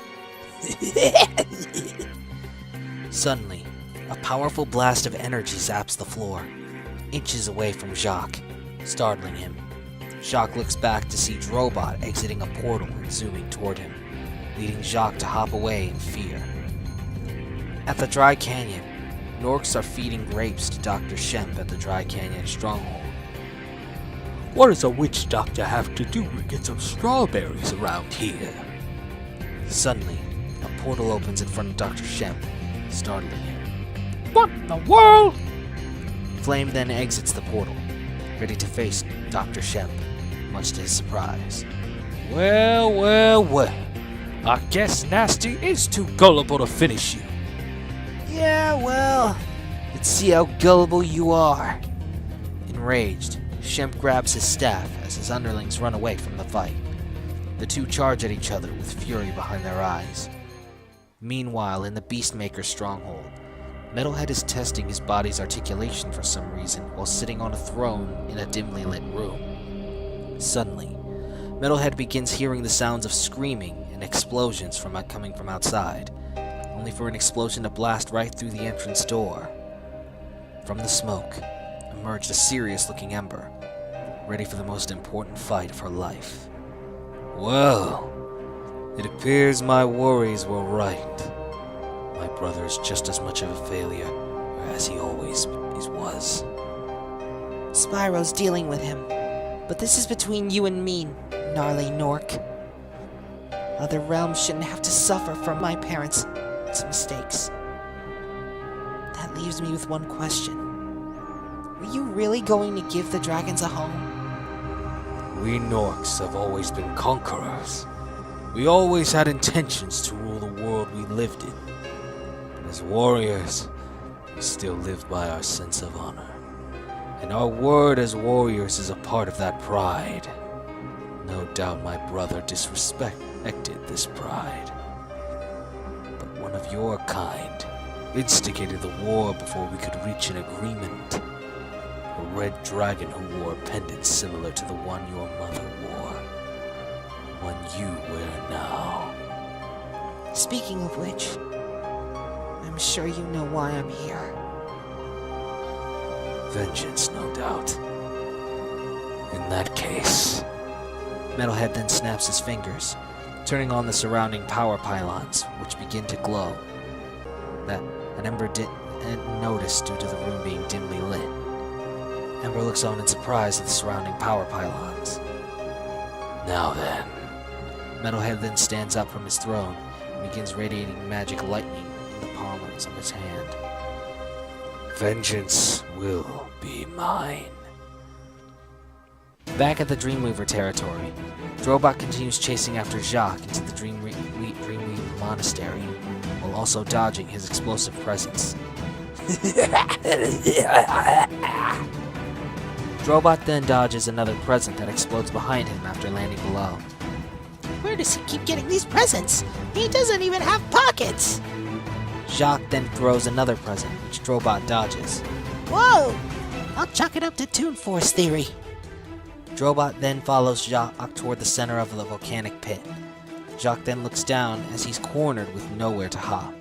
End of the road! Oh, Jack-in-the-Box? Or at least a Jack-in-the-Box reject.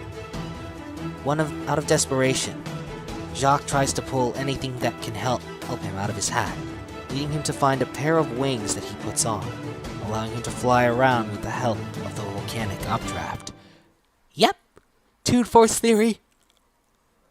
Back at the Dry Canyon stronghold, Flame keeps hurling fireballs at Shemp, while he keeps hurling dark magic beams at Flame. The two chase each other around the stronghold in order to best one another. Meanwhile, in the Beastmaker's stronghold, Ember is dodging Metalhead's lightning. As Ember dodges another lightning blast, she accidentally bumps into and destroys a power pylon, leaving Metalhead to stagger for a moment. Ember noticing this, leading her to charge at the power pylons, destroying each of them in the room, now knowing Metalhead's weakness. Metalhead then walks back to the throne and pushes a button, opening a hidden pathway behind the throne. Let's finish this, dragon! Angered Ember then follows in pursuit of Metalhead.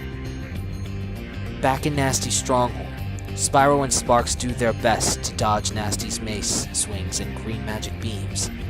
Gnasty then shoots a more powerful magic beam at Spyro, leading Sparks to create a magic barrier to protect him, doing his best to hold back the beam. Sparks! Don't just stand there. Flame 'em! Spyro then jumps over Sparks and glides toward Gnasty, breathing fire onto Gnasty's face. Despite being temporarily blinded, Gnasty Gnorc flails his mace around and hits Spyro, pushing him to the opposite path of the portal and leaving him unconscious. Spyro! As Gnasty Gnorc stomps towards Spyro, Sparks uses the remnants of his magic to distract Gnasty. Sparks flies around him, shooting small magic beams at him, and getting his attention away from Spyro. Back at the Dreamweaver Monastery, Drobot is chasing a winged Gnasty all around above the volcanic pit. Just then, Gnasty decides to throw all of his explosive presents into the volcanic pit, leading it to prepare for eruption. No, Sparks! Gnasty then begins to throw more explosive presents at Drobot. Drobot then looks down at the lava, getting an idea. I think I saw this in a movie once. Don't fail me now, Matthew McConaughey! Drobot dives downward toward the volcanic pit. Gnasty then follows behind with a malicious grin on his face. And hop! Drobot does a backflip in midair, allowing Gnasty to pass him. After stopping midair and looking behind himself, Gnasty is then blasted into the lava by Drobot's eye blasters. Gnasty desperately tries to escape the lava, but melts into bolts and wires as he sinks down into the volcanic pit. Phew! Just then, the volcanic pit begins to shake, ready to erupt. Oh no! Drobot then activates his drill tail.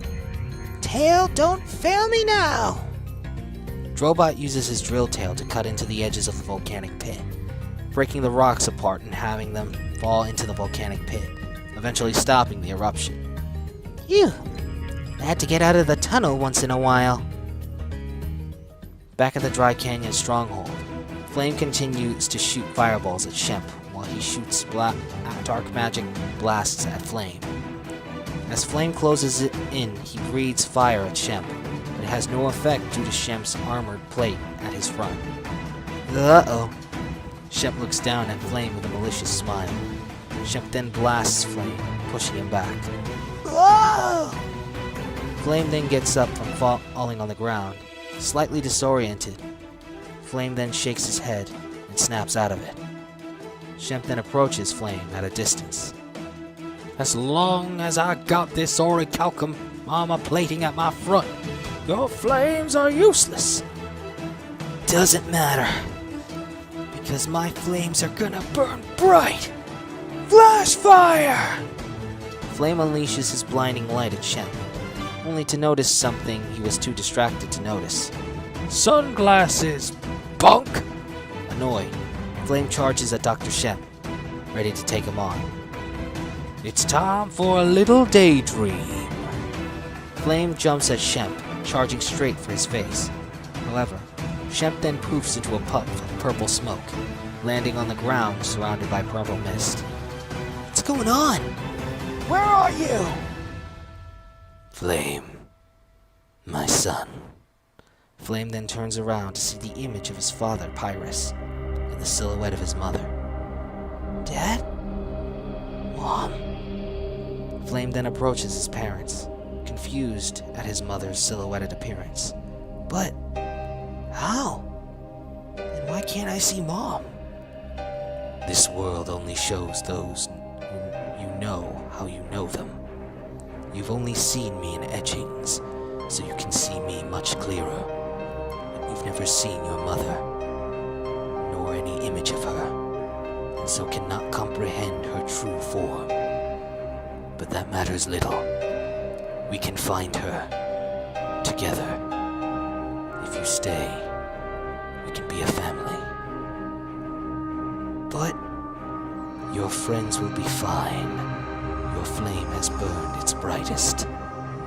Flame looks on in confusion, followed by nodding his head downward in slight sorrow. Pyrus places his paw on Flame's shoulder.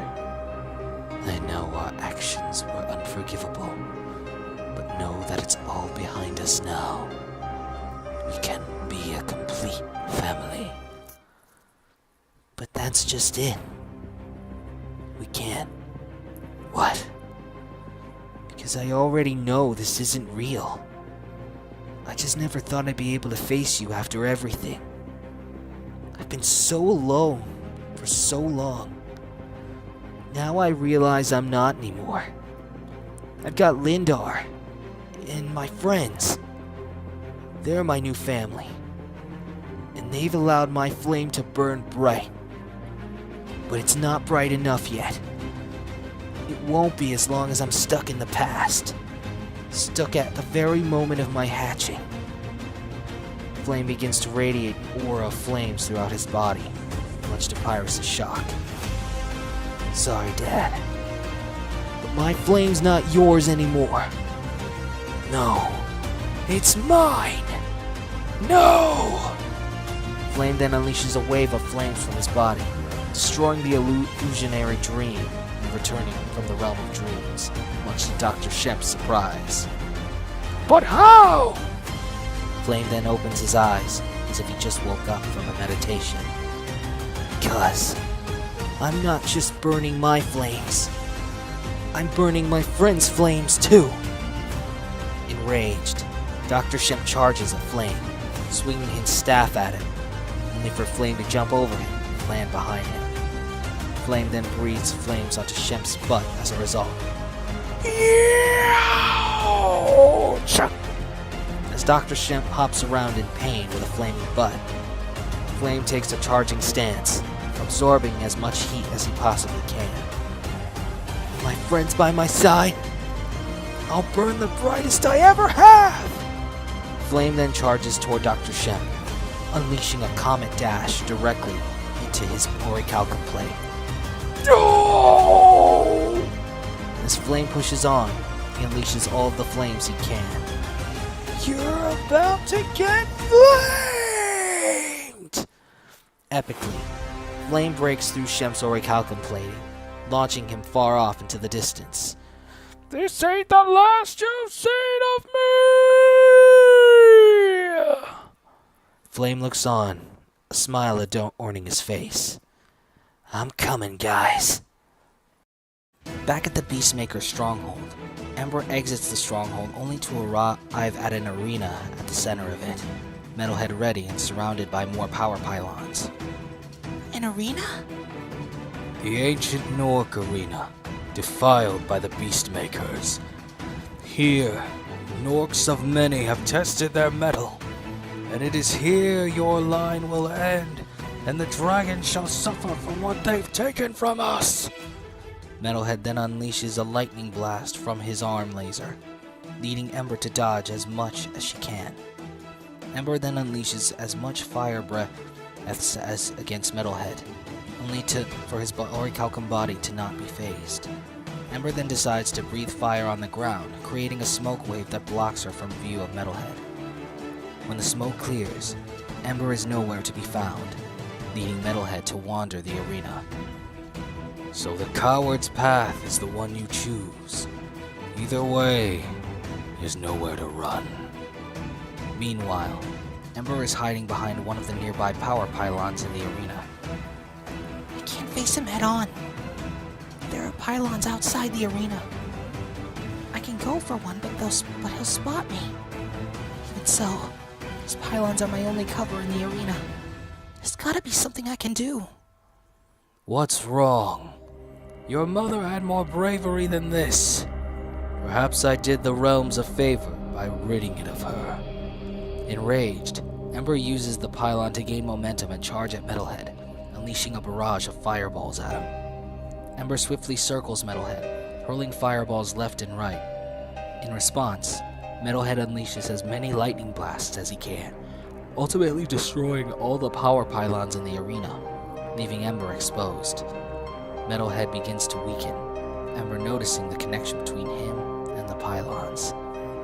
His body's weakened. He must be suffering from the damage of when he ripped himself apart. He must have not have had enough orichalcum to rebuild him perfectly. The pylons, they're keeping his body intact like magnets. I've gotta aim for the joints. Ember then charges at Metalhead while he's on his knees, unleashing her most powerful fire breath. However, Metalhead powers through the fire, hitting Ember with his metallic arm, pushing her back as a result. As Ember hits the ground, her necklace falls down across from her. As Ember then gets up, Metalhead picks up the necklace. This pendant. Every time I look at it, I remember that day. Give it back. It belonged to my mother. You mean the dragon, responsible for us for losing our home? She may be gone, but you still carry her sins. And without this necklace, even her power is lost to you. All the Gnorc lives that were lost will be repaid in full. And I'll start by wiping out her legacy. Metalhead then aims his laser at Ember, unleashing the fullest blast of lightning he ever has. Ember looks on at the lightning blast that is about to come in contact with her. Just then, the pupils in Ember's eyes begin to glow pink. In an instant, the lightning blast connects, causing an electric explosion. And so, the debt is repaid. As Metalhead begins to walk away, he then looks back to notice a glowing pink light. Impossible! Metalhead looks on as what looks to be pink flames in the shape of Ember's mother surrounds Ember's body like a barrier. The dragon avatar then dissipates in pink flames, which burn on the ground around Ember. But how? That pendant may hold her power, but this power is all my own. In retaliation, Metalhead unleashes a beam of magic lightning at Ember with his laser arm, leading Ember to counter with a full-on blast of her spirit flame. Both elements clash with great power behind it until Ember pushes forward, releasing the full power of her spirit flames. No! Ember's spirit flame then engulfs Metalhead, phasing straight through his orichalcum body.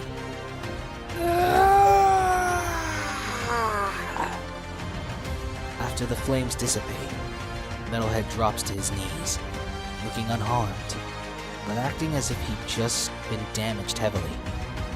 Ember then walks up to Metalhead, looking at him with a serious but solemn expression. How? My body appears undamaged, yet it feels like I've been tormented by the sun. Metalhead looks at Ember, noticing her melancholic expression. No. This isn't where it ends. I am Gnarly Gnorc, commander of the Gnorc Empire. I will not be denied my vengeance. I forgive you. What? I forgive you. Believe me, I want nothing more than to hate you for what you did to my mother. But I also need to accept that my mother is not innocent. She helped take your people's homeland from you. And what's worse, she's not here to pay the consequences. So I choose to pay them in her stead. And it begins by forgiving the one she wronged. The one who took her from me. You dare! Metalhead reaches for Ember, but only ends up grasping the ground due to not being in Ember's range, cracking the ground as a result. In response, Ember turns away from Metalhead and begins walking away. You dare to turn away from me? I can never be destroyed. You already are. The spirit flames can phase through anything, even orichalcum. Just then, pink flames begin to rise out of Metalhead's body. What? The flames don't just destroy the body. They can destroy the spirit. As Ember walks away, Metalhead's body begins releasing small little explosions from within, breaking his orichalcum body down.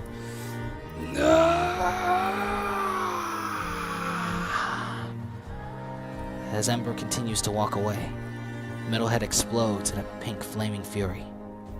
While Ember takes her leave, a green floating light flies away, coming from where Metalhead, aka Gnarly Gnorc, had fallen.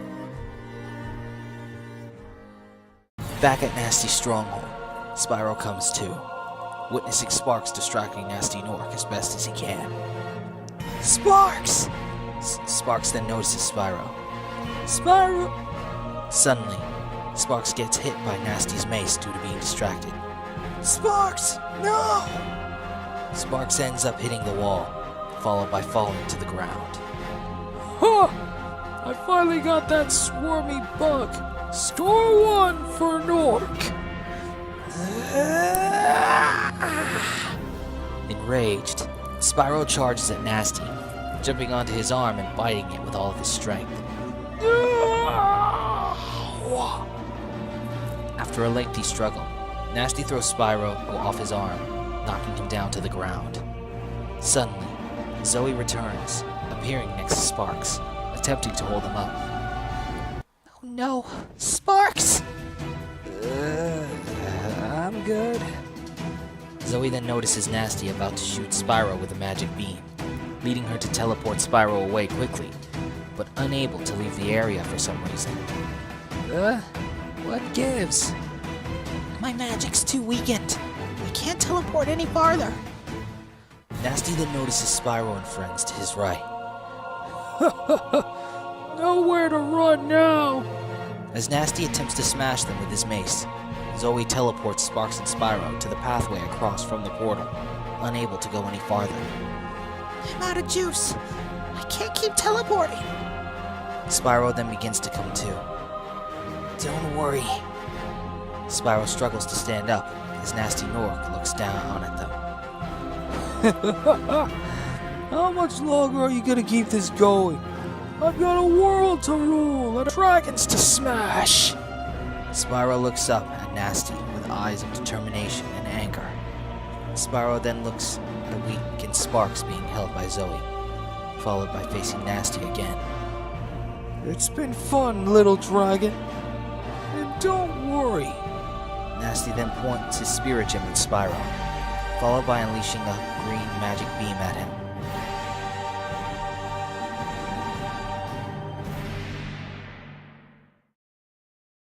As the beam comes closer to Spyro, he then has a flashback of a younger him and Sparks at the swamp. Come on, Sparks. Mom and Dad told us not to come here. What's wrong, Spyro? I thought you said you'd love to see a swamp monster. That doesn't mean I believe in it. It's just dark out here. Well, can you at least believe that your older brother's got this handled? You're only older by an hour. But I know you'd protect me through thick and thin. And I know you would for me. I don't think so. I'm terrified of everything out here.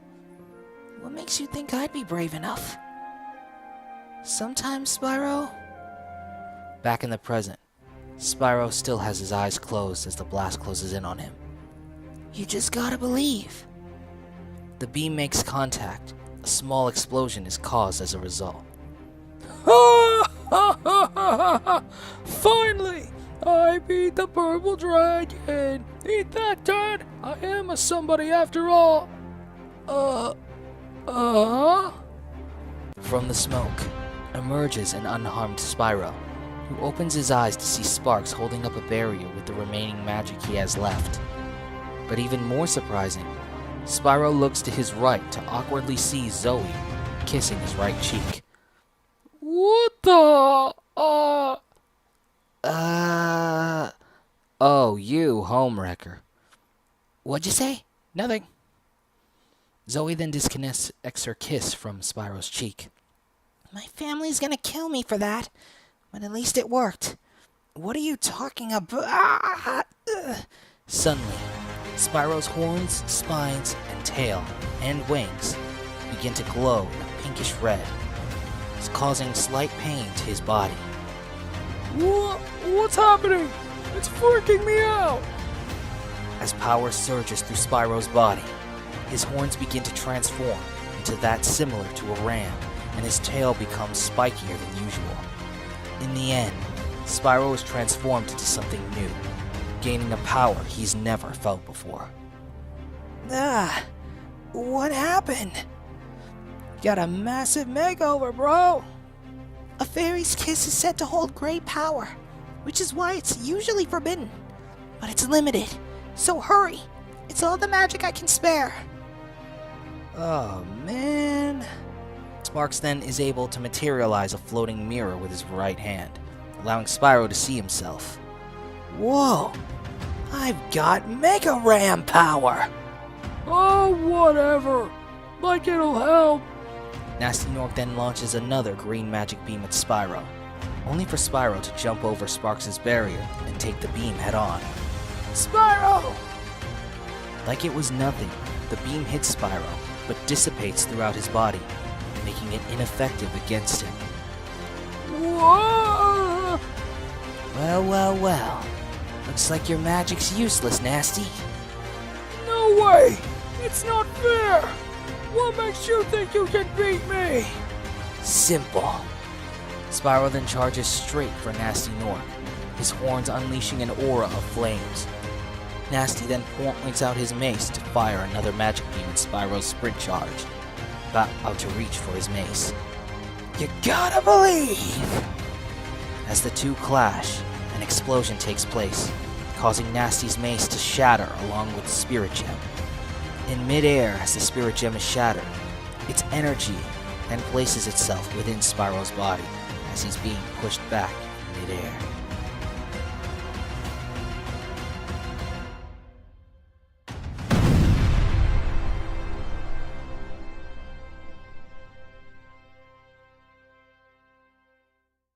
Meanwhile, at the Magic Crafter's stronghold in Wizard's Peak, Blowhart is relaxing on a throne alongside a plethora of crystal dragon statues. This is the life. Suddenly, the sound of the statues shaking begins to rumble through the room, followed by them cracking, catches Blowhart's attention. As the dragons break free, Blowhart decides to make a quick escape in desperation and shock. Why can't anything ever go my way? Blowhart then flies away, deeper into Wizard's Peak. Back at Gnasty's stronghold, the explosion concludes with Spyro hitting and breaking the portal console, and Gnasty grabbing hold of the portal O-ring before falling into the portal itself. As Spyro wakes up, he notices the destroyed console. Spyro then reverts back to his original form after the time limit on his Mega Ram form is up. Uh-oh. Just then, the portal begins to malfunction, pulling in anything near it, like a vacuum. Gnasty holding onto the portal for dear life. If the portal isn't destroyed, it'll suck everything in. Spyro then notices Gnasty's claws nearly digging into the portal's ring, giving him an idea. Spyro then stands up, surprised to be at full strength, readying one last charge attack. Gnasty looks on at Spyro in rage. You! What makes you think you can stand in my way? Just who do you think you are? Me?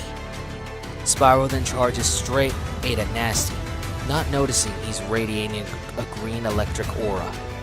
Without explanation, Spyro starts rolling frontwards, then transforming into a large earth boulder and rolling as fast as a race car tire. Spyro's earth boulder then hits the front of Gnasty's armor and continues rolling as if it was a buzzsaw. The name's Spyro! In the end, the earth boulder shatters, causing Spyro to be flung backwards just as Gnasty Gnorc is pushed into the portal, his claws scraping and heavily damaging the portal as he enters it. Spyro the Dragon! Gnasty Gnorc is then sucked into the portal.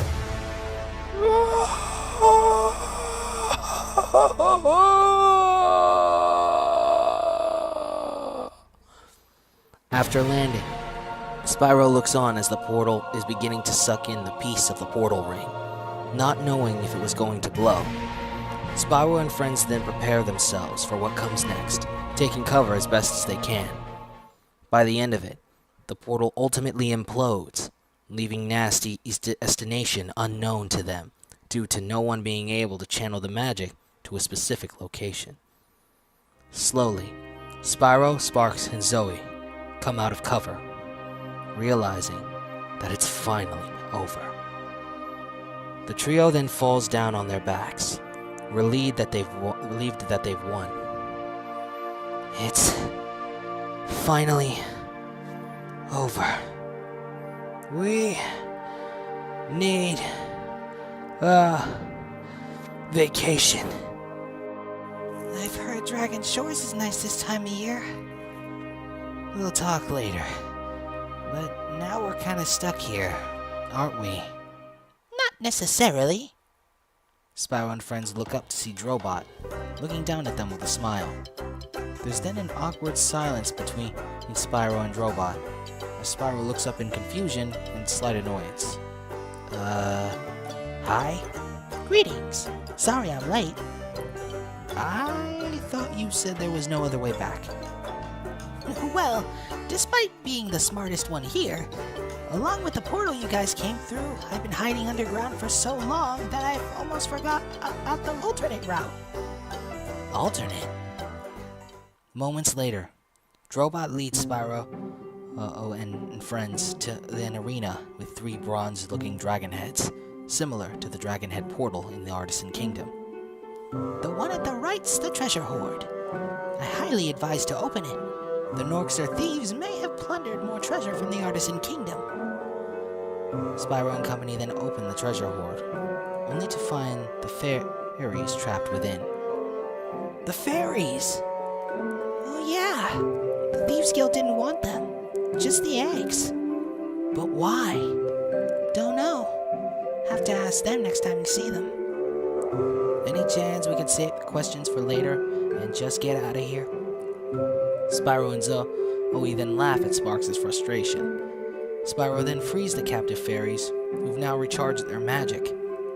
A few of the fairies then teleport away, with them finding the rest of Spyro's friends one by one. Back in the Artisan Kingdom, Spyro and friends are brought back by the fairies' magic, and are given an incredible reunion within the main hall. Guys! Spyro! You're okay, dude! Thank goodness for logical odds. But letting Spyro take on Gnasty alone wasn't logical. Okay, I may have relied on faith a bit. Give this dragon of science a break. It's about time. We were hoping to give you a hero's welcome. Spyro and friends look on as Mrs. Shoutfire and Toasty are hiding behind a small makeshift fort in the middle of the main hall, in case of any extra Gnorc attacks. Don't ask. Moments later, Spyro and all the other dragons from the 5 kingdoms are all gathered to celebrate their new heroes. For bravery and saving the 5 dragon kingdoms, we award Spyro and his friends with these medals of bravery. The crowd of dragons cheers for Spyro and friends as Aster and company places medals upon them. Meanwhile, the media then approaches Spyro and friends. Spyro, Scarlet Scales here. Dragon Network News. Oh, give it a rest, Bob. We all know your real name. All right, then. Who told him? Anyway, Spyro the Dragon. You defeated Gnasty Gnorc, collected the dragon eggs, saved all the dragons, and recovered every last bit of treasure in the Artisan Kingdom. How do you feel? I feel fired up, Bob. And I'm happy for the 5 kingdoms, of course.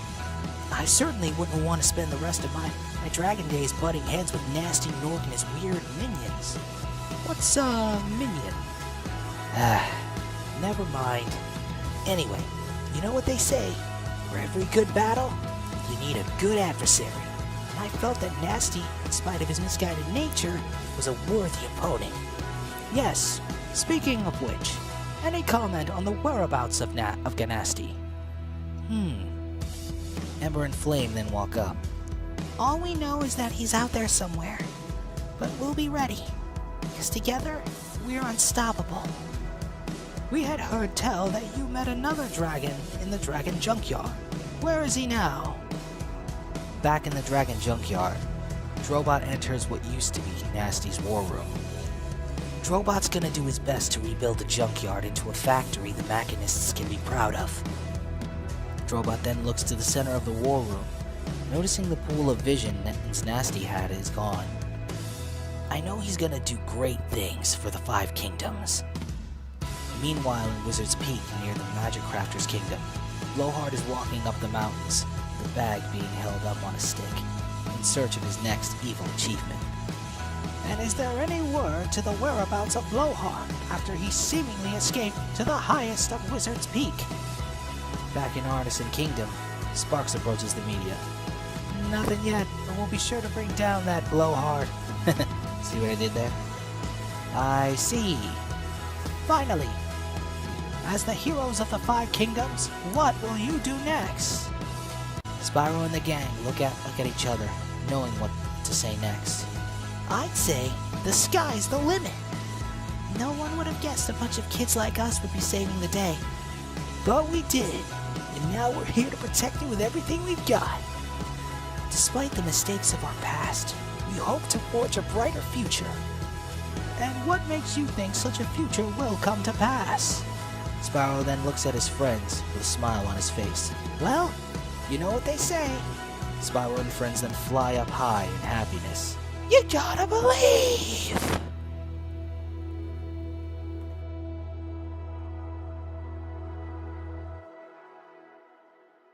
That night, in the hallways of Artisan Castle, Aster and the Dragon Elders exit the main hall, with Nestor waiting outside the door as Aster approaches him.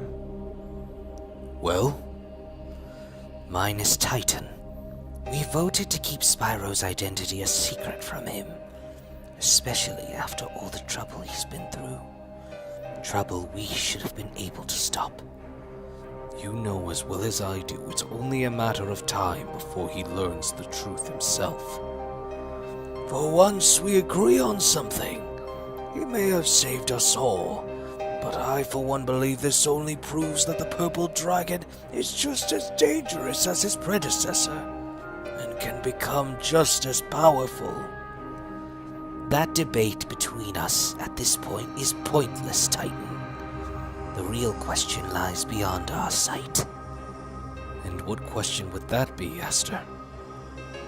Who gave Gnasty a spirit gem? Meanwhile, in the Machinist realm, on an unknown island, one of Gnasty Gnorc's boats from Gnorc Cove is seen docked at the island. What appears to be a giant tower with a strange device on top of it absorbs a strange pulse of energy from the sky that channels downward into a strange-looking factory. Within the factory, a machine transfers its energy into what appears to be a staff with a dark-looking crystal on top of it, allowing it to glow and signifying it gaining full power. Sitting in a nearby chair, a shadowy figure is watching a recording of Spyro and Friends' interview on Dragon News Network on a giant monitor, pausing it after hearing the sound of the machine. Finally. Just then, the sounds of footsteps are heard, followed by a red-clawed arm that grabs the staff and takes it. Not fully according to plan, but it appears the shard I gave Gnasty Gnorc has finally been shattered. And what's more, Gnasty's giving me an inspiring idea. Now, we can finally begin Phase 2. The unknown figure then unleashes a small dark lightning bolt at what appears to be a Machinist forged portal. The strange figure then looks at the nearby monitor, showing Spyro and Friends on stage in the celebration of their victory. Fret not, Purple Dragon, for very soon you shall fulfill your true destiny.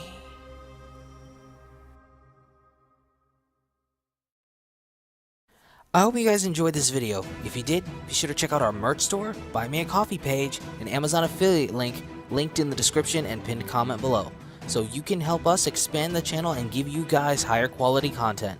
Also, if you want to check out our original content, be sure to check out the playlists linked in the description below. With all that said and done, I'm JT Anime, and I'll check you guys later.